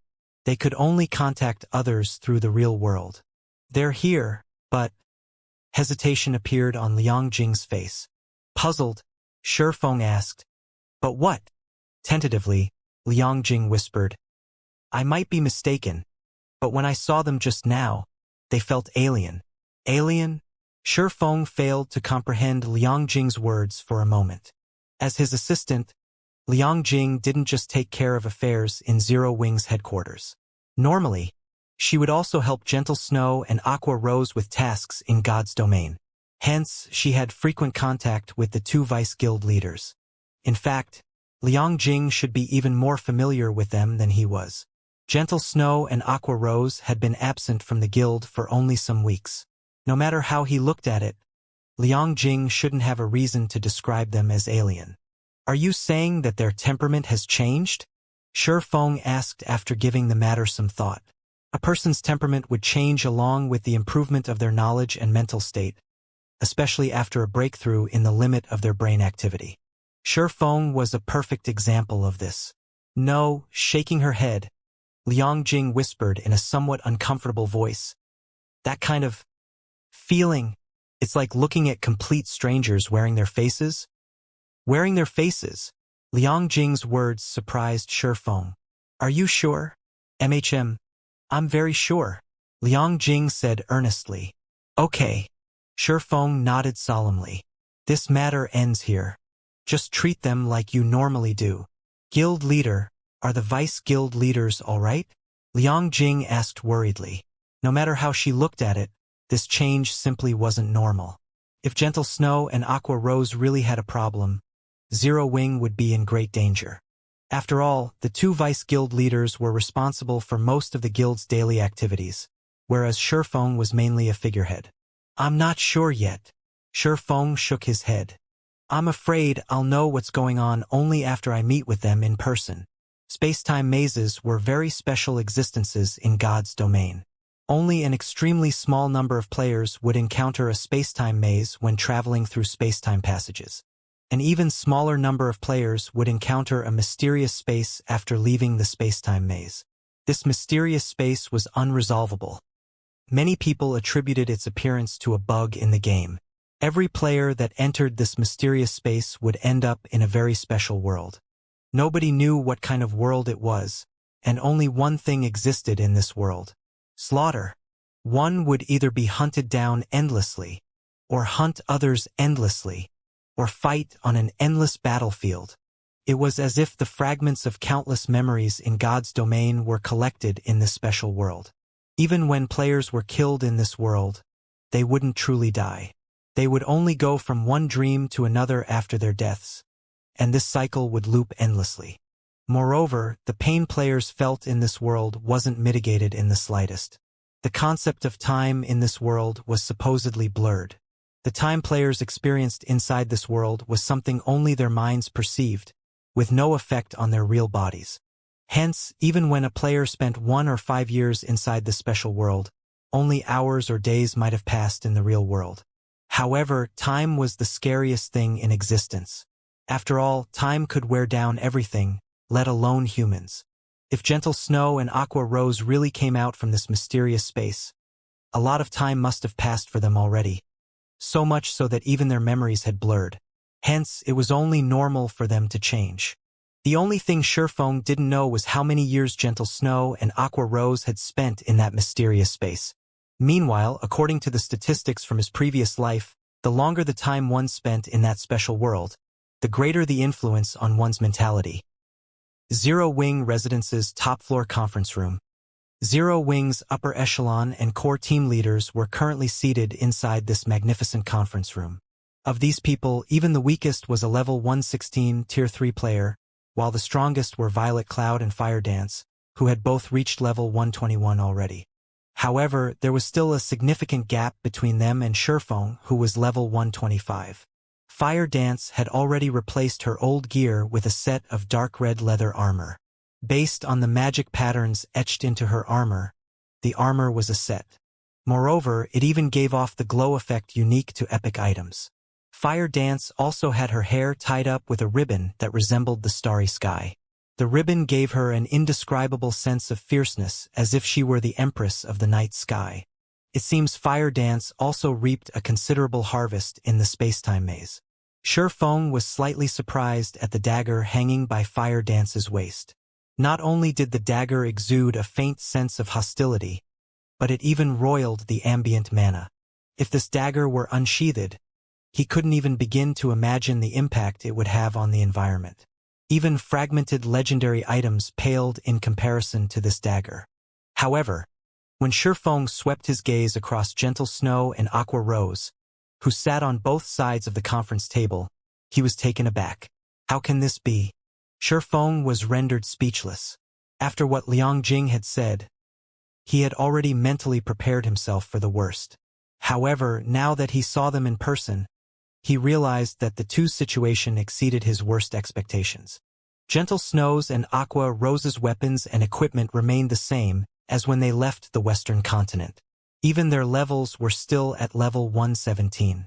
However, the feeling the two gave off was utterly different. Gentle Snow had been rather aloof in the past but still relatively sociable. On the other hand, Aqua Rose had been a cheerful and assertive woman, and her eyes had always sparkled with wisdom and ambition. Now, however, the two of them could no longer be considered human. Neither of them exuded the slightest hint of emotion, as if they were plants. They did not appear happy or sad. Although they were currently communicating with the others around them, their voices did not fluctuate with any emotion whatsoever. The only thing Shurfeng could sense from the two was a deathly silence, although the feeling of silence each gave off was slightly different. In the case of Gentle Snow, her silence resembled bones piled atop a battlefield.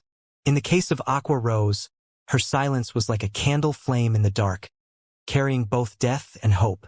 Besides Shurfeng, everyone else inside the room also sensed the changes in Gentle Snow and Aqua Rose. If not for the Gentle Snow and Aqua Rose they retained in their memories, everyone might have even had the urge to flee the scene immediately. Guild leader, did something happen to the two vice guild leaders? Yulan asked Shurfeng through a whisper. The change to Gentle Snow and Aqua Rose might not be noteworthy for those unfamiliar with them. But for those who were, this change was simply terrifying and creepy. Given how they are now, it seems something must have happened, Shurfeng answered, not hiding the truth. After all, this was obvious to everyone present. During the time Zero Wings members were secretly discussing Gentle Snow's and Aqua Rose's changes, Shurfeng also shifted his gaze to the two of them. How long did you two live in that world? Shurfeng asked them through a whisper. Shurfeng's words were like a drop of water falling into a silent ocean. Although it couldn't kick up any huge waves, it still caused ripples that spread out endlessly. As soon as Shurfeng finished voicing his inquiry, a hint of surprise flashed across Gentle Snow's and Aqua Rose's calm eyes. This surprise contained neither excitement nor joy. They didn't feel as if they found someone that understood them, either. They simply felt a little surprised. They wondered why Shurfeng would know of this matter. However, their surprise soon disappeared, and darkness and calmness returned to their eyes. Afterward, Aqua Rose and Gentle Snow exchanged glances.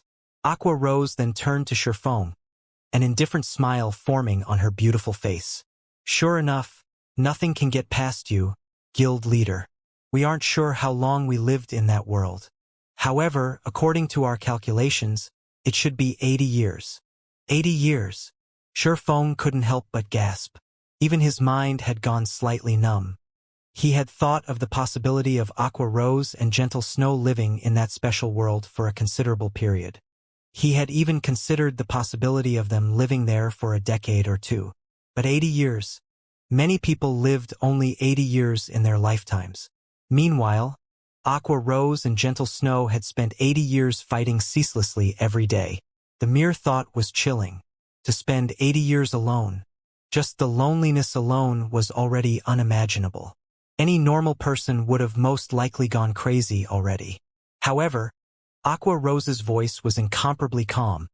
So calm that it was like she was talking about someone else's problem. 80 years. Complex emotions filled Shifeng's eyes as he quietly observed Aqua Rose and Gentle Snow. It's no wonder you two feel like monsters. The moment he laid eyes on Aqua Rose and Gentle Snow, he could already tell that the two of them were no longer human. After listening to Aqua Rose's explanation, he understood everything. If the two of them had spent 80 years in endless slaughter and combat, it wouldn't be an exaggeration to say that they were the strongest in the world in combat experience. Compared to them, the 10 years of combat experience he had in God's domain was nothing. Not to mention, both of them were combat geniuses. At this time, in terms of combat power, he was most likely a baby in front of Aqua Rose and Gentle Snow. A baby trying to see through the thoughts and standards of an adult was simply a joke. Not to mention, Aqua Rose and Gentle Snow would be adults even among grandmaster martial artists. This situation placed Shifeng at a loss. He didn't know whether he should feel happy or helpless. Guild leader, Frost Heaven's Mushin just contacted us. While Shifeng was in a daze, Liang Jing, who stood beside him, suddenly spoke up. Mushin wants Zero Wing to gather at the Fire Dragon Empire's imperial capital. She says we are allowed to bring at most 20 people. It seems they're finally ready to act. Shifeng didn't feel particularly surprised at this piece of news. After all, Duan Hanshan had already said that Frost Heaven would soon take action. Did she tell you their plan? She did. Liang Jing nodded with a slightly gloomy face. Guild leader, are we really going to participate in Frost Heaven's operation this time? If possible, I wouldn't want to either. However, Frost Heaven's offer is too tempting to refuse, Shifeng said with a bitter smile. 3 reserved slots for the upper zone. This wasn't an opportunity one could come across every day. Even the various superpowers would pounce on it. Not to mention, the upper zone had an important benefit he needed. While Gentle Snow and Aqua Rose might have gained 80 years of combat experience in that special world and achieved inhuman levels of combat standards, these benefits came with a huge drawback. On the surface, it would seem as if the two had lived in that special world for 80 years.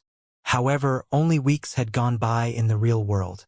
The instant the two left that special world, it would be as if 80 years of memories had been downloaded into their brains, placing an unimaginable burden on both their brains and bodies. During his previous life, the players that lived in that special world for 2 or 3 years had gradually had problems with their bodies after they returned. Eventually, they became paralyzed and had to be hospitalized for a month before they recovered. After all, digesting all these memories had consumed a lot of their mental strength, which definitely wasn't a good thing. Meanwhile, both Gentle Snow and Aqua Rose had lived in that special world for 80 years. Shifeng didn't dare imagine how massive a backlash they would suffer. For the two's safety, he had to bring them to the upper zone. Although the S-rank nutrient fluid had great recovery effects on the human body, it only helped a little in healing a person's brain and spirit. Only medicines for brain and spirit recovery could resolve this problem. Of all the medicines Shifeng knew, even the life potion wasn't particularly effective in spirit recovery. The most the life potion could do was restore ordinary depletions of mental strength. It was utterly ineffective against a brain overload like this. The only solution he could think of now was the upper zone. The upper zone was a special region the Green God Company constructed. There were plenty of unknowns inside. In fact, the precious S-rank nutrient fluids and life potions circulating in the market were merely obsolete medicine the Green God Company produced. Guild leader, Frost Heaven is too ambitious, Liang Jing commented despite herself. If we're not careful, Zero Wing might very well perish. What are they planning to do? Shifeng asked curiously. Their goal this time is to become one of the 12 great guilds of God's domain. Liang Jing said. The 12 great guilds wasn't a random title made up by players. Instead, this was a title given to the 12 strongest guilds recognized by the War God's Temple. The player guilds that become God's domain's 12 great guilds would enjoy numerous benefits across the main continent.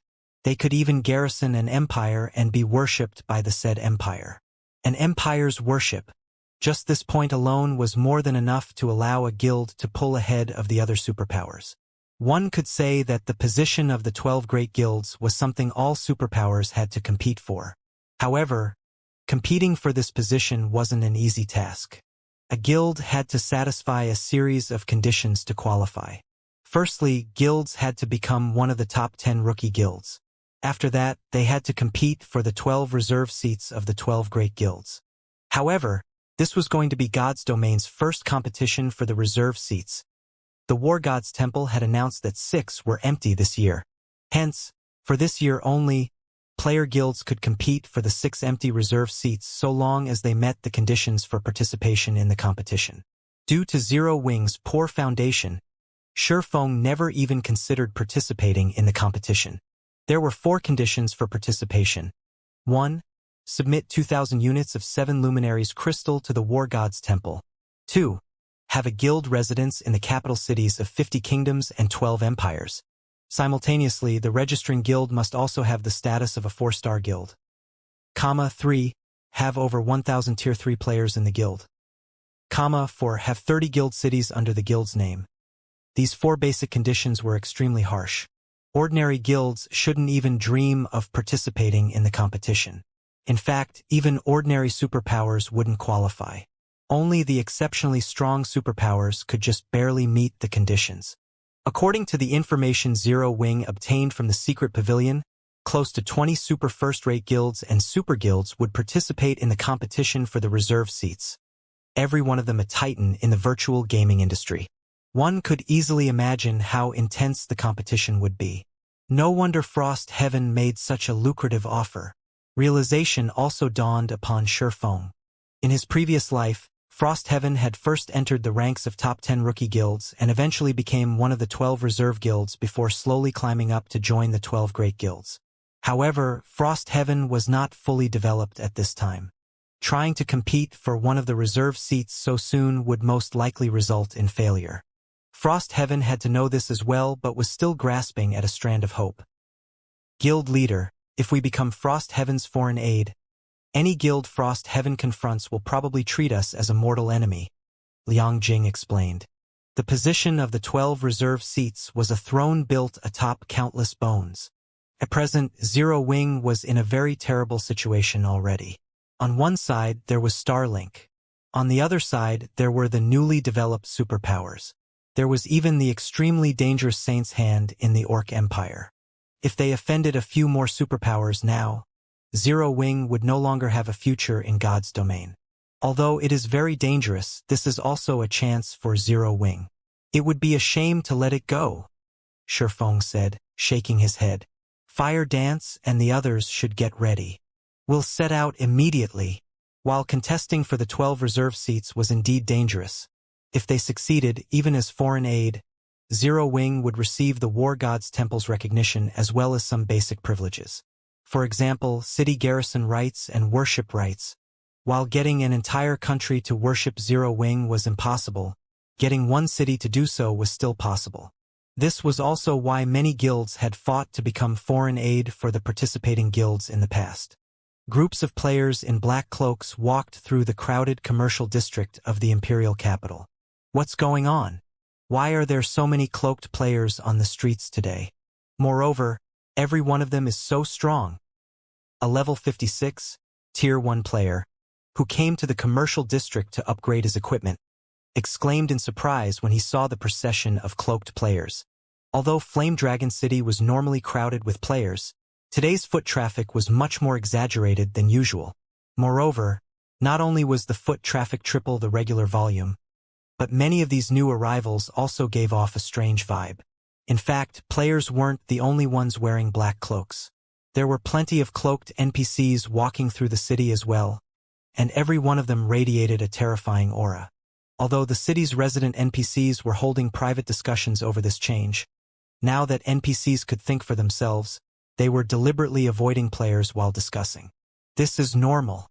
You've just started playing 5 Domain recently, so you might not know this, but today is the competition for the reserve seats of God's Domain's 12 Great Guilds. A level 109 Tier 3 man explained to the newcomer of his guild. God's Domain's 12 Great Guilds? The rookie shield warrior was surprised at his senior's words. Isn't that something determined by the Virtual Gaming Association? In the real world, the Virtual Gaming Association determined the publicly recognized super guilds annually. These positions were mostly fixed. Very few changes would occur every year. No. This event is hosted by the War Gods Temple to determine God's Domain's 12 strongest guilds. It isn't a competition hosted in the real world, the Tier 3 man explained, chuckling. Does our guild have a chance to participate too? The rookie shield warrior asked, a hint of fighting spirit surfacing in his eyes. He had never heard of such a huge event happening in God's Domain before. Moreover, with God's Domain's current popularity, it wouldn't be an exaggeration to call it the world's biggest competition. If he could stand out in this competition, he would definitely rise to prominence. Currently, the various major corporations were offering unprecedented prices to recruit experts in God's Domain. In fact, the top 50 experts on the God's Domain's experts list made even more money than A-list celebrities. We want to join, but the entry threshold is just too high. Even first-rate guilds aren't qualified. The Tier 3 man smiled bitterly. Nowadays, the various powers of God's Domain were all talking about the reserve seat competition. Even NPCs were discussing it. The competition's influence was unprecedented. In such a major competition, let alone securing one of the reserve seats, just being able to participate would already serve as proof of a guild's strength. In that case, is everyone here to participate in the competition today? The rookie shield warrior asked. The cloaked people are most likely participants. As for everyone else, they should be here to spectate. The Tier 3 man explained. Spectate? Can we go watch as well? The rookie asked eagerly. I'm afraid that's not possible. The Tier 3 man replied with some embarrassment. The entry fee alone is 300 gold, while the VIP rooms cost 5,000 gold and 20 units of 7 luminaries crystal. Moreover, there are only 1,000 VIP rooms available. 300 gold was a huge sum, even for current Tier 3 players. In fact, most Tier 3 players didn't have 300 gold in their pockets. After all, with how high a Tier 3 player's daily expenses were, saving a lot of money was simply impossible. As for the VIP rooms, they were for the exclusive use of large guilds. Individuals simply couldn't afford them. The 5,000 gold aside, just the 20 units of 7 luminaries crystal was already more than enough to distress first-rate guilds, what more second- and third-rate guilds. At this moment, the Tier 3 man wasn't the only person feeling embarrassed over this situation. Most of the other Tier 3 experts on the street also sighed. Spectating such a major competition would most likely yield a lot of benefits. I know, right? I heard that nearly 30 superpowers would participate in the competition, nearly 1/3 of them super guilds. Moreover, these superpowers are all sending their best. This is going to be the battle of a lifetime. I heard that too. Right now, everyone's going crazy over the VIP rooms. Some second- and third-rate guilds are even offering to pay double the price to get a room. Upon overhearing the discussions of other players on the street, the players who couldn't afford an entrance ticket yearned for one. God's Domain's various superpowers rarely waged war. They generally only fought in small skirmishes. However, the superpowers were now going all out. One could easily imagine how intense the competition would be. Meanwhile, such a major competition was held only once a year, Flame Dragon City, War God's Temple. At this time, the various superpowers members had already thronged the majestic headquarters of the Fire Dragon Empire's War God's Temple, numbering in the tens of thousands. Even the War God's Temple had no choice but to dispatch level 180 guards to maintain order. Meanwhile, on the top floor of a high-class restaurant near the War God's Temple, these superpowers are really being careful. Every one of their participating members has hidden their statistics and strength with black cloaks. Mu Lingsha said. Her lips curled in disappointment as she looked at the crowd outside. That's normal. This competition is going to determine which superpower will hold hegemonic rights over God's domain. It is only natural for them to try to hide as much information as possible. Anyone who exposes their cards now will only make easy targets of themselves. Unyielding Heart, who sat beside Mu Lingsha, said, chuckling. However, I didn't expect for so many superpowers to apply for the competition in the Fire Dragon Empire. Although there are many empires in God's domain, only 4 of them are ancient nations. Any confident superpower wouldn't let go of these 4 nations. While guilds can register for the competition at any empire's capital, the guild that wins a reserved seat in their registered empire will receive additional benefits from the empire. Sighing, Mu Lingsha continued, It's a pity Unyielding Soul lacks accumulations. Otherwise, we could have come here to try our luck too. I wonder who will secure the 6 reserve seats? When Unyielding Heart spoke of the reserve seats, a hint of yearning appeared in his eyes. We can probably already determine who will get 5 out of the 6 seats. The last is the important one. I'm afraid those guilds are going to have a bloody battle, Mu Lingsha said gloatingly. The competition for the reserve seats was most likely going to be extremely intense. After all, if nothing unexpected happened, 5 of the 6 available seats would go to the 5 great super guilds. This left the other superpowers to compete over just 1 seat. The mere thought of the competition's intensity scared her. Look, Mythology's people are here, Mu Lingsha said as she looked at a group of undisguised players walking down the distant street. At the head of this team was none other than Cold Shadow. Mythology's arrival instantly cast a grim shadow over the plaza in front of the war god's temple. Setting aside the fact that Mythology was one of the virtual gaming industry's publicly acknowledged 5 great super guilds, just the fact that Mythology's members were doing nothing to hide their strength already proved how confident Mythology was in its strength. Although this team from Mythology wasn't the main force that would participate in the competition, even the weakest in the team of several hundred was a level 116, tier 3 player. Moreover, the base equipment standard of these people was level 115 fine gold set equipment. So, this is Mythology's strength? As expected of one of the 5 great super guilds. Even the team they sent to register is already so powerful. I really wonder how strong Mythology's representative team on the Western continent is.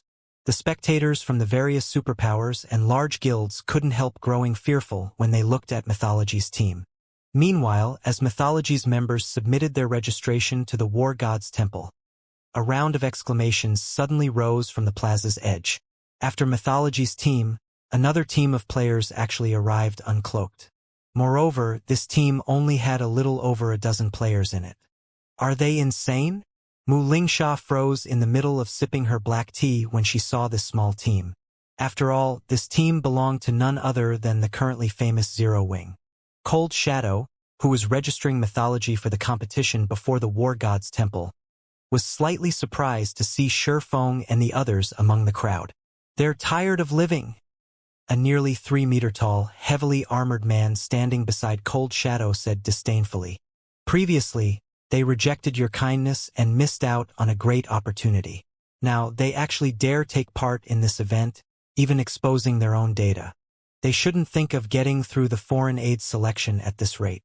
The various superpowers had all recruited foreign aid for this competition. However, due to the rules, they could recruit only 100 outside helpers at most. Moreover, each helper cost 30 units of 7 Luminaries crystal to register, a huge burden on the various superpowers' finances. To make matters worse, recruiting foreign aid was one thing. Whether the recruited foreign aid could pass the preliminary selection and earn points for the guild they supported was another thing altogether. If the recruited foreign aid didn't pass the preliminary selection, then all the 7 Luminaries crystals spent would go down the drain. Due to these reasons, the various superpowers wouldn't let go of even the slightest chance to defeat their opponents, let alone give away advantageous information to their opponents. With the classes in God's domain countering each other, even peak experts would have trouble when going up against opponents that countered their class. In a situation where one side thoroughly understood their opponent's basic attributes and equipment, That side could accurately arrange the appropriate manpower to suppress their opponents. Now that Zero Wing had leaked all this information, its members would be hard-pressed not to get targeted. What is that black flame thinking? Did nobody tell them that this operation requires concealment? The eyes of a group of cloaked players standing at the edge of the plaza nearly fell out of their sockets when Zero Wing's members came into sight. The competition for the 12 Great Guilds' reserve seats was an event of utmost importance. The various superpowers had spent a lot of effort just to hide their strength. Some superpowers had even purchased camouflage items for some of their ace members for fear that these members would get perfectly countered. However, Zero Wing had done none of that and boldly displayed its information to the various superpowers. Hong Xinyuan, are these the trump cards you spent 3 reserve slots to recruit? You've truly opened this old man's eyes. An elderly man with graying hair said as he looked at Hong Xinyuan standing beside him. The wrath in his voice made even Mushin and the other Vice Guild leaders nearby shudder. Great Elder Blue, this should be an accident. Mushin hurriedly explained to the blue-robed old man named Brilliant Blue. Brilliant Blue was one of Frost Heaven's 5 frost pillars. Previously, Brilliant Blue had nearly flipped over Frost Heaven because of Hong Xinyuan's decision to give away 3 upper zone reserve slots to Zero Wing. In the past, the Boulder Corporation had rejected Brilliant Blue's request for a reserve slot for his grandson. However, he had eventually dropped the matter. After all, the reserve slots were extremely precious, and the Green God Company wouldn't necessarily gift the Boulder Corporation with slots every year. Now, however, Hong Xinyuan had decided to give away 3 of these precious slots to a bunch of outsiders without even consulting with anyone. There was no way Brilliant Blue wouldn't get angry over this matter, especially with Zero Wing having made such a huge blunder now. An accident? Brilliant Blue laughed when he heard this. That's right. This is indeed an accident. An accident on a scale this old man has never seen before. Lon having no excuses for this situation, Hong Xinyuan said apologetically. Some problems have indeed occurred this time, but Zero Wing's members are undoubtedly strong. They are indeed pretty good. Of the 17 of them, even the lowest level person is level 117, while the highest has even reached level 121. Each of them also has 6 pieces of epic equipment on average. This is a rare sight even among the various superpowers' main force teams, Brilliant Blue said. He then turned to the other elders present and continued. However, they have exposed all their data now. It will be child's play for the other superpowers to counter them. Frost Heaven's 7 luminaries crystals aren't easy to come by. Every piece is exchanged using the guild members' blood and sweat. I don't want to see those crystals wasted. I suggest removing Zero Wing now and having my grandson's subordinates fill up the remaining slots. When Brilliant Blue finished speaking, the guild elders present fell silent for a while. I think what Great Elder Blue said is logical. Now that Zero Wing has made such a blunder, we do need to replace them. One of the Vice Guild leaders standing behind Brilliant Blue said and nodded. Blue's words aren't unreasonable. I also think that it is necessary to replace them, a white-haired Grand Elder said. The dispute over the reserve seats will greatly impact God's domain's future. It might even determine Frost Heaven's life and death. We cannot afford to be sloppy in this matter. We don't have to take such a risk either. That's right. There is indeed no need for us to take this risk. After the white-haired Grand Elder spoke up, the other guild elders present also started voicing their agreement with Brilliant Blue's suggestion. As for the matter of finding new foreign aid to replace Zero Wing's members, nobody present was concerned about that. The various superpowers had prepared plenty of substitutes for today's event. Naturally, Frost Heaven wasn't an exception. Not to mention, Brilliant Blue's grandson wasn't some simpleton, either. In fact, he had gained the title of Sloth in the Flower of 7 Sins. If not for his having joined the Flower of 7 Sins, he would have already become a Vice Guild leader in Frost Heaven. Meanwhile, the Flower of 7 Sins was an organization proficient at assassination. Its members were natural killers. There was no superpower more adept at dealing with players than the Flower of 7 Sins, not even super guilds. Brilliant Blue's grandson was one of Frost Heaven's trump cards in this competition. Having the Flower of Seven Sins' peak experts replace Zero Wings members wouldn't be a problem at all. Of course, Brilliant Blue's selfishness also played a role in his decision. The 3 reserve slots Hong Xinyuan offered to Zero Wing were actually his personal property. They didn't belong to the guild or the Boulder Corporation. Brilliant Blue couldn't force Hong Xinyuan to give them to him. However, if Zero Wing got removed and Brilliant Blue's grandson helped Frost Heaven secure a reserve seat, Hong Xinyuan would have to give those 3 upper zone reserve slots to Brilliant Blue's grandson to preserve his reputation. Just as the various elders present were about to reach a consensus, someone interrupted them. "Dear elders, don't you think you're going a little too far?" Mushin said. "Mushin, where do you think we've gone too far? Do you find my words unreasonable?" Brilliant Blue asked in dissatisfaction. "What you said indeed makes sense, Great Elder Blue." Mushin nodded. "However, Uncle Hong contributed nearly half of the 7 luminaries crystals we used to recruit foreign aid this time. If not for his contribution, Frost Heaven would have had difficulty collecting so many crystals. Now, Uncle Hong is only taking 17 slots for his own use, yet you are arbitrarily deciding to replace Zero Wing already. Isn't that a bit much? At least let Uncle Hong decide this matter himself." At Mushin's words, the Grand Elders and elders present fell silent. What Mushin said was the truth.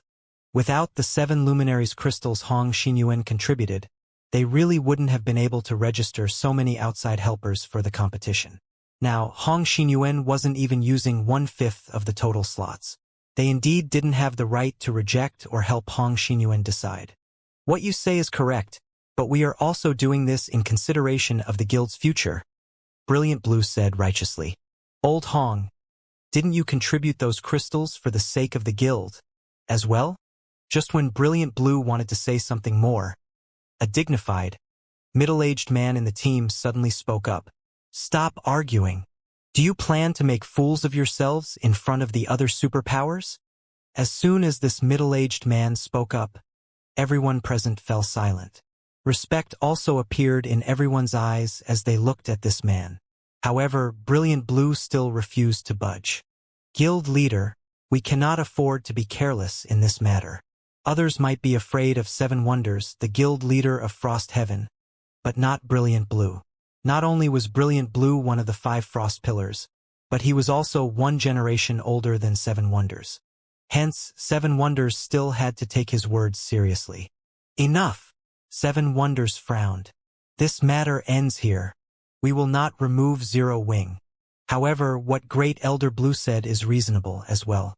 Notify Zero Wing that we won't help them during the preliminary selection. This is their problem, so they have to solve it themselves. Frost Heaven does not have any excess combat power to spare." Guild leader, Mushin was startled. She never thought that 7 Wonders would make such a decision. This was equivalent to abandoning Zero Wing. Hong Xinyuan also frowned at this decision. Without Frost Heaven's assistance, Zero Wing would most likely have difficulty getting through the preliminaries. And even if Zero Wing passed, not many of them should remain. "Enough! Get it done," 7 Wonders said resolutely. "Understood," Mushin sighed. Mushin was powerless to change 7 Wonders' decision. She immediately relayed the news to Shifeng. As for how far Zero Wing could reach, that would depend entirely on Zero Wing itself. "Guild leader, Frost Heaven is having us fend for ourselves," Yan Tianqing said, startled by the message Shifeng shared with the team. Yan Tianqing had advised Shifeng to conceal their information. However, Shifeng had rejected his suggestion. "Now look what happened. What do you guys think?" Shifeng asked Fire Dance and the others, chuckling. "Let them. We have our way of doing things. Why should we play by their rules?" Fire Dance said nonchalantly. "Big Sis Fire is right.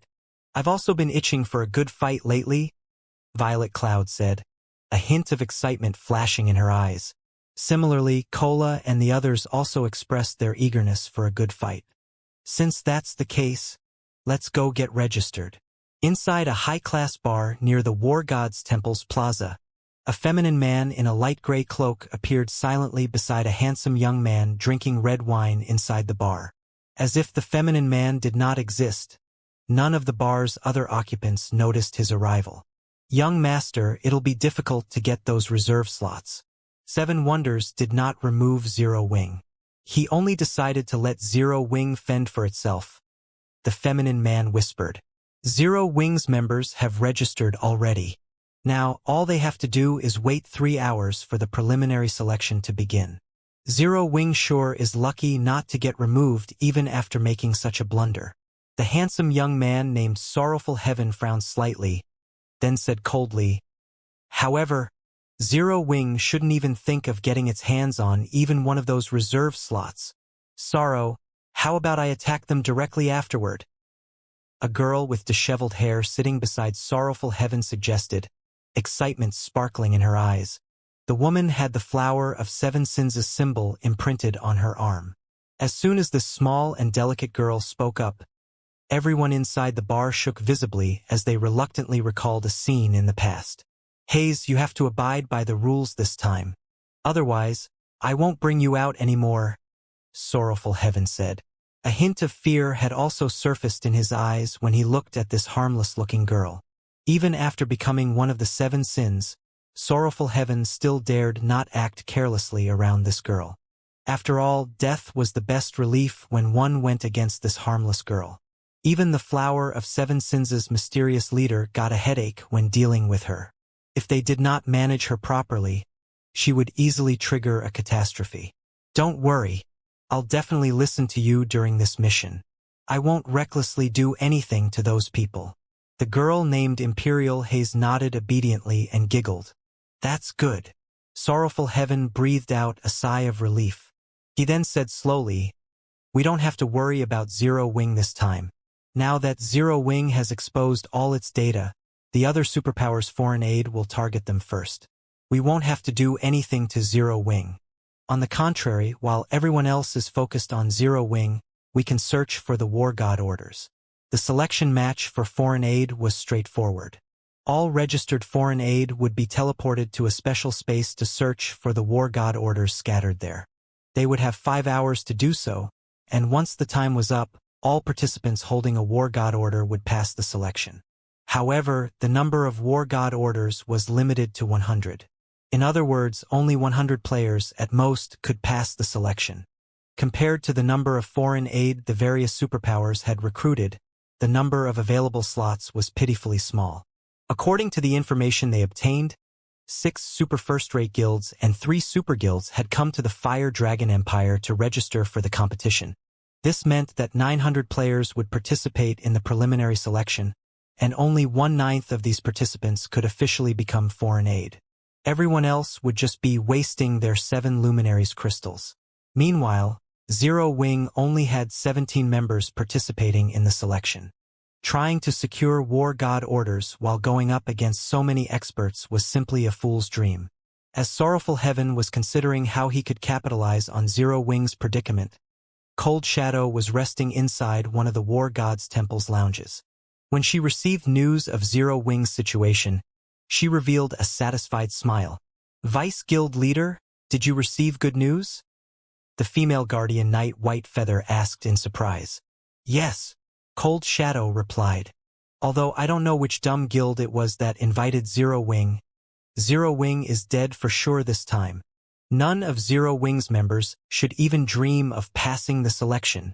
Vice Guild Leader, Zero Wing's 17 members possess extraordinary strength.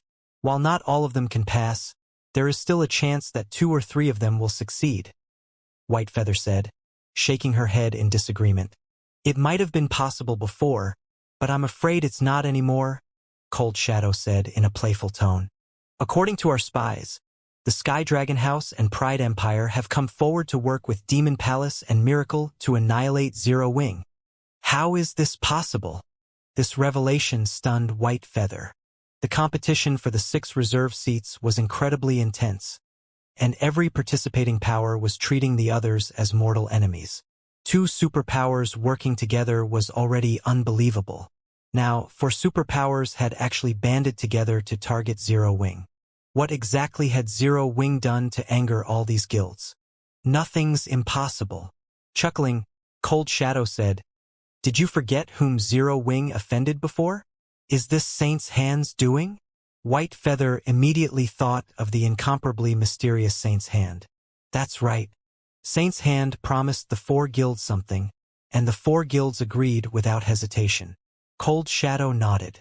Smiling, she continued, I doubt even Zero Wing would have expected that this preliminary selection would turn into their execution.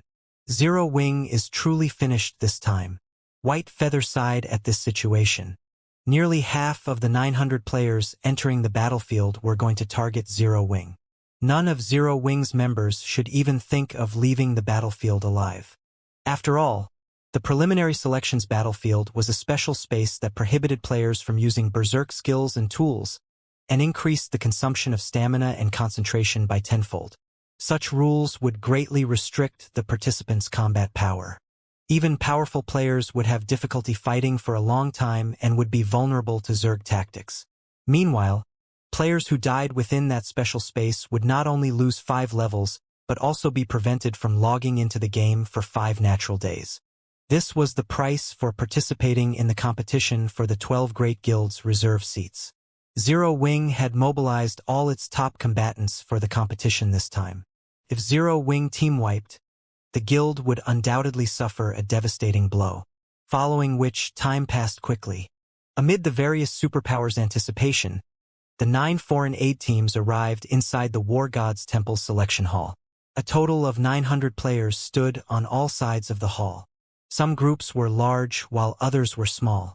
However, aside from Zero Wing's members, everyone else present had concealed their information using black cloaks. Are they the targets? What a pitiful bunch. They probably don't know that our 4 forces have joined hands already. Once the competition begins, we'll attack them together. I wonder if they'll get scared silly at that time? How unfortunate. I wanted to challenge that black flame to check the results of my recent training. Now this chance is gone. The helpers of the Sky Dragon family, Pride Empire, Demon Palace, and Miracle conversed with each other through the team chat, their words filled with ridicule and sympathy for Shurfang's group. Sorrow, those teams are acting strangely. Every one of them is actually staring at Zero Wing's members. Imperial Haze stated as she looked at the 4 superpowers members. That's not surprising.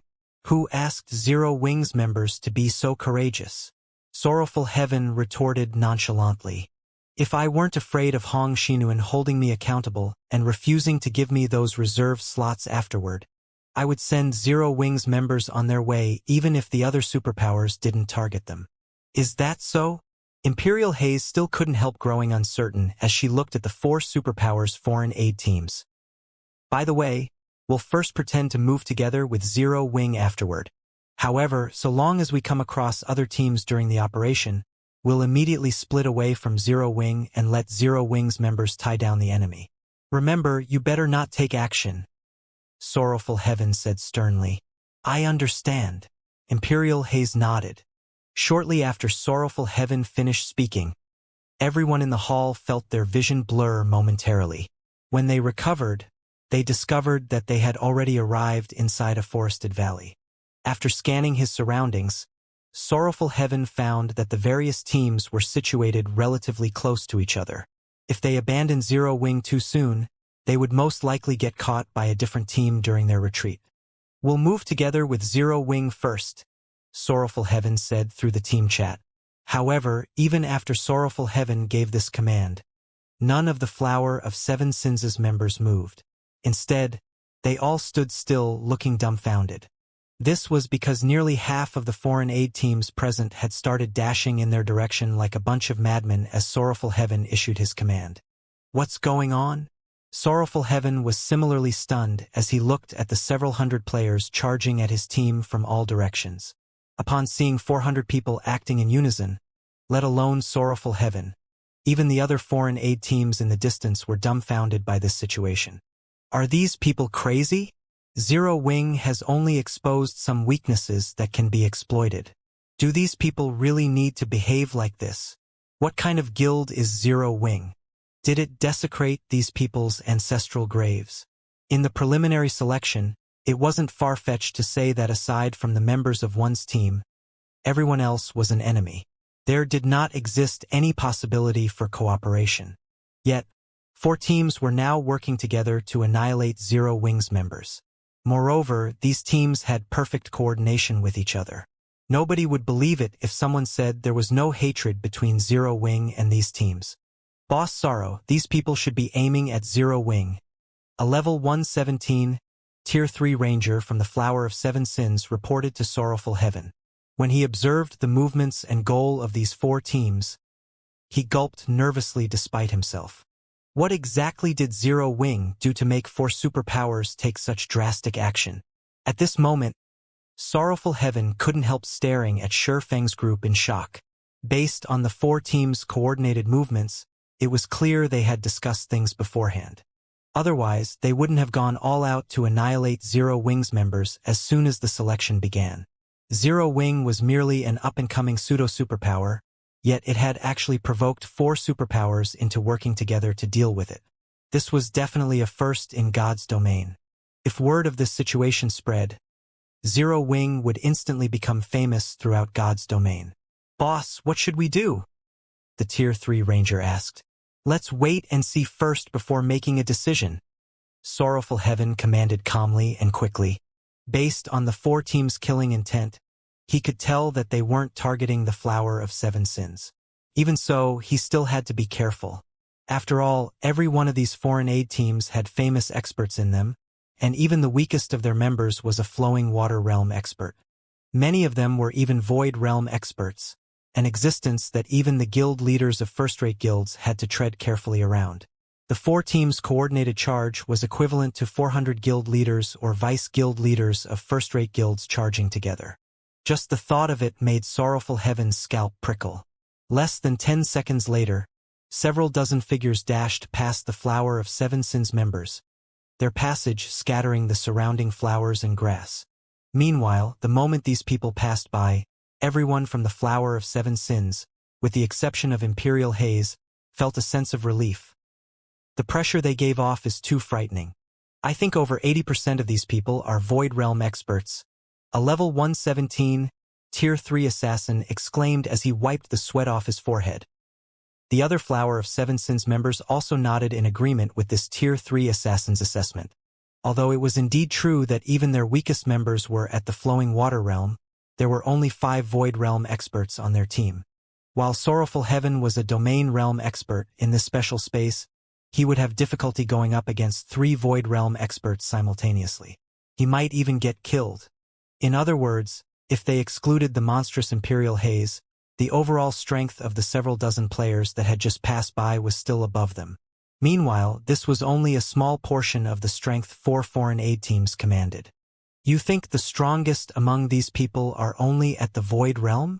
After calming himself, Sorrowful Heaven couldn't help rolling his eyes at his subordinates. Boss Sorrow, are you saying there are peerless experts hidden among these people? Everyone gasped reflexively when they heard Sorrowful Heaven's words.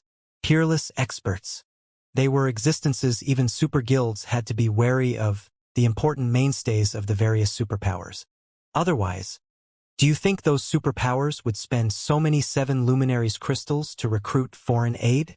Glancing at the afterimage left behind by a muscular old man, Sorrowful Heaven took a deep breath and said, I suspect that old man who rushed past us just now is 3 Autumns, one of the Grand Elders that founded the Fire Dragon Adventurer Alliance. 3 Autumns? The person known as Skyshaker. The Flower of Seven Sins members shuddered at this name. According to the rumors, 3 Autumns was a phenomenal existence. Relying on his incredible ghost hammer technique, he had not only defeated several Apex experts from the Sky Dragon family, but also fought one of the Super Guild's dragon heads to a standstill. After that feat, 3 Autumns had gained the title of Skyshaker in the Fire Dragon Empire. This, in turn, allowed the newly emerged and loosely organized Fire Dragon Adventurer Alliance to get a foothold in the Fire Dragon Empire. 3 Autumns should be the trump card of one of the foreign aid teams. The other teams should have their own peerless experts as well. As Sorrowful Heaven watched the 4 teams close in on Feng's group, an indescribable sense of shock filled him. These 4 superpowers really think highly of Zero Wing. Although the Flower of Seven Sins team had Imperial Haze as a trump card, If it had to go up against 4 peerless experts simultaneously, only death awaited its members. Aside from Imperial Haze, everyone else wouldn't have any chance to survive. Just what kind of ability did Zero Wing possess to warrant such a frightening lineup? While Sorrowful Heaven was feeling stunned, the 4 foreign aid teams had arrived before Zero Wing's members. A total of 400 powerful experts were directing their killing intent at Shifeng and his companions. The killing intent radiated by any one of these experts was more than enough to turn ordinary players pale. Now that all 400 of these people were releasing their killing intent simultaneously, the space around Shifeng's group even started to darken. In fact, even from over 1,000 yards away, the Flower of Seven Sins' members still felt a chill crawl down their backs, and they felt an urge to flee. Young man, don't blame us for bullying you with numbers. If you have to blame someone, blame yourself for behaving too arrogantly and offending people you shouldn't offend, 3 Autumns said, sighing as he looked at Shifeng. What's the point of talking to them? The sooner we get rid of them, the sooner we can get down to business. The one-eyed young male guardian knight standing beside 3 Autumns said, Red Rain, don't say that. At least let them die knowingly. That way, they can have a smoother path ahead of them. A beautiful woman with long elven ears and a graceful figure chided with a smile. Black Flame, I originally wanted to have a fair fight with you, but work comes first for me. Don't blame me for prioritizing victory over fairness. A white-haired youth wielding a great sword declared as he walked out of the crowd. When these 4 people appeared, the crowd spectating in the distance couldn't help gaping and gasping in shock. Skyshaker, Red Rain, Elven Enchantress, and Mad Sword. Why are all these people here? At this moment, let alone the Flowing Water Realm experts, even a Domain Realm expert like Sorrowful Heaven spontaneously broke out in a cold sweat. He never thought that his guess was actually on the mark. 4 of the Fire Dragon Empire's 6 absolutes had actually gathered here. If these 4 people worked together, they could move unhindered in the Fire Dragon Empire. Even the Empire's super guilds wouldn't dare to offend them casually. Guild leader, these 4 people aren't ordinary opponents. It'll be risky for us to clash with them, Yen Tianxing warned as he looked at the 4 smiling people. The fame of the Fire Dragon Empire's 6 absolutes resounded even in the distant Star Moon Kingdom. This was because every one of these 6 absolutes had gained their fame through their astonishing battle records. They were different from experts whose reputations were due to the bragging of guilds. It seems even the heavens want Zero Wing dead this time. Sorrowful Heaven couldn't help but lament over this situation. However, despite his feelings over the matter, he still eagerly hoped for Zero Wing's demise. Otherwise, the upper zone would forever be beyond his reach. Black Flame, now that you're aware of the situation, if you want to hate someone, hate yourself for being too arrogant. As soon as the level 119 Elven Enchantress said this, she retrieved the bow slung on her back and shot an arrow at Shifeng. Tier 3 skill Sky Piercer. The next moment, a blue flash punctured a hole through space and crossed the 60-yard distance in the blink of an eye. The arrow's speed was so fast that even Sorrowful Heaven and the other spectators failed to react to it immediately. Moreover, the arrow carried so much power that the punctured space continued cracking even after the arrow had passed. I just didn't see you for a while, and your arrow's speed has actually become faster? I could barely perceive it at this close distance, Red Rain said as he looked at Elven Enchantress. Isn't it better to let him die without pain? Elven Enchantress smiled faintly as she put her longbow away. Elven Enchantress's gentle smile awoke a sense of dread in the other 3 absolutes present. None of them objected to her words, though. If Elven Enchantress launched her arrow within 100 yards, even Tier 3 assassins would fall without knowing what hit them. Not to mention, Shifeng was only a swordsman. However, as soon as Elven Enchantress finished speaking, a playful chuckle entered everyone's ears. Die? I'm afraid you're still not quite up to scratch for that. The next moment, a person actually walked out of the shattered space, and this person was even toying with the blue arrow Elven Enchantress shot out just now. Upon seeing Shifeng walk out of the shattered space, everyone from the 4 hostile teams fell deathly silent, their eyes nearly falling out of their sockets. He's fine. He actually blocked it? Everyone felt like they were dreaming when they saw Feng emerge from Elven Enchantress's attack unscathed. Many of the flowing water realm experts even rubbed their eyes to verify that they weren't hallucinating. That was one of Elven Enchantress's arrows they were talking about. According to rumor, the longbow Elven Enchantress wielded was a fragmented legendary weapon, and she could even repulse mythic monsters of the same level with its help. Moreover, Elven Enchantress hadn't launched just any ordinary arrow at Feng. Either. The arrow she used was made entirely of precious mana jade steel. The arrow also had ancient magic runes carved on it. Even a Tier 3 player using an ordinary longbow could repel a mythic monster of the same level with this arrow. The combination of these two things was what made Elven Enchantress one of the Fire Dragon Empire's 6 absolutes. He actually blocked such a fast arrow? Black Flame is even stronger than what we heard. It seems the rumors of him being a peerless expert are true. The Flower of Seven Sins' Tier 3 members spectating in the distance couldn't help but marvel at this scene. Previously, they had failed to respond to Elven Enchantress's arrow despite having a bird's eye view of the battlefield. If they were targeted by such an arrow from a distance of several dozen yards, they didn't dare imagine what would happen. He blocked it. Sorrowful Heaven eyed his subordinates with contempt when he overheard their discussion. You think he merely blocked it? Sorrowful Heaven's words only confused them. Look carefully. What is he holding in his hand? Sorrowful Heaven questioned angrily. He's holding an arrow? Everyone grew even more confused. You bunch are really stupid. Sorrowful Heaven was momentarily rendered speechless by his subordinates. He then turned to look at Feng in the distance, horror surfacing in his eyes. Arrows are considered consumables in God's domain. So long as they hit something, they will disintegrate, even if they get blocked by a skill or a weapon. Then, the arrow in Black Flame's hand. The Flower of Seven Sins members subconsciously turned to look at the blue arrow Feng held. Immediately, a chill overwhelmed their entire bodies. That's right. The arrow never hit him. Instead, he snatched the arrow out of the air. When Sorrowful Heaven finished speaking, rank disbelief filled his eyes. At this point, Sorrowful Heaven wasn't the only person to notice the crux of the problem. The 4 foreign aid team's domain realm experts also noticed it, and their faces turned ashen. Guild leader Yen Tianqing also stared at Feng in surprise. Elven Enchantress's attack was most likely top-notch even among the peerless experts in the current God's domain. Nonetheless, Feng had caught the arrow. Was this really a feat players could accomplish? However, compared to the Apex experts present, Skyshaker, Red Rain, Elven Enchantress, and Mad Sword found the situation even more unbelievable. How did he do it? Elven Enchantress's expression turned solemn as she gazed at Feng. She knew better than anyone just how fast her simple attack was. If she launched this arrow of hers within 100 yards of her target, she was confident that even the other 5 of the 6 absolutes wouldn't be able to block it. Even speed-type mythic monsters would get struck. Everyone, Black Flame is much stronger than we expected.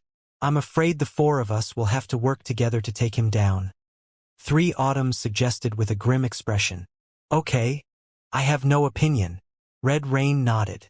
It seems we can only do that, Mad Sword answered through gritted teeth. They had their pride as peerless experts, and they disdained ganging up on people. However, as experts, they could see the gap between themselves and Feng after just a single exchange. To complete the task the 4 superpowers entrusted them, they had no choice but to work together. Moreover, there was another important point: the death penalty in the selection battle. Even peerless experts like themselves would suffer a tremendous setback if they died here. Good. In that case, Red Rain and I will keep Black Flame busy. Mad Sword, you and Elven Enchantress support us from the sides. Red Rain and I will use everything we have to create an opening. Once you find a chance, don't hold back, 3 Autumns commanded quietly. Also, everyone else, once the 4 of us pin down Black Flame, use everything you have to get rid of Zero Wing's other members. Do not let them support Black Flame? No problem. Leave it to me to block him once the battle begins. Red Rain nodded confidently. He was a guardian knight, while 3 Autumns was a berserker. This was an excellent melee combination for dealing with stronger opponents and creating opportunities. In addition, Mad Sword was a great sword-wielding swordsman, and Elven Enchantress was a ranger. Their classes were adept at executing finishing blows and ambushes. Black Flame, I truly underestimated you. It's no wonder those 4 superpowers are willing to work together to eliminate you. Elven Enchantress also grew serious as she took in Shurfeng's nonchalant attitude. She then responded quietly, "Although I don't want to, I'll do my best to support you this time." As a ranger, having her arrows caught barehanded was a huge humiliation. Playing a supporting role in a fight was also the last thing she wanted to do. However, she couldn't care less about her pride right now. Completing the mission had priority. Vice Alliance Leader Autumns, leave Zero Wing's other members to us. We won't let any of them assist Black Flame. That's right, they're but 16 people. It'll only take us a few seconds to get rid of them.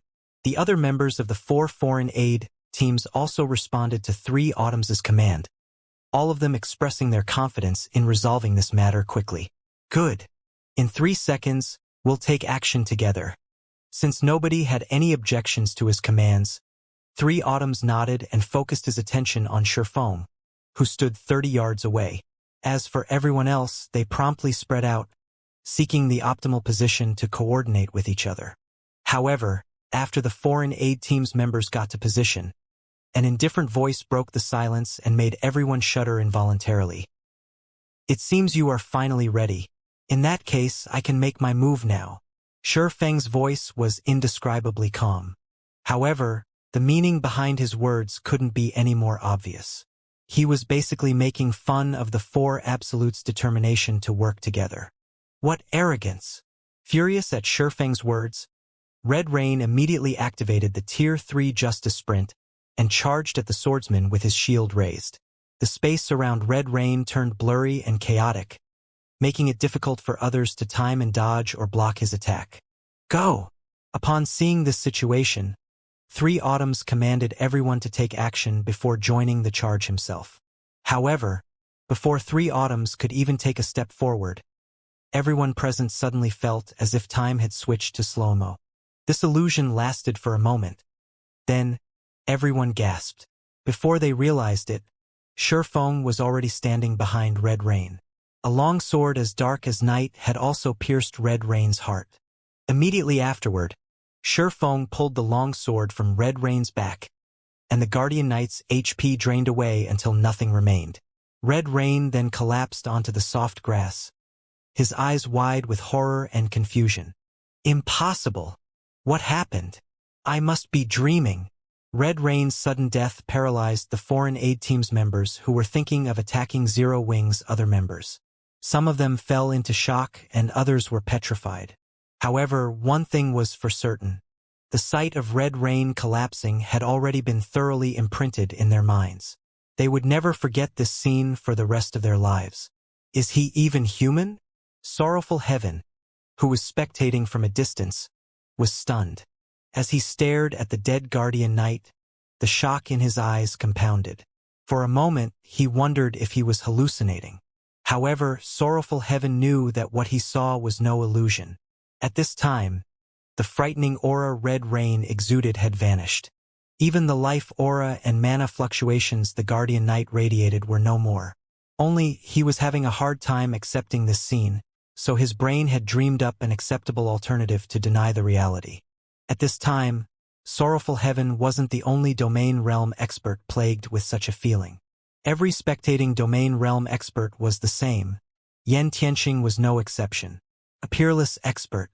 This was an existence that represented the peak combat power of God's domain, yet one such expert currently lay dead on the ground.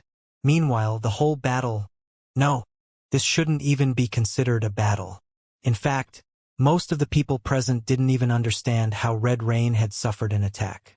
Monster! He definitely isn't human. He must be one of God's domain's monsters in human shape. Yes, that must be it. There's no way such a huge gap can exist between players. The players spectating from a distance couldn't help but exclaim one after another as they gazed at Shurfeng. Yes, everyone, Be careful. He must be a transformed monster. He's not a player at all. To think that such a monster would actually appear in the selection. We must notify the War God's Temple about this immediately. The foreign aid players planning to target Zero Wings members overheard the spectating players' exclamations and lost their cool. Simultaneously, they frantically considered ways to contact the War God's Temple to slay Shifeng. Only by embracing this logic could they return to the world they recognized. After all, even the NPCs in God's domain were behaving like actual humans nowadays. It wouldn't be strange for monsters to transform into players, either. A monster? Shifeng chuckled involuntarily when he saw his demented opponents. Indeed, I would look like a monster in your eyes. However, aren't you monsters in the eyes of ordinary players? Ultimately, God's domain was still a game. So long as players continuously leveled up and obtained better weapons, equipment, basic attributes, physiques, reaction speed, mana control, etc., their combat power would also keep rising. In fact, even an ordinary player could gain strength that was unfathomable to the current great experts. God's domain was precisely such an unreasonable world. If this battle had occurred before Shifeng had reached Tier 4, even he would have had to rely on tricks to defeat a peerless expert like Red Rain. However, after he got promoted to Tier 4, Red Rain was no different from an ant to him. Yes, the gap between Tier 3 and Tier 4 classes was that massive. In the eyes of others, peerless experts were invincible existences. However, to the current Shifeng, they were like ants that he could squish with a wave of his hand. In fact, to kill Red Rain, Shifeng had only used the Tier 2 Wind Blade. Meanwhile, everyone present was momentarily rendered speechless by Shifeng's rhetorical question. Just as Shifeng had said, ordinary players were nothing in their eyes. If they got serious, they could even kill ordinary players before the latter knew they were under attack. At this time, 3 Autumns, the eldest and most experienced player of the 4 teams, suddenly stepped forward. Guild leader Black Flame, we admit defeat. Can I ask you to let us go? Although 3 Autumns didn't understand how Shifeng had become so strong, they had no choice but to abandon the assault on Zero Wing, given the circumstances. Now, retaining their lives had greater priority. After all, they weren't the 4 superpowers' subordinates but partners. You admit defeat? Shifeng was slightly surprised by 3 Autumns' words. However, he quickly understood the elderly man's reason for doing so. The death penalty for this selection battle was exceptionally heavy. Let alone apex experts, even peerless experts like 3 Autumns would suffer a major setback. Yes. 3 Autumns nodded. None of the 4 allied foreign aid team's members objected to 3 Autumns' decision, either. After all, they truly couldn't imagine what would happen if they fought against a monster like Shifeng. After scanning the silent crowd around him, Shifeng said calmly, "Sure, but you need to sign a contract with me. Once you leave this place, each of you must kill 5 experts belonging to the superpowers backing you, and these experts must be of the same standard as yourselves." As soon as Shifeng finished speaking, the 4 teams' experts immediately clamored in protest. Guild leader Black Flame, aren't you going too far? Elven Enchantress frowned, a glint of anger appearing in her eyes. If we really do as you say, do you think those superpowers will let us off the hook? They would, at most, lose 5 levels if they died on this battlefield.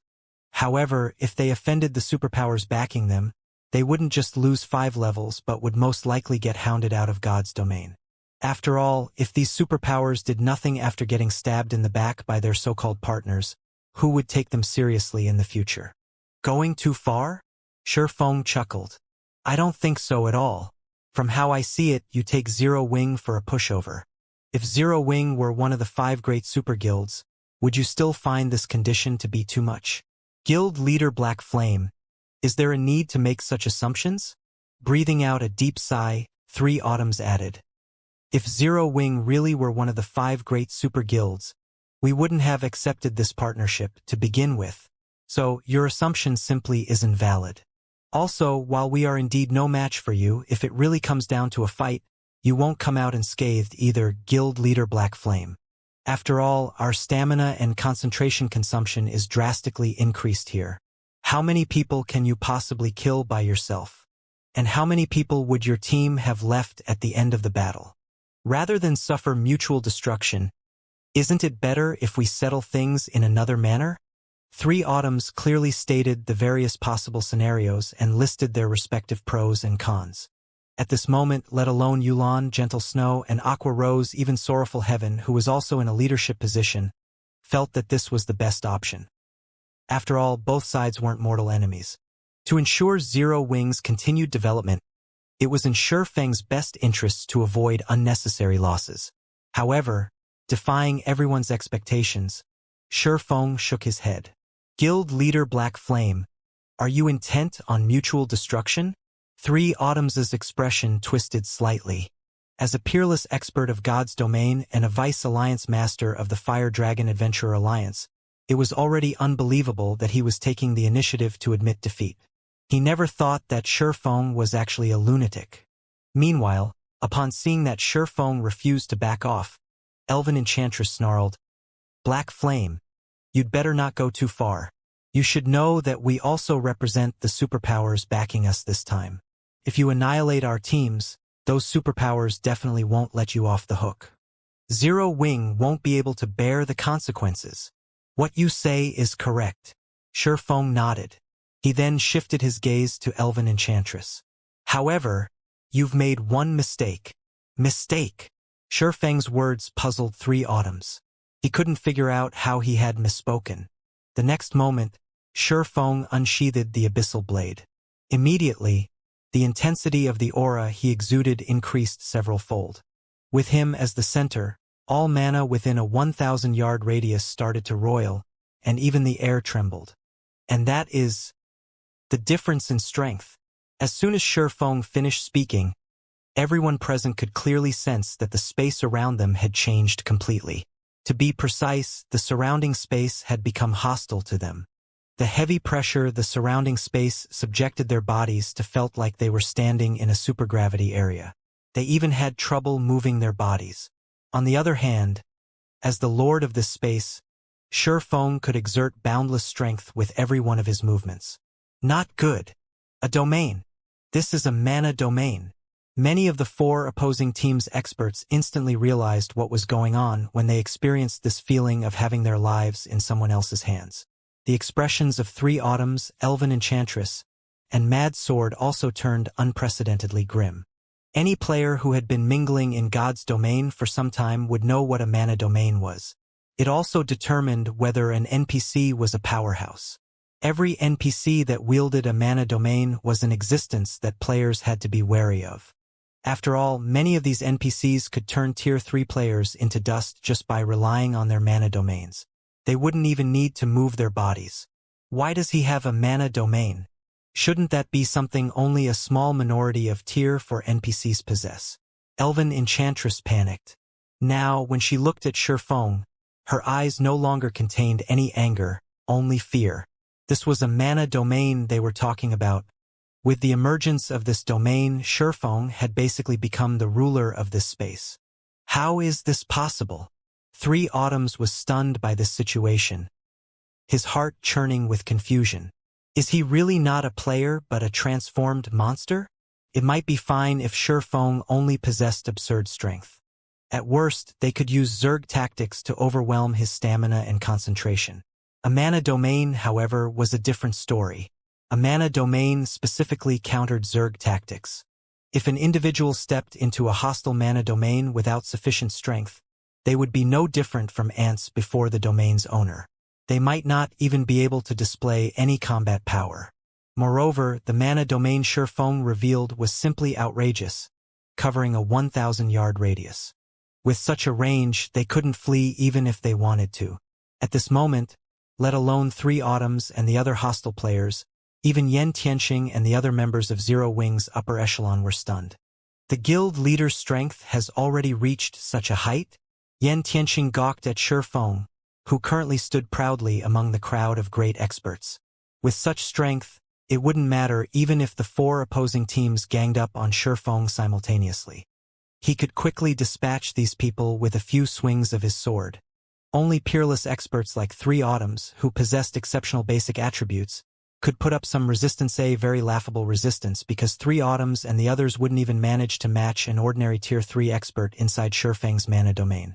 Meanwhile, with Shurfeng's strength, he could easily dispose of ordinary Tier 3 experts, even without his mana domain's strengthening properties. At this time, the spectating foreign aid teams outside Shurfeng's mana domain also panicked. Those 4 teams are dead for sure. With such a vast mana domain, they can't escape, Sorrowful Heaven said, his heart filled with complicated feelings as he looked at 3 autumns and the others. A joint team made up of 4 peerless experts and several hundred Tier 3 great experts was an incredibly powerful force, even in the Fire Dragon Empire. Nobody would dare oppose it. Now, however, such a team could only wait to die. Boss Sorrow, what should we do now? A level 117, Tier 3 assassin asked helplessly. With just a thought, Zero Wing could decide the fate of the 4 foreign aid teams opposing it, what more the fate of their small team. Escape! Sorrowful Heaven replied instinctively as he looked at the gray space ahead of him. Although their team currently had no enmity with Zero Wing, the Flower of 7 Sins had come into conflict with Zero Wing several times in the past. If Shurfeng was in a bad mood, he might decide to take care of them in passing. Escape! Looking at the special space around them, the Tier 3 assassin asked anxiously, "But, boss, where do we escape to? This area isn't particularly big. It won't take more than half an hour to run a lap here. The special space used to host the preliminary selections might be considered large for ordinary Tier 3 experts. However, it was essentially a small cage for domain realm experts. Shurfeng could easily reap the lives of the people in this cage at any time. Forfeit. Everyone forfeit immediately, Sorrowful Heaven ordered, gnashing his teeth. Players weren't required to fight to the death in the selection battle. If a participant didn't wish to die, they could take the initiative to forfeit. However, forfeiting had a 1-minute channeling process. Moreover, so long as players forfeited during the selection, not only would they automatically lose a level, but they also couldn't log into God's domain for 1 natural day. Hence, unless absolutely necessary, nobody would choose to forfeit. However, Sorrowful Heaven couldn't care less about the penalty for forfeiting, under the circumstances. Compared to getting killed by Shurfeng and losing 5 levels and being forced to remain offline for several days, forfeiting was a much better option. At this time, besides the Flower of 7 Sins' team, the other foreign aid teams that didn't attack Zero Wing also promptly forfeited their participation rights. For a time, hundreds of light pillars rose inside the special space, creating a magnificent spectacle as if heaven was descending to earth. Unfortunately, only a handful of people inside the special space were in the mood to admire this beautiful scene. Flame Dragon City, as the competition for the 6 reserve seats still hadn't officially begun, the plaza outside the War God's Temple was crowded with the various superpowers experts. Many of these experts chatted quietly about the preliminary selection currently underway. I heard 9 superpowers are participating in the foreign aid selection this time. I wonder which superpower will have the most players remaining. It would be great if our guild can have more people passing the selection. That would significantly ease our burden afterward. I'm afraid not many of our helpers will pass the selection. I just heard that the Sky Dragon family, Pride Empire, Demon Palace, and Miracle recruited 4 of the Fire Dragon Empire's 6 absolutes. With these peerless experts around, trying to hold on to a War God order will be incredibly difficult. Aren't those 4 guilds a little too strong? They actually managed to recruit 4 absolutes? What kind of price did they pay? Although foreign aid won't be particularly helpful in the official competition, each one can still secure half as many points as an official guild member. The opportunity to recruit a peerless expert as a helper is worth any price. After all, that is equivalent to having an extra peerless expert in the guild. At the mention of peerless experts, many of the players in the plaza reflexively turned to look at the members of the Sky Dragon family, Pride Empire, Demon Palace, and Miracle in envy. After all, a guild's foundation largely depended on the number of apex experts and peerless experts they possessed. Moreover, in this competition for the reserve seats, having even 1 additional peerless expert would be of significant help. At this time, The various superpowers' upper echelons resting inside the war god's temple were also filled with envy and anger. How did they manage to recruit 4 of the 6 absolutes? We clearly offered them astronomical prices before, yet they still declined. I never thought they would agree to help those 4 guilds. With this, we'll be placed in an even tighter spot for manpower. Mushin revealed an ugly expression when she read the report she just received.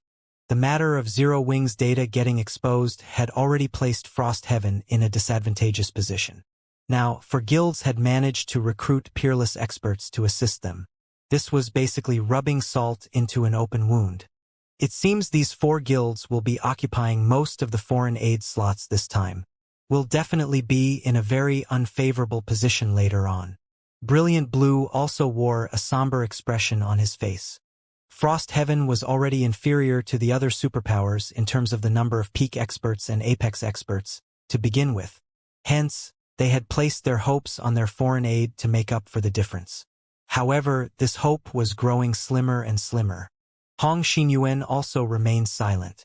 He never imagined that the preliminary selection would be so intense, with even 4 of the Fire Dragon Empire's 6 absolutes taking the stage. No matter what, let's look at the results before we make any adjustments, Seven Wonders said. Aside from Frostheaven, the other superpowers were also panicking. They never thought that the Sky Dragon family, Pride Empire, Demon Palace, and Miracle would become the selection battle's biggest winners. As for the 4 guilds in question, they basked in a moment of delight, feeling that the price they paid to hire the 4 absolutes was well worth it. Now, all they had to do was wait for the selection battle to end and the results to be announced. Those 4 guilds were really cautious in their actions. Even we have just received news that they invited 4 of the 6 absolutes.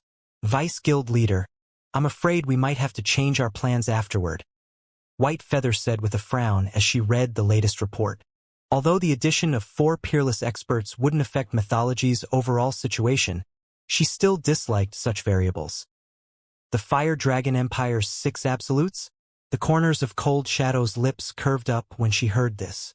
With this, even Black Flame will have trouble surviving.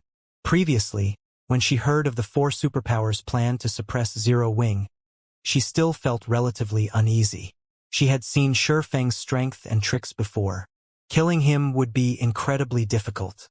However, with 4 peerless experts added to the equation, combined with the special spaces restrictions, Shurfeng's death was just about guaranteed. As the various superpowers' upper echelons were predicting the selection battle's results, a bell suddenly tolled, the sound echoing throughout the war god's temple. This bell represented the end of the selection battle. What's going on? The selection battle is over? Didn't it just start? Did the war god's temple make a mistake? That shouldn't be the case. Let's go take a look. The selection battle's abrupt end confused the various superpowers' upper echelons. They hastened to the War God's Temple's central hall to find out what had happened. War God's Temple's central hall. In response to the bell signaling the preliminary selection's end, the various superpowers' upper echelons quickly gathered in the normally deserted central hall. In just a few moments, players filled 1/3 of the hall, which was the size of half a football field. The selection battle began less than 10 minutes ago, yet the ending bell already rang. Did the selection's rules change? That shouldn't be the case. The rules were verified before the competition. But it ended in less than 10 minutes. I doubt anyone can do anything in such a short time, right? The various superpowers' upper echelons curiously discussed the selection battle's abrupt end. All of them wanted to know why the selection ended so soon. Amid the various discussions, a huge teleportation array appeared in the middle of the hall. A moment later, a stone steel emerged from the magic array. The appearance of the steel instantly attracted the various superpowers' attention. This was especially true for the 9 superpowers that had recruited foreign aid. This was because the 9 superpowers' names were gradually appearing on the steel. The announcement of the number of players that passed the selection for each guild was evidently forthcoming. What? The results are actually out so soon. I wonder which guild will have the most helpers. If anyone can get over 20 official foreign aid slots, it would be of significant help in the official competition. According to the information we received, Miracle should have the best odds. After all, they recruited Elven Enchantress. She's top-notch when it comes to long-range sniping and sneak attacks. She can easily snipe the War God Order holders. Also, compared to the 5 other absolutes, her attacks are the trickiest to block. The various superpowers' upper echelons excitedly made conjectures as they watched the words slowly appear on the steel. On the other hand, Frost Heaven's members grew nervous. According to the intelligence they secretly acquired, Frost Heaven's overall strength could only be considered average. If they lacked sufficient foreign aid, they would most likely lose all hope of gaining one of the 6 reserve seats. The official competition for the reserve seats would be a struggle for land and resources. The greater the number of powerful experts one had, the more advantageous one's position. After a guild occupied a resource node, it would acquire a resource emblem. And when a player wore the resource emblem, so long as they did not leave the node's range, the guild they belonged to would continually earn guild points. Hence, the player wearing the resource emblem had to be incredibly strong. Otherwise, it would be very easy for other guilds' experts to ambush and kill the emblem holder. 10. Just 10 people is fine. Mushin prayed quietly as she looked at the monument. She didn't place much hope in having many of their helpers pass the preliminaries. She only hoped that Frost Heaven's foreign aid count did not lag behind the other superpowers. 10? She sure knows how to dream. 1,000 Miles, a vice guild leader of Miracle, sneered when he overheard Mushin's mutterings from nearby. It's a pity she invited Zero Wing. This dream of hers will never come true. Miles, you've gone too far this time. I only told you to instruct Elven Enchantress and the other 3 guilds to suppress Zero Wing. Yet, you actually told them to annihilate Frost Heaven's other helpers after eliminating Zero Wing. Shredded Soul, Miracle's first vice guild leader, berated while shaking his head. If Frost Heaven's people find out about this, they'll definitely create a lot of trouble for us in the future. We're going to have to reduce the other guilds' foreign aid count anyway. It doesn't matter even if we have Frost Heaven suffer slightly greater losses. It's Frost Heaven's fault for seeking Zero Wing's help. To begin with, 1,000 Miles countered contemptuously. He bore a massive grudge against Zero Wing. It was all because of Zero Wing that his status in the guild had repeatedly fallen. He naturally wouldn't let go of an opportunity to take revenge. In fact, to deal with Zero Wing, he had taken the initiative to persuade the guild to partner with Saint's Hand and collaborate with the 3 other guilds to take action together. At this time, Cold Shadow couldn't help looking at the distant Mushin with sympathy from a corner of the hall. If not for Zero Wing, Frost Heaven wouldn't have fallen into such a passive state. Cold Shadow sighed ruefully. Under normal circumstances, Mushin's decision to recruit Shurfeng as foreign aid would have been a good one. Unfortunately, aside from being strong, Shurfeng also didn't know the immensity of heaven and earth. He had simply made far too many enemies. Otherwise, Miracle wouldn't have decided to take action against Zero Wing so decisively, going as far as to ignore Frost Heaven's influence.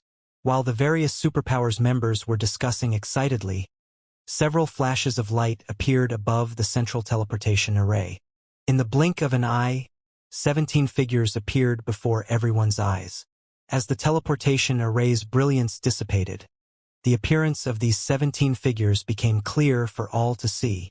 They were none other than Zero Wing's members, whom the various superpowers felt would fail the preliminary selection.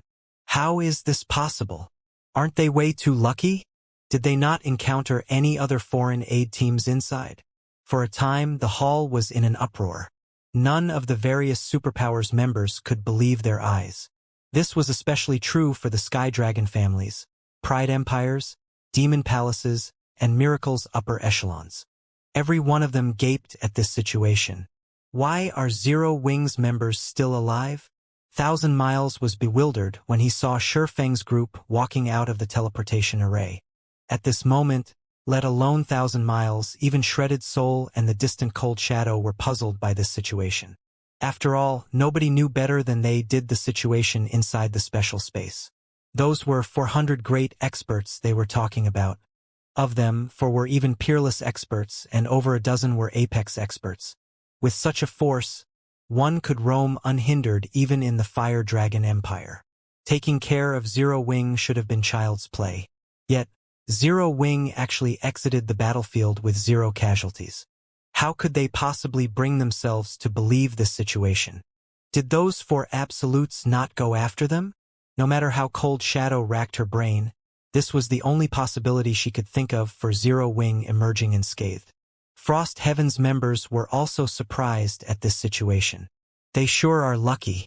They actually managed to come out unscathed even in such a situation.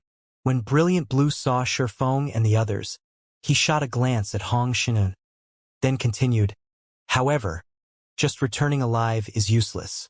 In the end, it will still depend on whether they acquired any war god orders." In Brilliant Blue's opinion, Shifeng's group must have deliberately avoided the other foreign aid teams and did not fight any battles at all. Hence, they were able to return safely. Otherwise, with Zero Wing's exposed data, there was no way the other foreign aid teams wouldn't target Zero Wing's members. In the end, the various participating superpowers only treated the return of Zero Wing's members as a small interlude. What they were really concerned about was the issue of how many foreign aid slots each of them would receive. Everyone returned their attention to the teleportation array in the middle of the hall, waiting for someone else to return, so that they could inquire about the war god order's distribution. However, after Shifeng's group left the teleportation array, the various superpowers members were dumbfounded. The teleportation array that should have continued teleporting other people back to the war god's temple actually started disappearing. What's going on? Why did the teleportation array stop teleporting people? Could it be broken? Questions emerged in everyone's mind one after another. None of them could figure out what was going on. The hall devolved into pandemonium because of this situation. However, after a short while, the entire central hall fell into a deathly silence. The line of text that appeared at the top of the stele rendered everyone in the hall speechless with shock. Preliminary selection participant count: 900. Passing count: 17. Only 17 people passed the selection? Zero Wing's team seems to have 17 people. What exactly is going on here? After a brief silence, the various superpowers members turned their eyes toward Shifeng's group, the doubt in their hearts deepening. There was indeed the possibility that the war god orders had been well hidden, and some might not be found even after the selection ended. This would result in less than 100 people passing the preliminary selection. However, even if that were the case, over 80 people should still have passed the selection. However, only 17 people had passed the selection. This number was far below the various superpowers' expectations. The upper echelons of Sky Dragon family, Pride Empire, Demon Palace, and Miracle in particular were dumbfounded by this situation. They couldn't figure out what exactly had happened inside the selection battle. Their 4 guilds had paid an enormous price to recruit 4 of the Fire Dragon Empire's 6 absolutes. They had been very confident of winning the preliminary selection hands down. Now, however, let alone ranking within the top 4, not even one of the foreign aid they recruited managed to pass the selection. What was even more unbelievable was the fact that Zero Wing's members had returned unscathed. How could they possibly believe this? Investigate. Investigate what happened. I want to know what happened inside the selection battle. Almost immediately, the 4 guilds' upper echelons began frantically contacting their respective foreign aid team's members. Vice Guild Leader, did something go wrong with the selection? White Feather's eyes brimmed with surprise and confusion as she looked at the central stele. In response to White Feather's question, Cold Shadow glanced at the distant Shifeng before looking toward the 4 guilds' side. From the commotion at the 4 guilds, it was evident that even the 4 guilds people didn't know what had just happened. Something must have gone wrong. Only, I don't know what kind of trick Zero Wing pulled this time. All Cold Shadow could think of now was that Zero Wing was related to this abnormal situation. Out of the 900 players that entered the selection space, only 17 returned. Even if an intense battle occurred inside, there shouldn't be so few players returning. Not to mention, all of these returnees were even Zero Wing's members. As the various superpowers were investigating this strange situation, Frost Heaven's side was similarly at a loss. Guild Leader Black Flame, what happened inside? Why are you the only ones to return? Mushin couldn't help asking Shifeng. Since Shifeng was an insider in this situation, asking him would be much more efficient than asking around. Yes, what happened inside the selection battle? Brilliant Blue questioned. Where are Sorrowful Heaven and the others? If even Zero Wings' small team of 17 could return safely, there was no way the Flower of Seven Sins' team of 83 players couldn't. Not to mention, Sorrowful Rain was a domain realm expert. Following Mushin's and Brilliant Blue's questions, everyone from Frost Heaven turned to look at Shifeng, curious to find out what exactly happened inside. However, Shifeng directly ignored Brilliant Blue's question and turned to Mushin. Nothing special happened inside. We just conducted a normal team battle. As for the result, you saw it yourself, Shifeng said calmly. Shifeng's words were clear and straightforward. His logic was also seamless. However, none of Frost Heaven's members believed him. Even Mushin felt that Shifeng was joking with her. Black Flame, do you take this old man for a fool? Do you think I will believe such words? Brilliant Blue was incensed. He already felt upset that Shifeng ignored him. Now, Shifeng was even insulting his intelligence by giving such a stupid answer. The other Frost Heaven members agreed with Brilliant Blue's words, and they started looking at Shifeng with scorn. Although Shifeng's answer sounded reasonable, it was also the least possible result. They would be fools to believe him. 900 Tier 3 experts had participated in the preliminary selection, many of them peak experts and apex experts. No matter how fierce the battle, these experts shouldn't have all gotten annihilated. After all, they could still flee if they couldn't win in a fight. Moreover, the selection battle was held in a special space that severely restricted a player's stamina and concentration. The difficulty and risks involved in chasing a fleeing opponent in this space were incredibly high. Meanwhile, Shifeng's team was not only the smallest out of the bunch but also the easiest to counter. If an intense battle occurred during the selection, Shifeng's team should have faced the greatest difficulty returning alive. But what about now? Not only did Zero Wings' team suffer 0 casualties, but Zero Wings members all wore incomparably relaxed expressions. They did not look like they had just survived an intense battle at all but gone on an outing. Whether you believe it or not is up to you, Shifeng retorted nonchalantly. The selection battle is over. If you don't have any other questions, we'll be heading back to rest. After saying so, Shifeng turned around and left the hall, unconcerned whether Frost Heaven's members believed him or not. His goal in coming here was only the 3 upper zone reserve slots. Meanwhile, after glancing at the Frost Heaven contingent, Zero Wings' other members chuckled before following Shifeng out of the hall. The behavior of Zero Wings' team thoroughly dumbfounded Brilliant Blue. He was one of Frost Heaven's dignified Frost Pillars as well as a great elder of the guild. Yet now, he was being ignored by the guild leader of a pseudo-superpower with no background whatsoever. Brilliant Blue promptly glared at Hong Xinyuan and bellowed angrily, "Hong Xinyuan, take a good look. This is the trump card you recruited." However, Hong Xinyuan remained indifferent to Brilliant Blue's outburst. In fact, he was in a relatively good mood. After all, the return of Shifeng's team meant that Frost Heaven had gained 17 foreign aid slots. Failing to get a reaction out of Hong Xinyuan, Brilliant Blue turned to Seven Wonders and snapped, "Guild leader, you've seen how Zero Wings members behave. They are too arrogant. They aren't even taking us seriously. If we let them participate in the official competition, the consequences will be disastrous. Enough. Let's take a look at the situation first." Seven Wonders berated. However, when Seven Wonders glanced at Zero Wings members' departing figures, a hint of dissatisfaction also flashed in his eyes. Meanwhile, although Shifeng had spoken in a normal tone, everyone in the hall was a great expert. Even the weakest among them was at the Flowing Water Realm. Hence, they heard Shifeng's words loud and clear. Black Flame truly is arrogant to the extreme.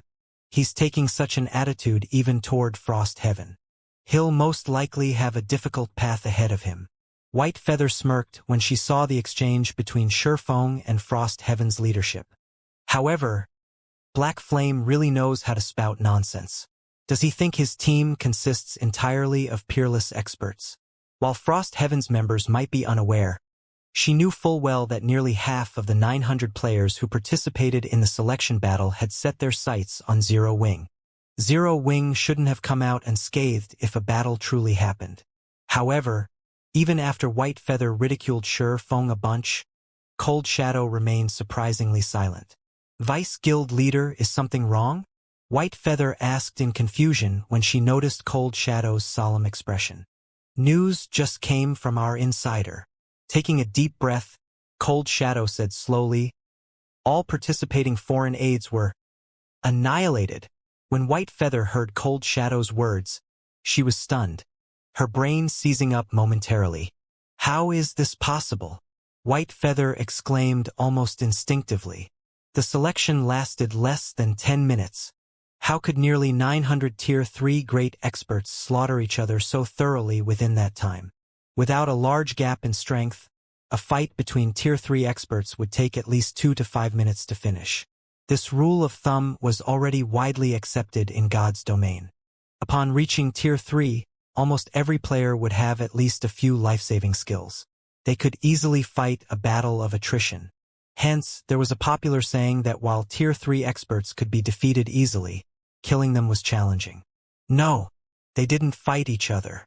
Cold Shadow shook her head. She then added calmly, according to our insider, over half of the foreign aid teams chose to forfeit.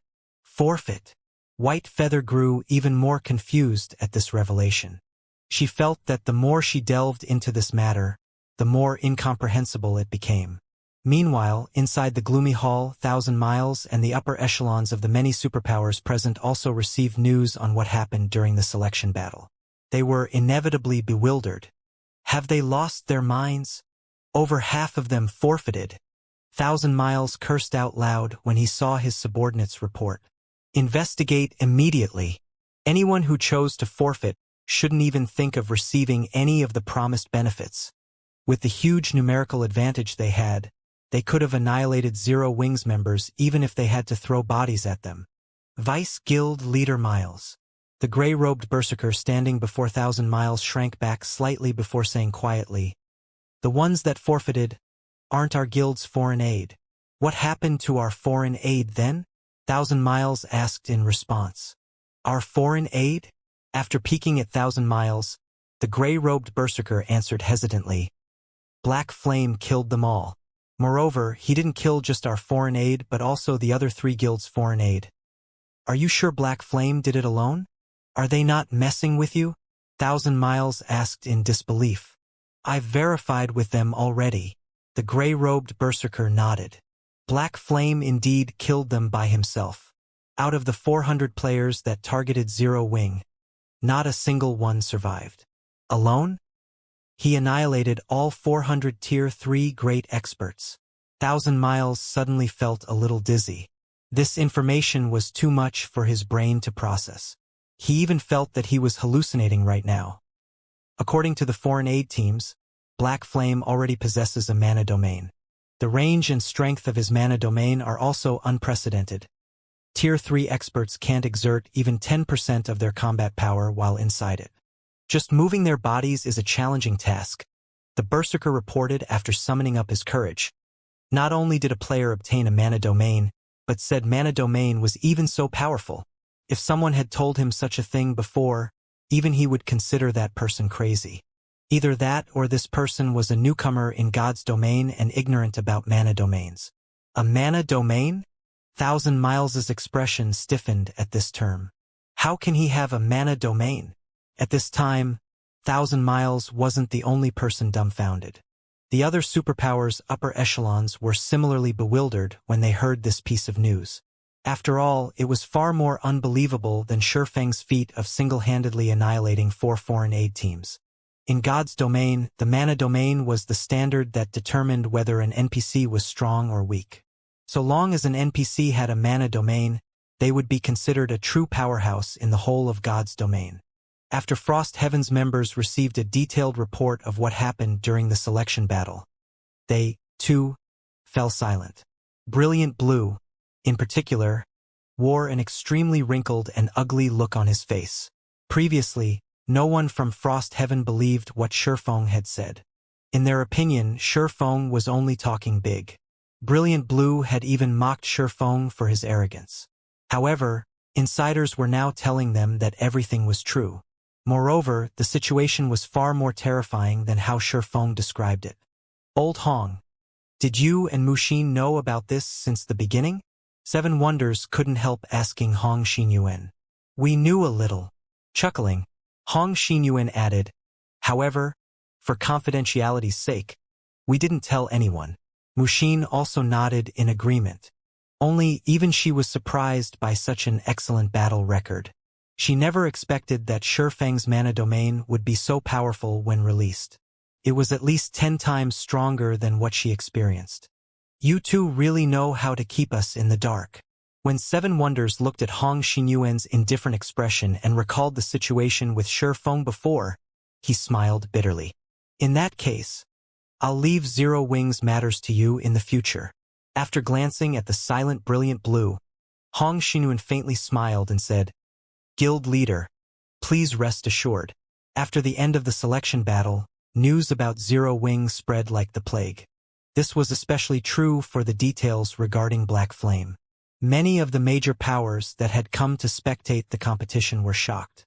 Not only had Black Flame single-handedly dominated the preliminary selection, but he even possessed the rumored mana domain. This battle record instantly made Black Flame the focus of discussion for many players all over the Fire Dragon Empire. Quite a number of the Empire's players even sought to join the pseudo-superpower known as Zero Wing. War God's Temple, Mythology's Lounge, Vice Guild Leader, the situation has become somewhat troublesome now. Not only does that Black Flame possess a mana domain, but his fame has also spread throughout the Fire Dragon Empire. I'm afraid it'll become very difficult to realize our acquisition plan now, White Feather said anxiously when she saw that Black Flame's name was being mentioned everywhere in the Fire Dragon Empire's forums. This situation might even affect Miracle's ranking. Mythology had chosen to partner with Miracle for the competition this time. In terms of guild foundations and strength, Miracle was above Frost Heaven. However, not only did Miracle lose all its foreign aid, but Frost Heaven even had Zero Wing supporting it. The gap in strength between the two guilds had instantly narrowed by a large margin. Black Flame has indeed become a big variable now. Glancing at the battle report she received, Cold Shadow smiled and added, however, at the end of the day, the struggle for the reserve seats isn't something that can be decided by one person. Not to mention, even with a mana domain, Black Flame won't be able to survive for long in this competition. That great personage has already said he would personally take action against Black Flame. That great personage is going to make a move? This news surprised White Feather. Black Flame still thinks he is invincible just because he has a mana domain. He doesn't know that there is always someone stronger. Even a mana domain cannot save him now. Cold Shadow sneered as she read the detailed report on Shifeng. While a mana domain was indeed powerful, it was a negligible existence in front of absolute strength. While the various superpowers were patiently waiting for the official competition to begin, Shifeng secretly paid a visit to a bar called Moonfire in Flame Dragon City's outskirts. At this time, only one woman was sitting quietly at the bar counter. This woman wore delicate, light blue robes, and just the view of her back could mesmerize countless people. However, this woman's aura was as hot as flames, deterring people from summoning up the courage to approach her. You're here. When the woman saw Shifeng enter the bar, she greeted him as though welcoming an old friend she hadn't seen for a long time. Meanwhile, this woman was none other than the Dragon Phoenix Pavilion's Phoenix Pavilion Master, Demon Queen Phoenix Rain. Accepting Phoenix Rain's invitation, Shifeng walked over and sat beside her. In the time I haven't seen you, you've become a lot stronger again, Phoenix Rain praised as she scanned Shifeng. Not too much. Going straight into the topic, Shifeng asked, is everything all right on your side? He had suddenly visited the Moonfire Bar because of a message from Phoenix Rain. Initially, he had been a little happy to receive the message, since he had thought that Phoenix Rain would never appear before him again.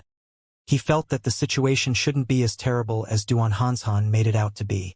However, the moment he laid eyes on Phoenix Rain, he instantly understood. The situation was much worse than he thought. This was because the Phoenix Rain he saw couldn't be considered human. All her information was labeled as unknown and couldn't be examined at all. Moreover, the feeling he got from her was as if she had wholly integrated her existence with the flowers and trees of God's domain. Shifeng even got the impression that Phoenix Rain was native to God's domain. Meanwhile, at Shifeng's question, a hint of surprise flashed in Phoenix Rain's eyes. She then smiled faintly and replied, "You can say that it's all right yet not all right at the same time. It seems the situation still isn't too terrible." Shifeng nodded. He then asked another question. "Can you tell me what exactly happened, then?" The disappearance of the Dragon Phoenix Pavilion's 3 pavilion masters had shaken the various superpowers of God's domain. If not for the pavilion having hidden this matter well, it would have long since made headlines in the real world. "This I cannot say." Phoenix Rain shook her head. "I went to great lengths to come here to tell you only 2 things. Although Phoenix Rain's voice was calm, her eyes betrayed deep exhaustion. "What is it?" Shifeng didn't probe too much into her situation. He could feel that Phoenix Rain wasn't joking with him. In that case, there wouldn't be any meaning for him to continue probing. "The first is that I hope you can take care of my little sister," Phoenix Rain said, then took out an information card and handed it to Shifeng. "Her information and address are recorded here. I am no longer by her side. Although she has great abilities, the people who are troubling her are difficult. If you have the chance, I hope you can help resolve her problems." After glancing at the information card, Shifeng was stunned. Phoenix Rain's little sister was residing in the upper zone. "Aren't you in the upper zone too?" Shifeng asked in confusion. "I'm in the upper zone?" Phoenix Rain was surprised by this piece of news. Afterward, as if reacting to something, she chuckled and said, "That's right, I guess you can say that. However, I'm afraid it will be difficult for me to meet her right now. I can only hope you will help her. I can't trust anyone else for this. This shouldn't be a problem. I'll go take a look if I visit the upper zone in the future." Shifeng nodded in agreement. Phoenix Rain had helped both him and Zero Wing a lot thus far. He didn't mind taking care of her little sister now. "Thank you." Phoenix Rain breathed out a sigh of relief when she heard Shifeng's answer. She then inhaled deeply before saying solemnly, "Next, the second matter will be my 2 pieces of advice to you." "Advice?" Seeing Phoenix Rain's serious expression, Shifeng couldn't help asking, "Is it Saint's Hand?" Based on the information from Duan Hanshan, the disappearance of the Dragon Phoenix Pavilion's leadership had something to do with Saint's Hand. Moreover, the various superpowers also appeared to be fearful of the guild. "No," shaking her head, Phoenix Rain said, "My first advice is for you to be wary of 3 people. 3 people. Shifeng was somewhat confused. He could understand if Phoenix Rain wanted him to be wary of some powerful organization, yet she told him to be wary of 3 individuals. If not for Phoenix Rain's solemn expression and her lofty status, he would have most likely treated her words as a joke. "Yes, 3 people."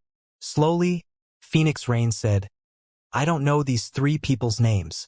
They use various aliases, but not one of them is their real name. The only thing I can tell you is their characteristics. These 3 people are a madman, a girl, and a young, scholarly person. If you meet them, run as far as you can. Never approach them or the consequences will be harsh.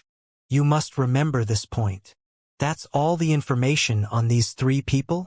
Shifeng memorized Phoenix Rain's words, but the information he had to work with was scanty and vague. "I only know this much." Phoenix Rain shook her head and chuckled. She then continued, "The next piece of advice is simpler, and that is to stock up on as many 7 luminaries crystals as possible. This thing is incredibly valuable, and the more you have, the better." "That's a realistic piece of advice." Shifeng was startled to receive this advice. 7 luminaries crystal was incredibly important during his previous life. Knowing this, he had tasked many guild members with finding and collecting the crystal. However, due to its rarity, the amount they managed to collect wasn't significant. After Shifeng finished speaking, Phoenix Rain suddenly stood up and tossed 3 gold coins onto the table. She then looked at Shifeng and said earnestly, "I've said everything that can be said. How far you can progress will be up to you." "You're leaving already?" Shifeng was again startled when he saw Phoenix Rain preparing to leave. Their conversation lasted less than 5 minutes. He hadn't even gotten to the other questions he wanted to ask. However, Phoenix Rain looked to be short on time. "Oh yes." Suddenly, Phoenix Rain pulled out a black crystal from her pocket and tossed it to Shifeng. "I have you to thank for being able to make this visit. I can't use this thing at present, so I'll give it to you." "What is this thing?" When Shifeng looked at the unidentifiable black crystal, he felt a sudden urge to eat the crystal whole. Upon noticing the hunger in Shifeng's eyes, Phoenix Rain chuckled. "You'd better not eat it. It's not edible." Shifeng felt slightly embarrassed by this situation. He never thought that the black crystal would be powerful enough to affect his mind. "Don't worry, I won't eat it," Shifeng promised. "Before I go, I'll tell you one more thing. Tier 4 is just the beginning. Your time." However, before Phoenix Rain could finish speaking, she suddenly disappeared. It was as if she never existed in this place. Now only Shifeng remained inside the spacious bar. Forced teleportation? Surprise colored Shifeng's eyes as he looked at the space where Phoenix Rain had been. However, he quickly denied his conjecture. No, there were no spatial fluctuations. It shouldn't be a forced teleport. Yet, if she logged off, it should have taken a while before she disappeared. Despite pondering for some time, Shifeng failed to figure out the mechanism behind Phoenix Rain's sudden disappearance. In the end, he had to give up and shifted his attention to the black crystal in his hand. At least he now knew that Phoenix Rain was safe. "I got nothing from using an ordinary identification skill just now. It seems I can only try with omniscient eyes." Taking a deep breath, Shifeng gathered the surrounding mana around his eyes and stared intently at the black crystal. Omniscient eyes. As Shifeng frantically gathered mana inside the bar, the mana around him started liquefying. The standard of his mana was undoubtedly at Tier 4. A moment later, twofold magic arrays appeared in his eyes. If a player were to meet his gaze right now, they would most likely shudder instinctively. At this moment, Shifeng's eyes seemed to be capable of penetrating all truths in the world. No secrets could exist before this pair of eyes. Sure enough, Omniscient Eyes' effects have improved significantly now that my mana has reached the Tier 4 standard. Shifeng was delighted as he looked at the black crystal in his hand. Previously, even when he used the advanced identification skill, he couldn't appraise the black crystal at all. However, with Omniscient Eyes, a loading bar had appeared. It was as if the black crystal's outermost firewall had cracked, and the skill was fervently exploiting this breach and trying to dig into the crystal's core. 10 seconds, 20 seconds, 40 seconds. As the forces of the black crystal and Omniscient Eyes continued clashing, Shifeng frowned. Although Omniscient Eyes has the strength to contend against the black crystal, it apparently still isn't enough. Omniscient Eyes might be digging at the black crystal's firewalls, but the skill had a limited duration of only 1 minute. If it failed to break through the black crystal's defenses during this time, he would have to try again 10 minutes later. Only the result would most likely be the same. Upon seeing Omniscient Eyes and the black crystal at a stalemate, Shifeng started racking his brain on how he could break through the black crystal's power. The biggest difference between Tier 3 and Tier 4 is in mana. Since Omniscient Eyes has the strength to go up against the black crystal after being injected with Tier 4 mana, the difference between the two is mana. As of now, Omniscient Eyes still has plentiful mana. In other words, the amount of mana isn't crucial for breaking through the black crystal's defenses. If the amount isn't the problem, then the only other possibility is the mana's strength. However, after coming to this conclusion, Shifeng did not smile in joy. On the contrary, he fell into even greater despair. After all, increasing the strength of mana was easier said than done. On the market, almost all items that improved their users' mana only increased the volume of mana their users held. Generally, if players wished to increase their mana's quality, they would have to either improve their control over mana or raise their tier. In other words, If Shifeng wanted to increase his mana strength right now, his only option was to raise his control over mana to a higher realm. No, that's not the only option. Shifeng shook his head. An increase in the mana strength also represents an increase in the skill's power. Increasing the skill's power would be equivalent to improving the mana strength. After Shifeng thought up to this point, a glimmer of hope appeared in his eyes. However, less than 5 seconds remained to Omniscient Eyes' duration. I have no choice but to try. Taking a deep breath, Shifeng unsheathed the abyssal blade and promptly assumed the posture of using the mana technique Light Shadow. The mana swarming around Shifeng instantly began condensing even further, taking on the shape of a great sword. However, unlike when he used this mana technique at Tier 3, the Phantom Greatsword now looked much more tangible. Meanwhile, after executing Light Shadow, Shifeng could sense a change occurring in the magic arrays in his eyes. They showed faint signs of evolving into threefold magic arrays. Good. It's effective. Shifeng couldn't help growing excited. However, the third layer's formation abruptly stopped. The mana still isn't strong enough?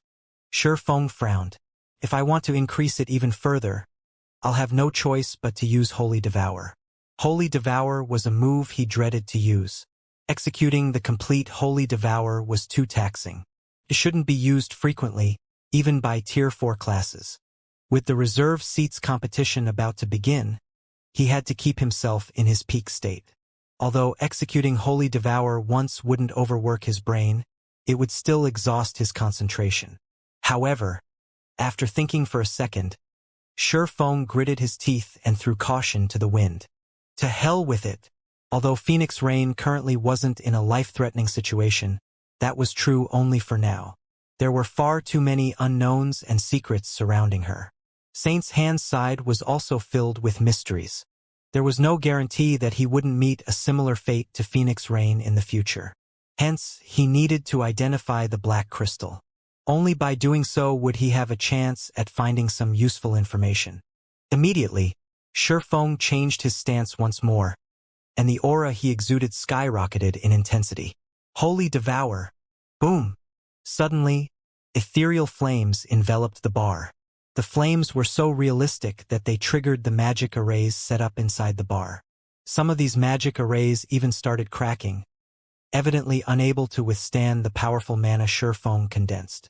Meanwhile, as if violently stimulated, the twofold magic arrays in Shifeng's eyes completed their transformation into threefold magic arrays. Using Holy Devour directly elevated Omniscient Eyes' strength to a whole new level. Crack! Shifeng suddenly heard a crack coming from the Black Crystal. However, half a second later, dizziness assaulted his brain. The horrific mana condensed by Holy Devour also instantly dissipated, leaving behind a tattered bar. Several seconds later, his mind started to clear up. He immediately shifted his gaze to the Black Crystal in his hand. Did it succeed? Shifeng inspected the Black Crystal anxiously. This time, the crystal didn't put up any resistance when he tried to read its information. Row after row of text appeared before his eyes. Upon seeing this information, Shifeng was stunned. An eternal item? This is actually an eternal item? Shifeng couldn't help doubting his eyes as he read the information before him. World Stone, eternal item, effect 1, stabilizes the principle of all things. Comma, effect 2, unknown. Comma, effect 3, indestructible object. In God's domain, so long as an item was related to eternity, it was an item of God's. Eternal items were legends among legends. According to rumor, even gods had difficulty obtaining one, and some gods would even fight frantically for one. There were various rumors as to the cause of the Great Ancient War, one of which attributed the war to a struggle for eternal items between ancient gods. It seems I still can't do anything about this situation.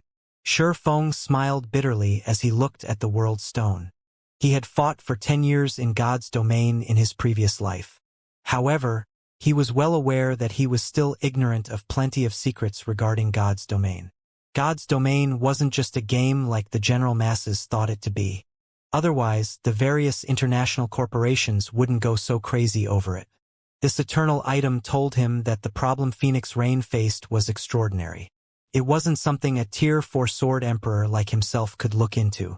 After all, even the god-ranked experts in his previous life had great difficulty obtaining such an item.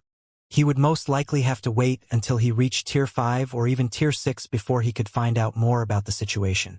Otherwise, he would share the fate of all those missing experts. While Shifeng was having goosebumps from thinking about the problem Phoenix Rain was involved in, Yulan suddenly contacted him. "Where are you now, guild leader?" Yulan asked anxiously. "The various superpowers members have already started to gather." "Okay, I'll head over now." Shifeng smiled and nodded. He decided to shelve Phoenix Rain's matter temporarily. Now, the only thing he needed to do was improve both his and his guild's strength as much as possible. Only by doing so would he have a better chance of handling the various crises plaguing him. After ending the call, Shifeng stored the World Stone and dropped a bag of gold coins on the table. He then left the Moonfire Bar, Flame Dragon City, War God's Temple. Despite being the size of 3 sports stadiums, the plaza outside the War God's Temple was currently crowded with players. Aside from the various participating superpowers members, a large portion of these players was here as spectators. Everyone quietly waited for the official start of the competition. "Quick, look! They're about to announce the battlefield."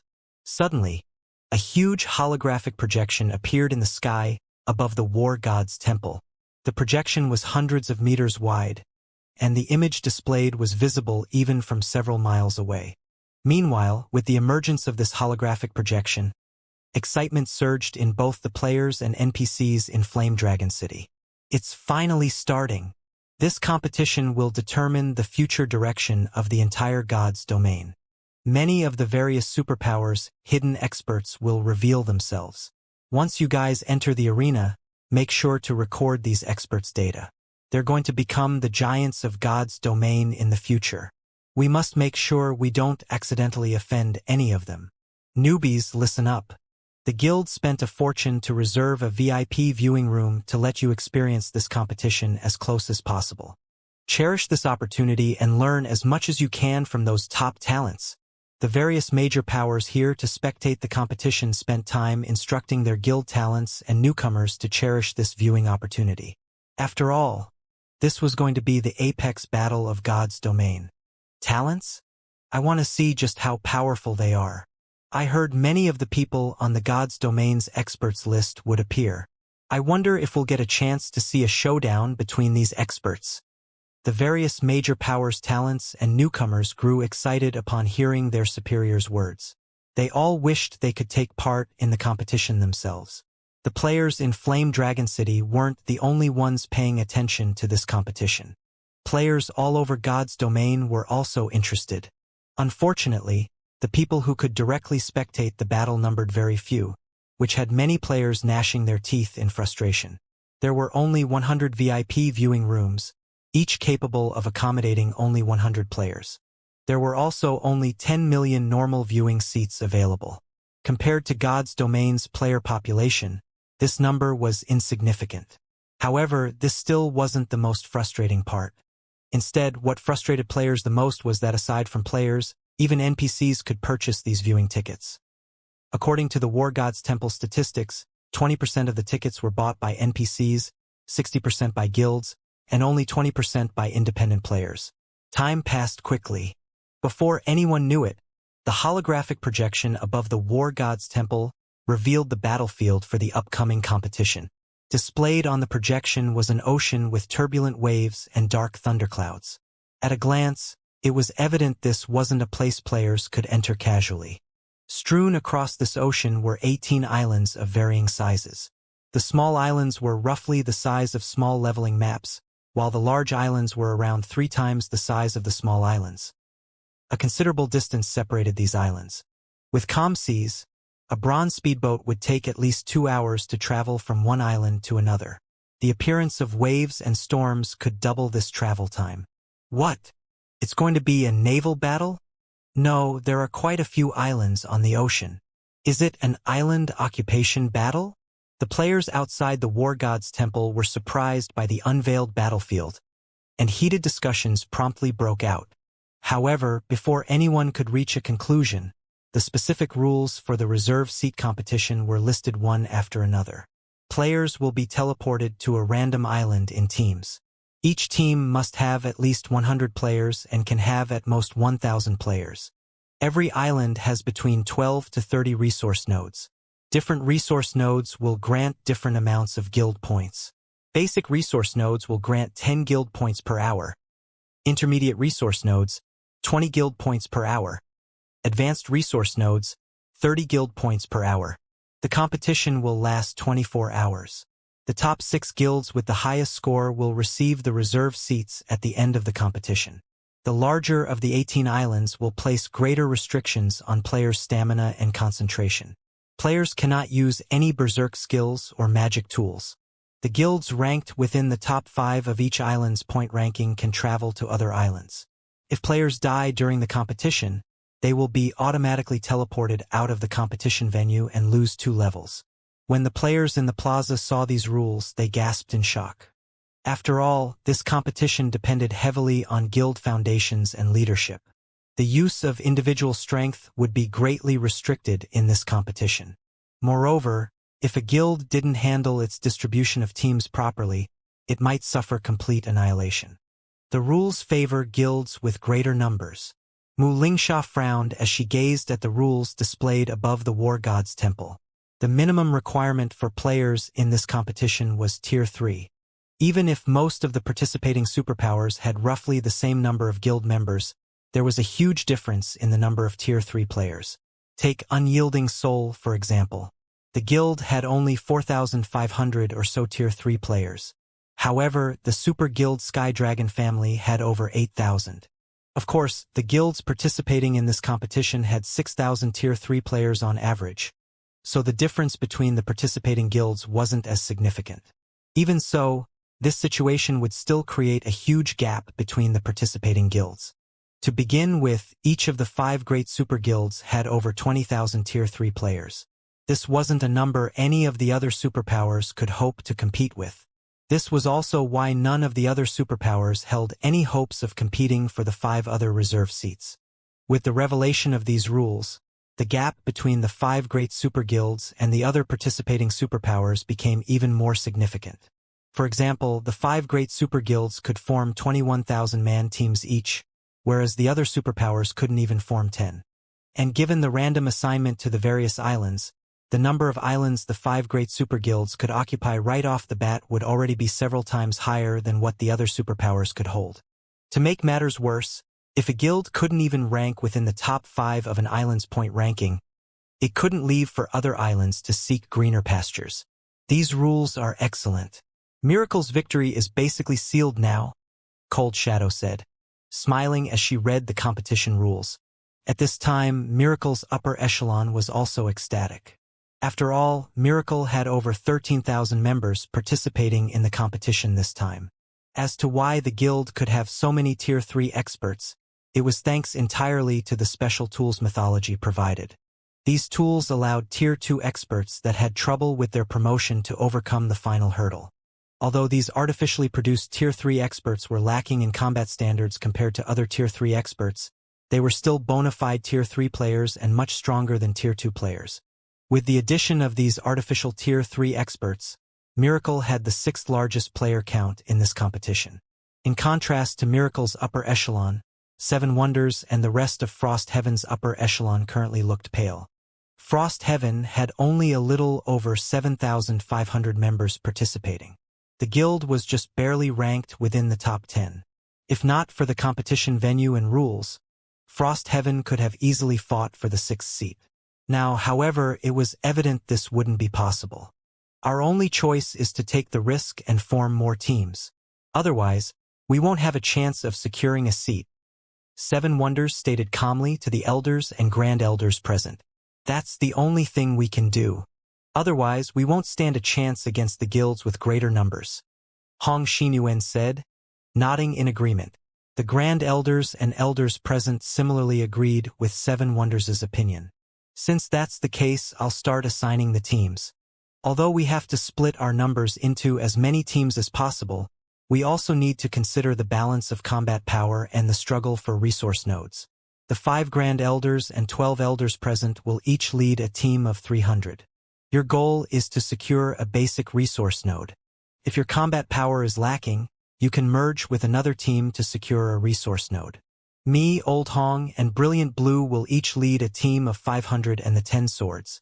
We'll do our best to secure an intermediate node each, or a basic node at the very minimum. The 3 Vice Guild leaders will lead the remaining members together with Zero Wing to secure an advanced node or an intermediate node at minimum. 7 Wonders' distribution was considerably conservative, ensuring the least number of problems for the guild. Firstly, it ensured that the guild had enough teams to provide sufficient coverage across the 18 islands. Secondly, every team would more or less have the strength for self-conservation, even if it came across a hostile 1,000-man team. Of course, the chances of actually coming across a 1,000-man team were relatively low. Since each guild only had so many players participating in the competition, using these limited players to form 1,000-man teams was a huge extravagance. To spread their influence as wide as possible, the various participating guilds would naturally form as many teams as possible without compromising their overall combat power. What do you think? 7 Wonders asked as he looked at the guild upper echelon present. In response, the guild elders exchanged looks with each other. However, none of them voiced any objections. 7 Wonders nodded. In that case, just as he was about to finalize his decision, however, a low voice entered everyone's ears. I object. Immediately, Frost Heaven's upper echelon turned to look at this voice's origin. The owner of this voice was none other than Shifeng, who had just arrived. However, instead of getting upset at Shifeng's interjection, 7 Wonders instead asked sincerely, Guild Leader Black Flame, do you have any better suggestions? Following 7 Wonders' question, the Grand Elders and Elders present also turned to Shifeng. Their actions showed that they were of the same mind as 7 Wonders, and they all looked forward to hearing Shifeng's suggestion. What happened to these people while I was gone? Shifeng was a little surprised at 7 Wonders and the others' response. Before he left, these people couldn't even be bothered to look at him. Now, not only did 7 Wonders' attitude change for the better, but even Frost Heaven's Grand Elders and Elders had become more amiable. What Shifeng didn't know was that news of his frightening battle had already spread. With such terrifying combat power, let alone Frost Heaven, even super guilds would treat him respectfully. However, Shifeng didn't dwell on the matter. I can't say it is a good suggestion. Calmly, Shifeng added, I just think that we should change the grouping slightly. How do we change it? 7 Wonders asked curiously. Shifeng then stretched out an open palm. 5. My suggestion is for Zero Wing to lead 5 separate 100-man teams, while your Vice Guild leaders lead the remaining 500 players. This way, we can maximize our combat effectiveness. 5 separate teams? Frost Heaven's Elders gasped involuntarily when they heard Shifeng's suggestion. They were at a disadvantage in numbers, and even the slightest mistake could put paid to securing the 6th reserve seat. Meanwhile, although 7 Wonders' distribution was conservative, it would allow Frost Heaven to avoid significant problems. However, Shifeng was now suggesting that they split their numbers into 5 additional teams. Teams that met the bare minimum requirement of 100 players. This surpassed aggressive action and bordered on madness. Guild Leader Black Flame. Isn't this a little too aggressive a maneuver? Mushin couldn't help but worry. At this point, everyone already knew that Shifeng possessed frightening strength. Even if he led the smallest size team, he should still be able to handle most of the problems he encountered. However, the 4 other teams wouldn't have such an assurance. After all, no one else possessed the frightening combat power of Shifeng. Among Zero Wing's team, the second strongest person was Violet Cloud, and her control over mana was far from comparable to Shifeng's.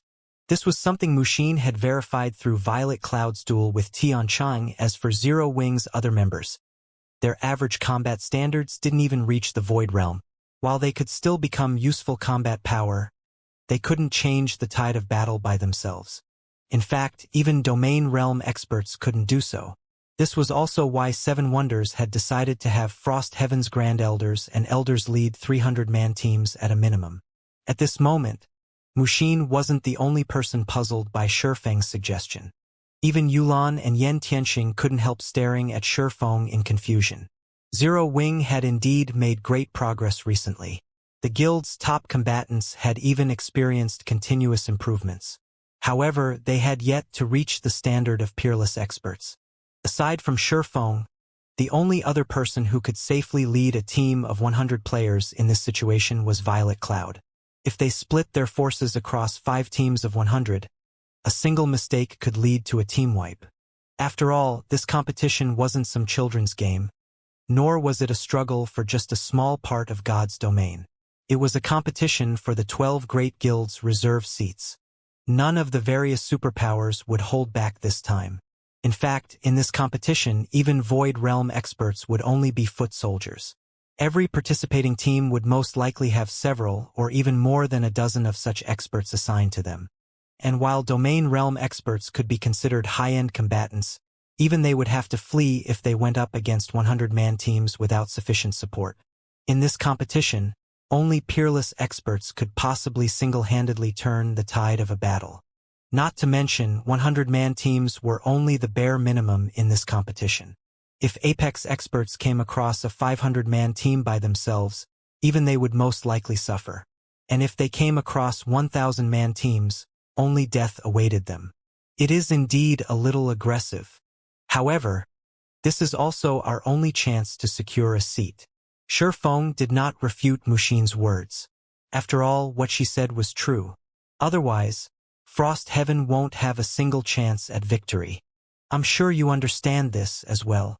In the past, due to an inadequate foundation, Frost Heaven failed to secure a reserve seat during the first competition. Meanwhile, the start of the island battle was incredibly important. If they couldn't spread their forces across as many islands as possible, they would basically have to write off the competition. There were only 6 reserve seats up for grabs. Ignoring island sizes, they needed to occupy at least 3 islands worth of resource nodes to have a considerable chance of winning. However, fully occupying 3 islands was easier said than done. When Shifeng finished speaking, Frost Heaven's upper echelon fell silent. After some time had passed, Hong Xinyuan suddenly stepped forward and said, "I also agree with Guild Leader Black Flame's point of view. We are basically gambling on luck if we only have 21 teams.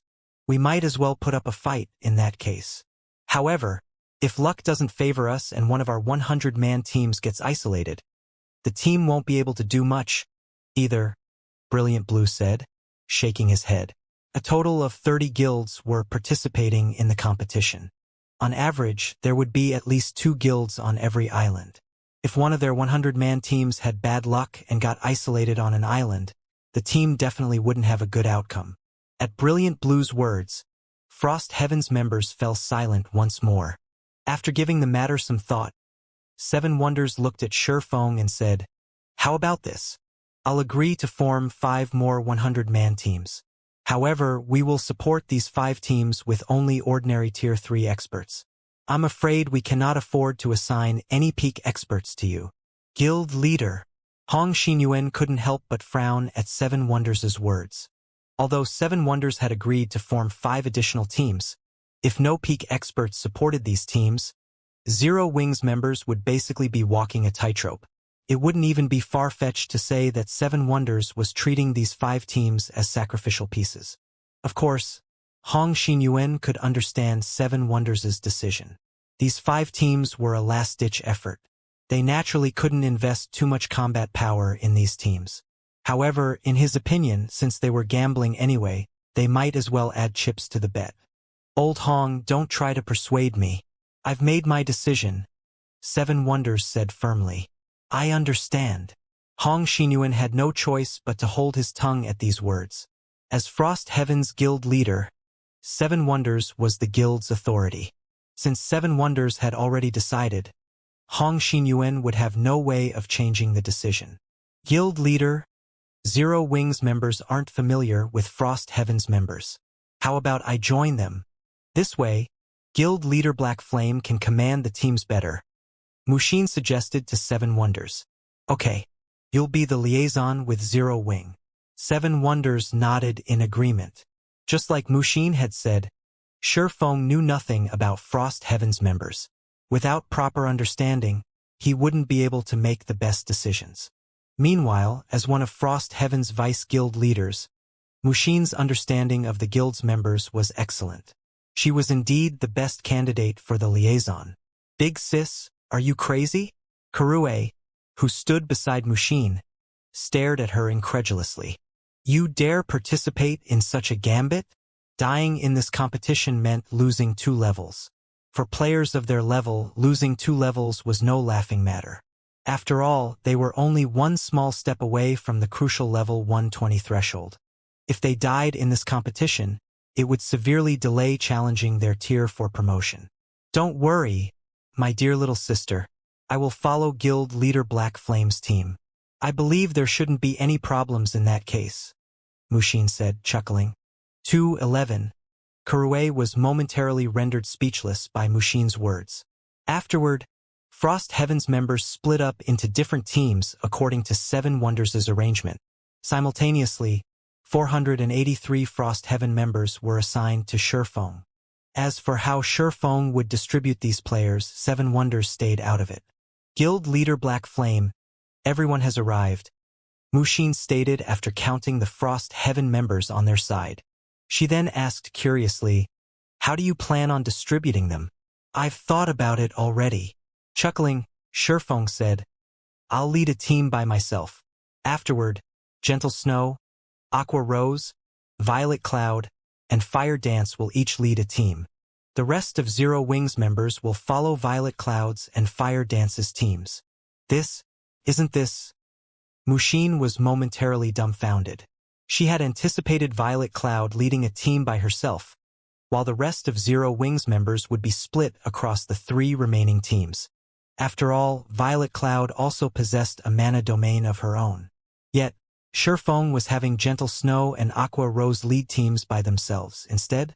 At this moment, let alone Mushin, even Yulan, Yen Tianxing y Luofei, Alluring Summer, Zhao Yueru, Kola, Shadow Sword, Silent Blade, Turtledove Yuwumian, Flying Shadow and Rampant Blade were stunned. Of the Zero Wing members present, the ones who needed support the most were the 2 vice guild leaders. After all, the 2 of them hadn't improved their levels and equipment in the slightest over the past few weeks.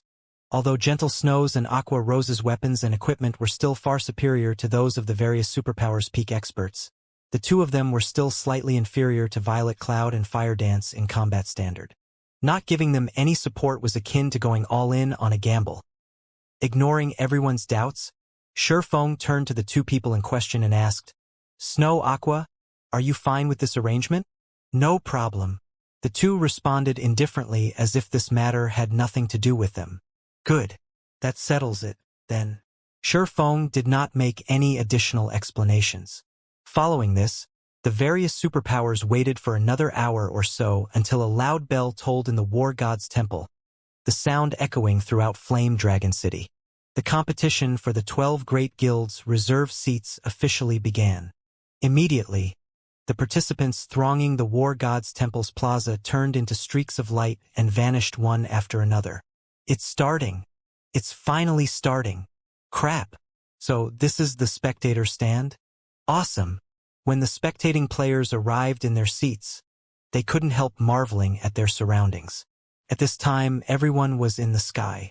More precisely, the spectators were seated in a coliseum-like structure that hovered above the 18 islands serving as the competition venue. The 18 islands were like chessboards, with the participants being the chess pieces. Not only could the spectators freely choose which island to spectate, but they could also zoom in to observe specific battles. The only unfortunate part was that the zoom distance was limited. The closest those in the normal seats could get was 30 meters above the islands, too far for detailed observations. Spectators in the VIP viewing rooms, however, could not only spectate the battles as if they were there in person, but also have the VIP rooms notify them of any ongoing battles. This function allowed the room occupants to avoid missing out on any exciting battles. As the spectators above the competition venue were screaming and exclaiming, the players randomly teleported onto the 18 islands were already taking action.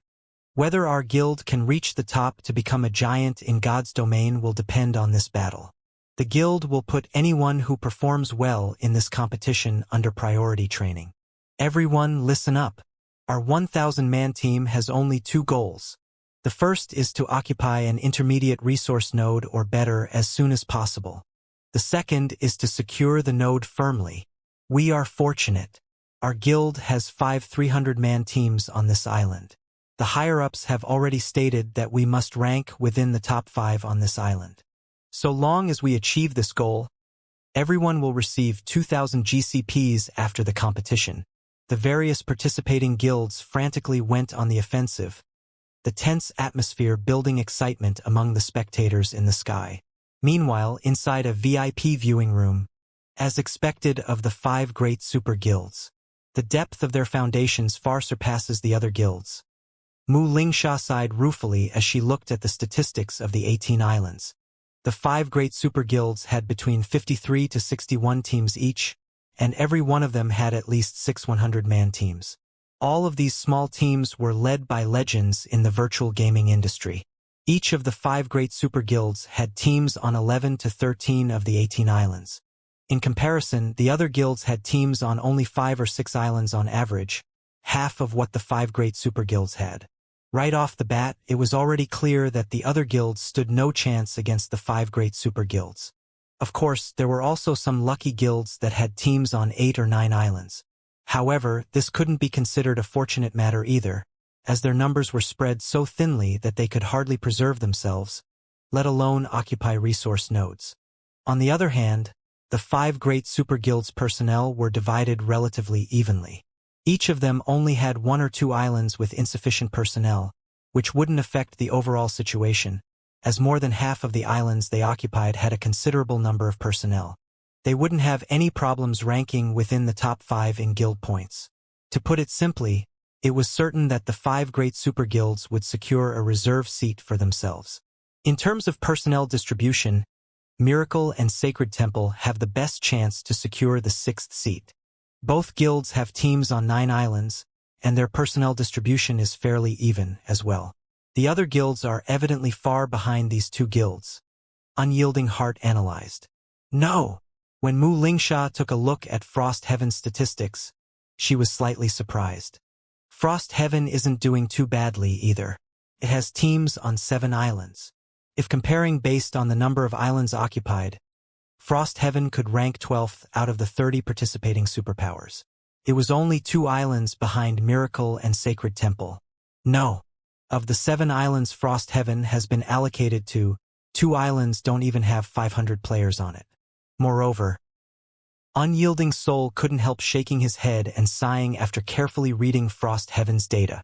While Mu Lingsha and Unyielding Heart were discussing Frost Heaven, many other powers in the VIP viewing rooms were doing the same. Some of these powers gloated over Frost Heaven's misfortune, while some sympathized with the guild. As to why everyone reacted in such a way, it was because Black Flame, who was considered Frost Heaven's saving grace, had actually been assigned to Island number 3, a large island. And worse, Black Flame's team was merely a 100-man team. He would be up against the teams of 16 superpowers on Island No. 3. Even the 5 great super guilds were present in full. The competition here was simply nightmarish in difficulty. It would be a fool's dream to try and secure a resource node with only a 100-man team. In addition, Frost Heaven only had 2 teams on Island number 7, a medium island. One of them was a 100-man team led by Aqua Rose, while the other was a 300-man team led by one of Frost Heaven's elders. The 2 teams combined didn't even have 500 players. In comparison, the 8 other guilds on the island had between 1,000 to 2,000 players each. To make matters worse, the teams led by Frost Heaven's 7 Wonders, Hong Xinyuan, and 5 elders actually got assigned to Island number 17. In total, the guild had 2,500 players assigned to a measly small island. Guild leader Black Flame, what should we do? Mushin inevitably grew anxious after learning of the various island situations. The guild leader's side won't have any problems, but we only have our team and Gentle Snow's 100-man team here. This was undoubtedly the worst possible scenario for Frostheaven. Initially, they had been hoping for Shurfeng to be sent to a small island. And so long as the number of guild members on that island reached 1,000, occupying 2 resource nodes on that island shouldn't be a problem. 2 resource nodes worth of guild points would be more than enough to propel Frostheaven to the top 5 rankings of that island. After all, a small island only had 12 resource nodes. With so many guilds competing for the nodes, there wouldn't be enough for each competing guild to secure one. Now, however, Shurfeng had ended up on a large island with only 200 friendly players. In this situation, the most he could do was occupy 1 resource node, which would basically be useless. Moreover, as Shurfeng was foreign aid, he would get only half the points official participants would get. On the other hand, 7 Wonders' side should have no problem occupying 2 resource nodes. In fact, they had too many people for the task. However, securing a 3rd node on the small island would be difficult since a small island had only 12 resource nodes. If Frostheaven occupied too many, the other superpowers would join hands to target Frostheaven. This is still a relatively good start, Shurfeng said calmly as he inspected the distribution information. Let's meet up with Snow's team for now. A good start. Mushin fell speechless momentarily. In the current situation, the chances of Frostheaven securing the 6th reserve seat were incredibly slim. However, what Mushin didn't know was that Shurfeng had hoped to be assigned to a medium or large island. After all, only medium and large islands had advanced resource nodes. As foreign aid, he would receive only half the points of official participants. Hence, securing an advanced node was a must if he wished to have an impact. His random assignment to a large island couldn't be considered bad luck. If he had gotten assigned to a small island, now that would be truly bad luck. During the time Shurfeng's team was converging with Gentle Snow's team, a 1,000-man team was slowly traversing a dense forest on island number 3. Meanwhile, the cool-headed youth leading the team was currently staring at a 100-man team several hundred yards away, with scorching flames blazing in his eyes. Black Flame, it seems your luck has finally run out. If you have to blame someone, blame yourself for arranging your teams in such a way. Now, I will let you know the consequences of going against me. Excitement filled Thousand Miles' eyes as he looked at Gentle Snow and her team in the distance. Vice Guild Leader Miles, we have already scouted the vicinity. There are no other guilds nearby. A level 118, Tier 3 Ranger reported through the team chat. Good. Thousand Miles grew even more excited at this piece of news. He then announced through the team chat, since no other guilds are nearby, we don't need to be polite. Everyone, charge. Let's kill this Vice Guild leader of Zero Wing first and collect some interest. Yes, sir. At Thousand Miles' command, Miracle's members, lurking excitedly in the forest, prepared to ambush Gentle Snow's team. They would make sure that her team had nowhere to run. Above the competition venue, inside a VIP room, this is bad. Miracle's Thousand Miles discovered Gentle Snow's team. Flourishing Willow said nervously as she stared at a dense forest on island number 3. Gentle Snow will be in trouble. Thousand Miles' team is a 1,000-man team. The experts on Thousand Miles' team are astonishing. I'm afraid there are at least a dozen peak experts and 2 apex experts. Galaxy Past, the Star Alliance's guild leader, also frowned when he saw this situation. As a guild of Starmoon Kingdom, the Star Alliance had frequently clashed with Gentle Snow's Ouroboros during the early stages of the game. In fact, Galaxy Past had even treated Gentle Snow as his rival. Hence, Galaxy Past paid close attention to Zero Wing in this competition. This was especially so for his ex-rival Gentle Snow. Galaxy Past had even set Gentle Snow as a priority target on the spectator's interface. So long as she fought in a battle, he would be notified of it immediately. The gap between the two sides is too large. Purple Eye, who was now a level 117, Tier 3 Great Mage, shook her head and sighed. If Gentle Snow were leading Zero Wing's main force, she might still stand a chance. However, with her strength alone, there's no way her team can win.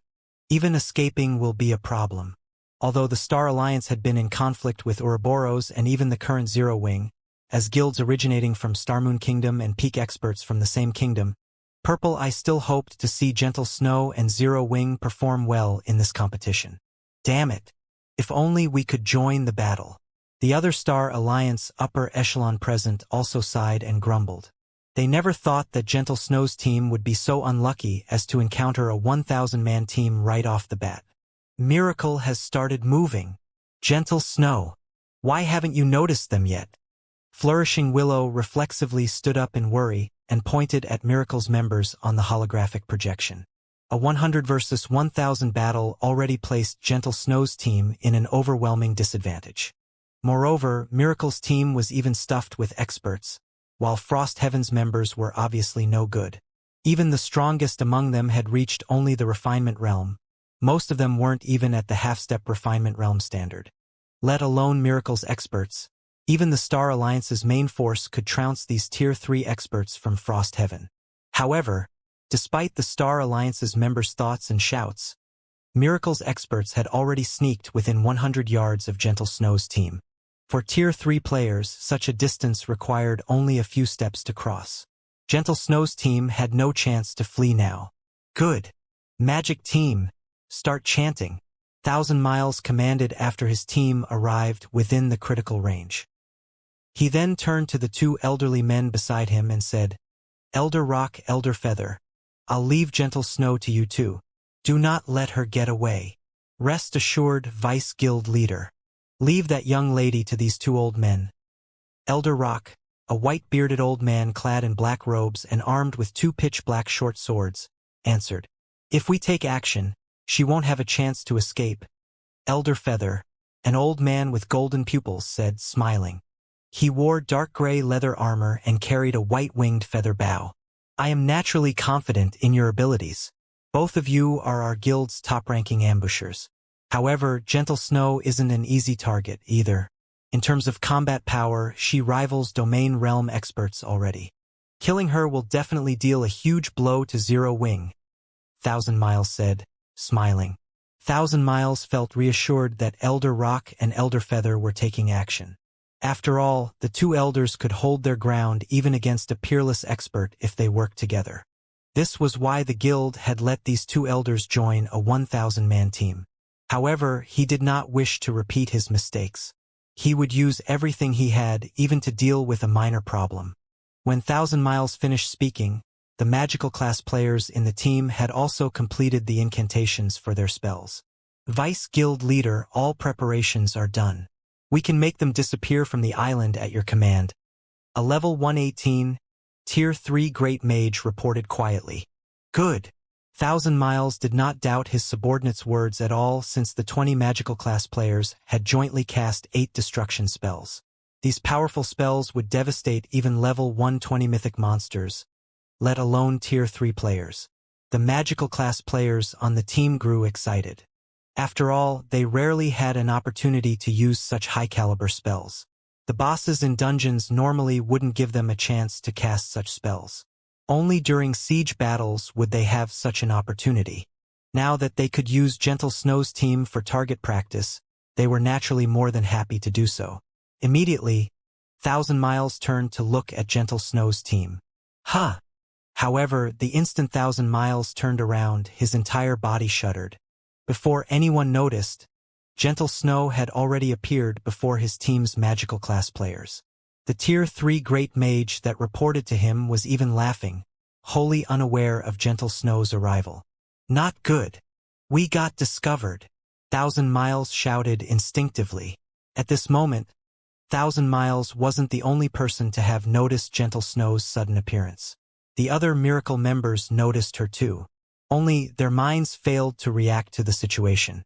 Gentle Snow, who had used instant flash to arrive before her ambushers, had no intention of giving her opponents time to react.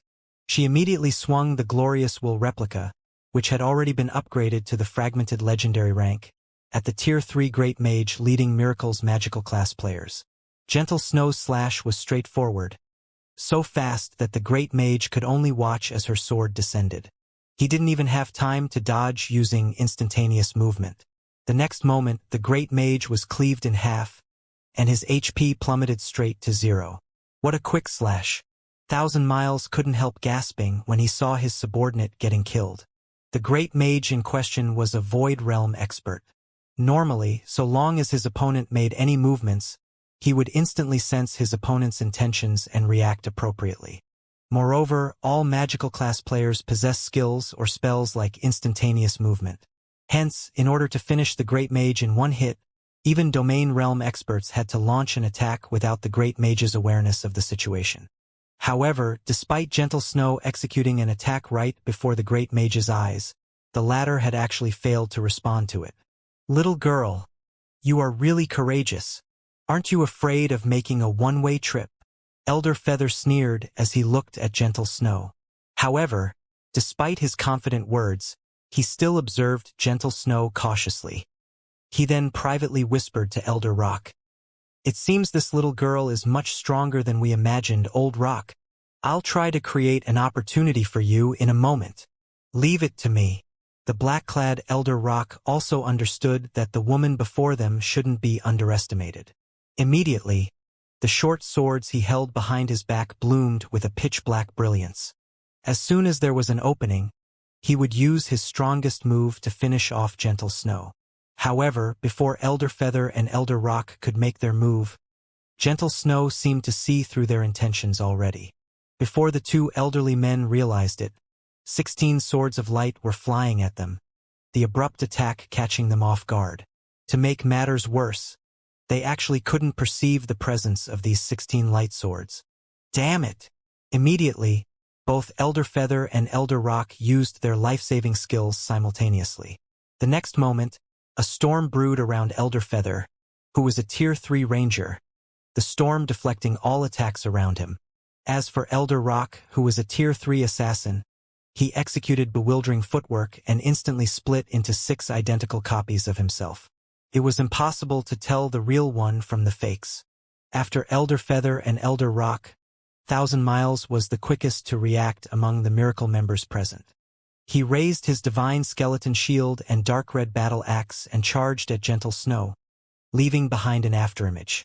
Tier 3 skill, Triple Purgatory Flash. The next moment, Thousand Miles brandished his axe and summoned 3 black crescents that attacked Gentle Snow from 3 different directions. The attack was so fast that even Domain Realm experts had to focus all their attention on it if they wished to dodge or block it. However, Thousand Miles did not see Gentle Snow paying any attention to him. As if he were only an ant by the roadside, she completely ignored his existence. Die! Feeling extremely humiliated by Gentle Snow's attitude, Thousand Miles bellowed in anger. Simultaneously, the 3 black crescents' power also strengthened slightly, enough to shatter space itself. However, Thousand Miles quickly felt despair overwhelm him. Even now, Gentle Snow still ignored him. She merely swung her great sword at the crescent approaching her from the front.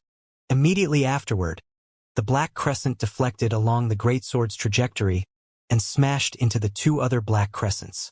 To Thousand Miles' surprise, after the latter 2 crescents got struck, their courses actually deviated toward himself. How is this possible? Thousand Miles was dumbfounded. Although he wanted to repulse these 2 black crescents, his body simply couldn't react in time. Boom! Boom! 2 dull sounds appeared, and Thousand Miles stumbled 2 consecutive steps backward. Each step was accompanied by a significant loss of HP. By the end of the attack, 2 deep cuts had appeared on his armor, and his HP had fallen below 50%. Just when Thousand Miles thought he could catch a breather, he noticed that his surroundings were surprisingly quiet. "You guys, what happened?" Thousand Miles couldn't help his confusion when he saw his teammates' shocked expressions. However, before Thousand Miles could take in the situation, another black crescent flew across his neck and left behind a black line in space and a flying head. When Thousand Miles' body collapsed to the ground, the miracle members in the dense forest shuddered involuntarily. The Star Alliance's members spectating in their VIP viewing room also gaped in shock. "How did she become so strong?" Purple Eye exclaimed in disbelief. Not only did Gentle Snow slay a Tier 3 peak expert after going deep into Miracle's ranks, but she had also taken the initiative to attack 2 Domain Realm experts. While doing so, She had even casually killed the Purgatory Knight 1,000 Miles. The last part, where Gentle Snow faced 1,000 Miles, was especially amazing. 1,000 Miles should have generated those 3 black crescents using a skill. Yet Gentle Snow had made it look as if she was the one who summoned them. It was simply unbelievable. Has the gap between us gotten so big already? Galaxy Past was at a loss for words as he stared at Gentle Snow's figure in the holographic projection. They were both Star Moon Kingdom's top-ranking experts, yet it was now obvious that the actual gap between them was massive. They were already in completely different worlds. Guild leader, I plan to leave Star Moon Kingdom temporarily after this competition. I want to explore other places, Flourishing Willow said. She was similarly shocked by Gentle Snow's strength and felt unreconciled. The gap between them clearly hadn't been so massive before. Both of them were experts ranked in the God's Domain experts list. Now, however, Flourishing Willow doubted she could survive even one move against Gentle Snow. How could she possibly accept this situation? Sure. Galaxy Past did not question Flourishing Willow's decision. On the contrary, he turned to Purple Eye and asked, "How about you take a look outside?" 2. The guild doesn't have many matters to deal with now, and I can handle them by myself. Thank you, guild leader. Purple Eye nodded while gritting her teeth. I won't disappoint you. Although the Star Alliance normally mingled in Star Moon Kingdom's neighboring countries as well, compared to Zero Wing, whose members fought all over God's Domain, the Star Alliance's chessboard was truly insignificant and laughable. During the time the Star Alliance's members were in shock, the members of Miracle inside the dense forest were likewise stunned. As if they had just encountered a ferocious monster, every one of them stood stock still. One move. Gentle Snow had killed 1,000 Miles in just one move. With such strength, she already rivaled peerless experts. Elder Rock and Elder Feather, who had successfully evaded Gentle Snow's attack, were dazed, fear and confusion coloring their faces. Impossible! How can a little girl like you reach such a realm? Elder Rock couldn't help doubting his eyes as he gazed at Gentle Snow. I never thought anyone could reach that realm at such a young age. Am I really getting too old? Elder Feather also turned somewhat silly as he looked at Gentle Snow. They hadn't thought much of it when they saw Gentle Snow kill the Void Realm Great Mage. However, after seeing Gentle Snow kill 1,000 Miles, they finally understood what happened. The woman before them wasn't some powerful expert rivaling Domain Realm experts. Instead, she was an existence that had transcended the Domain Realm. When the 2 elderly men looked at the young lady before them, they suddenly felt they had lived their lives in vain. After all, they had racked their brains just to reach the Domain Realm's upper stage, yet Gentle Snow was already beyond the Domain Realm. How could they not despair at this discovery? Even in veteran super guilds, anyone capable of reaching the Domain Realm's upper stage was generally over 60 years old already. As for the existences that had transcended the Domain Realm and reached the higher Domain Realm, they were true old monsters. These existences were the mainstays of the 5 great super guilds. However, during the time Elder Rock and Elder Feather were in a daze, Miracle's other Tier 3 experts regained their senses and suddenly charged at Gentle Snow. Kill! This woman killed Vice Guild Leader Miles. We must not let her leave alive. That's right. In this special space, even peerless experts can't afford to duke it out with us. The next moment, over 100 Guardian Knights and Shield Warriors activated their defensive skills and closed in on Gentle Snow. Simultaneously, the magical class players on the team started casting combination spells one after another. Old Rock, let's leave. It'll be too late, otherwise, Elder Feather suggested as he glanced at Elder Rock. He then activated a skill without hesitation and transformed into a gale. He crossed several dozen yards with every step he took, showing no intention of fighting whatsoever. Snapping out of his daze, Elder Rock hurriedly used wind steps, which he had upgraded to Tier 3, and entered stealth. Elders. Miracle's members were stunned momentarily. What was up with this situation? Despite being the 2 strongest combatants in their 1,000-man team, Elder Rock and Elder Feather had actually fled.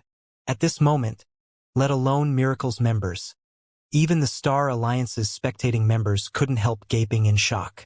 What's going on? Why are those two apex experts running away? Despite having entered the flowing water realm already, Galaxy Past, Flourishing Willow, and Purple Eye were bewildered by Elder Rock and Elder Feather's decision to flee. Domain realm experts were existences that even the various superpowers wouldn't want to offend casually. Not to mention, both Elder Rock and Elder Feather had clearly made significant progress in the domain realm already. The two of them working together could most likely go up against peerless experts. Not to mention, they still had the 1,000-man team supporting them. Even a peerless expert wouldn't want to clash head-on with such a force. Yet, the two apex experts had actually fled? While everyone was bewildered by this situation, Gentle Snow executed a vertical leap, vanishing from sight. When she reappeared, she was standing 50 yards away from her original position. The glorious will in her hands bloomed with dazzling brilliance. Will of light.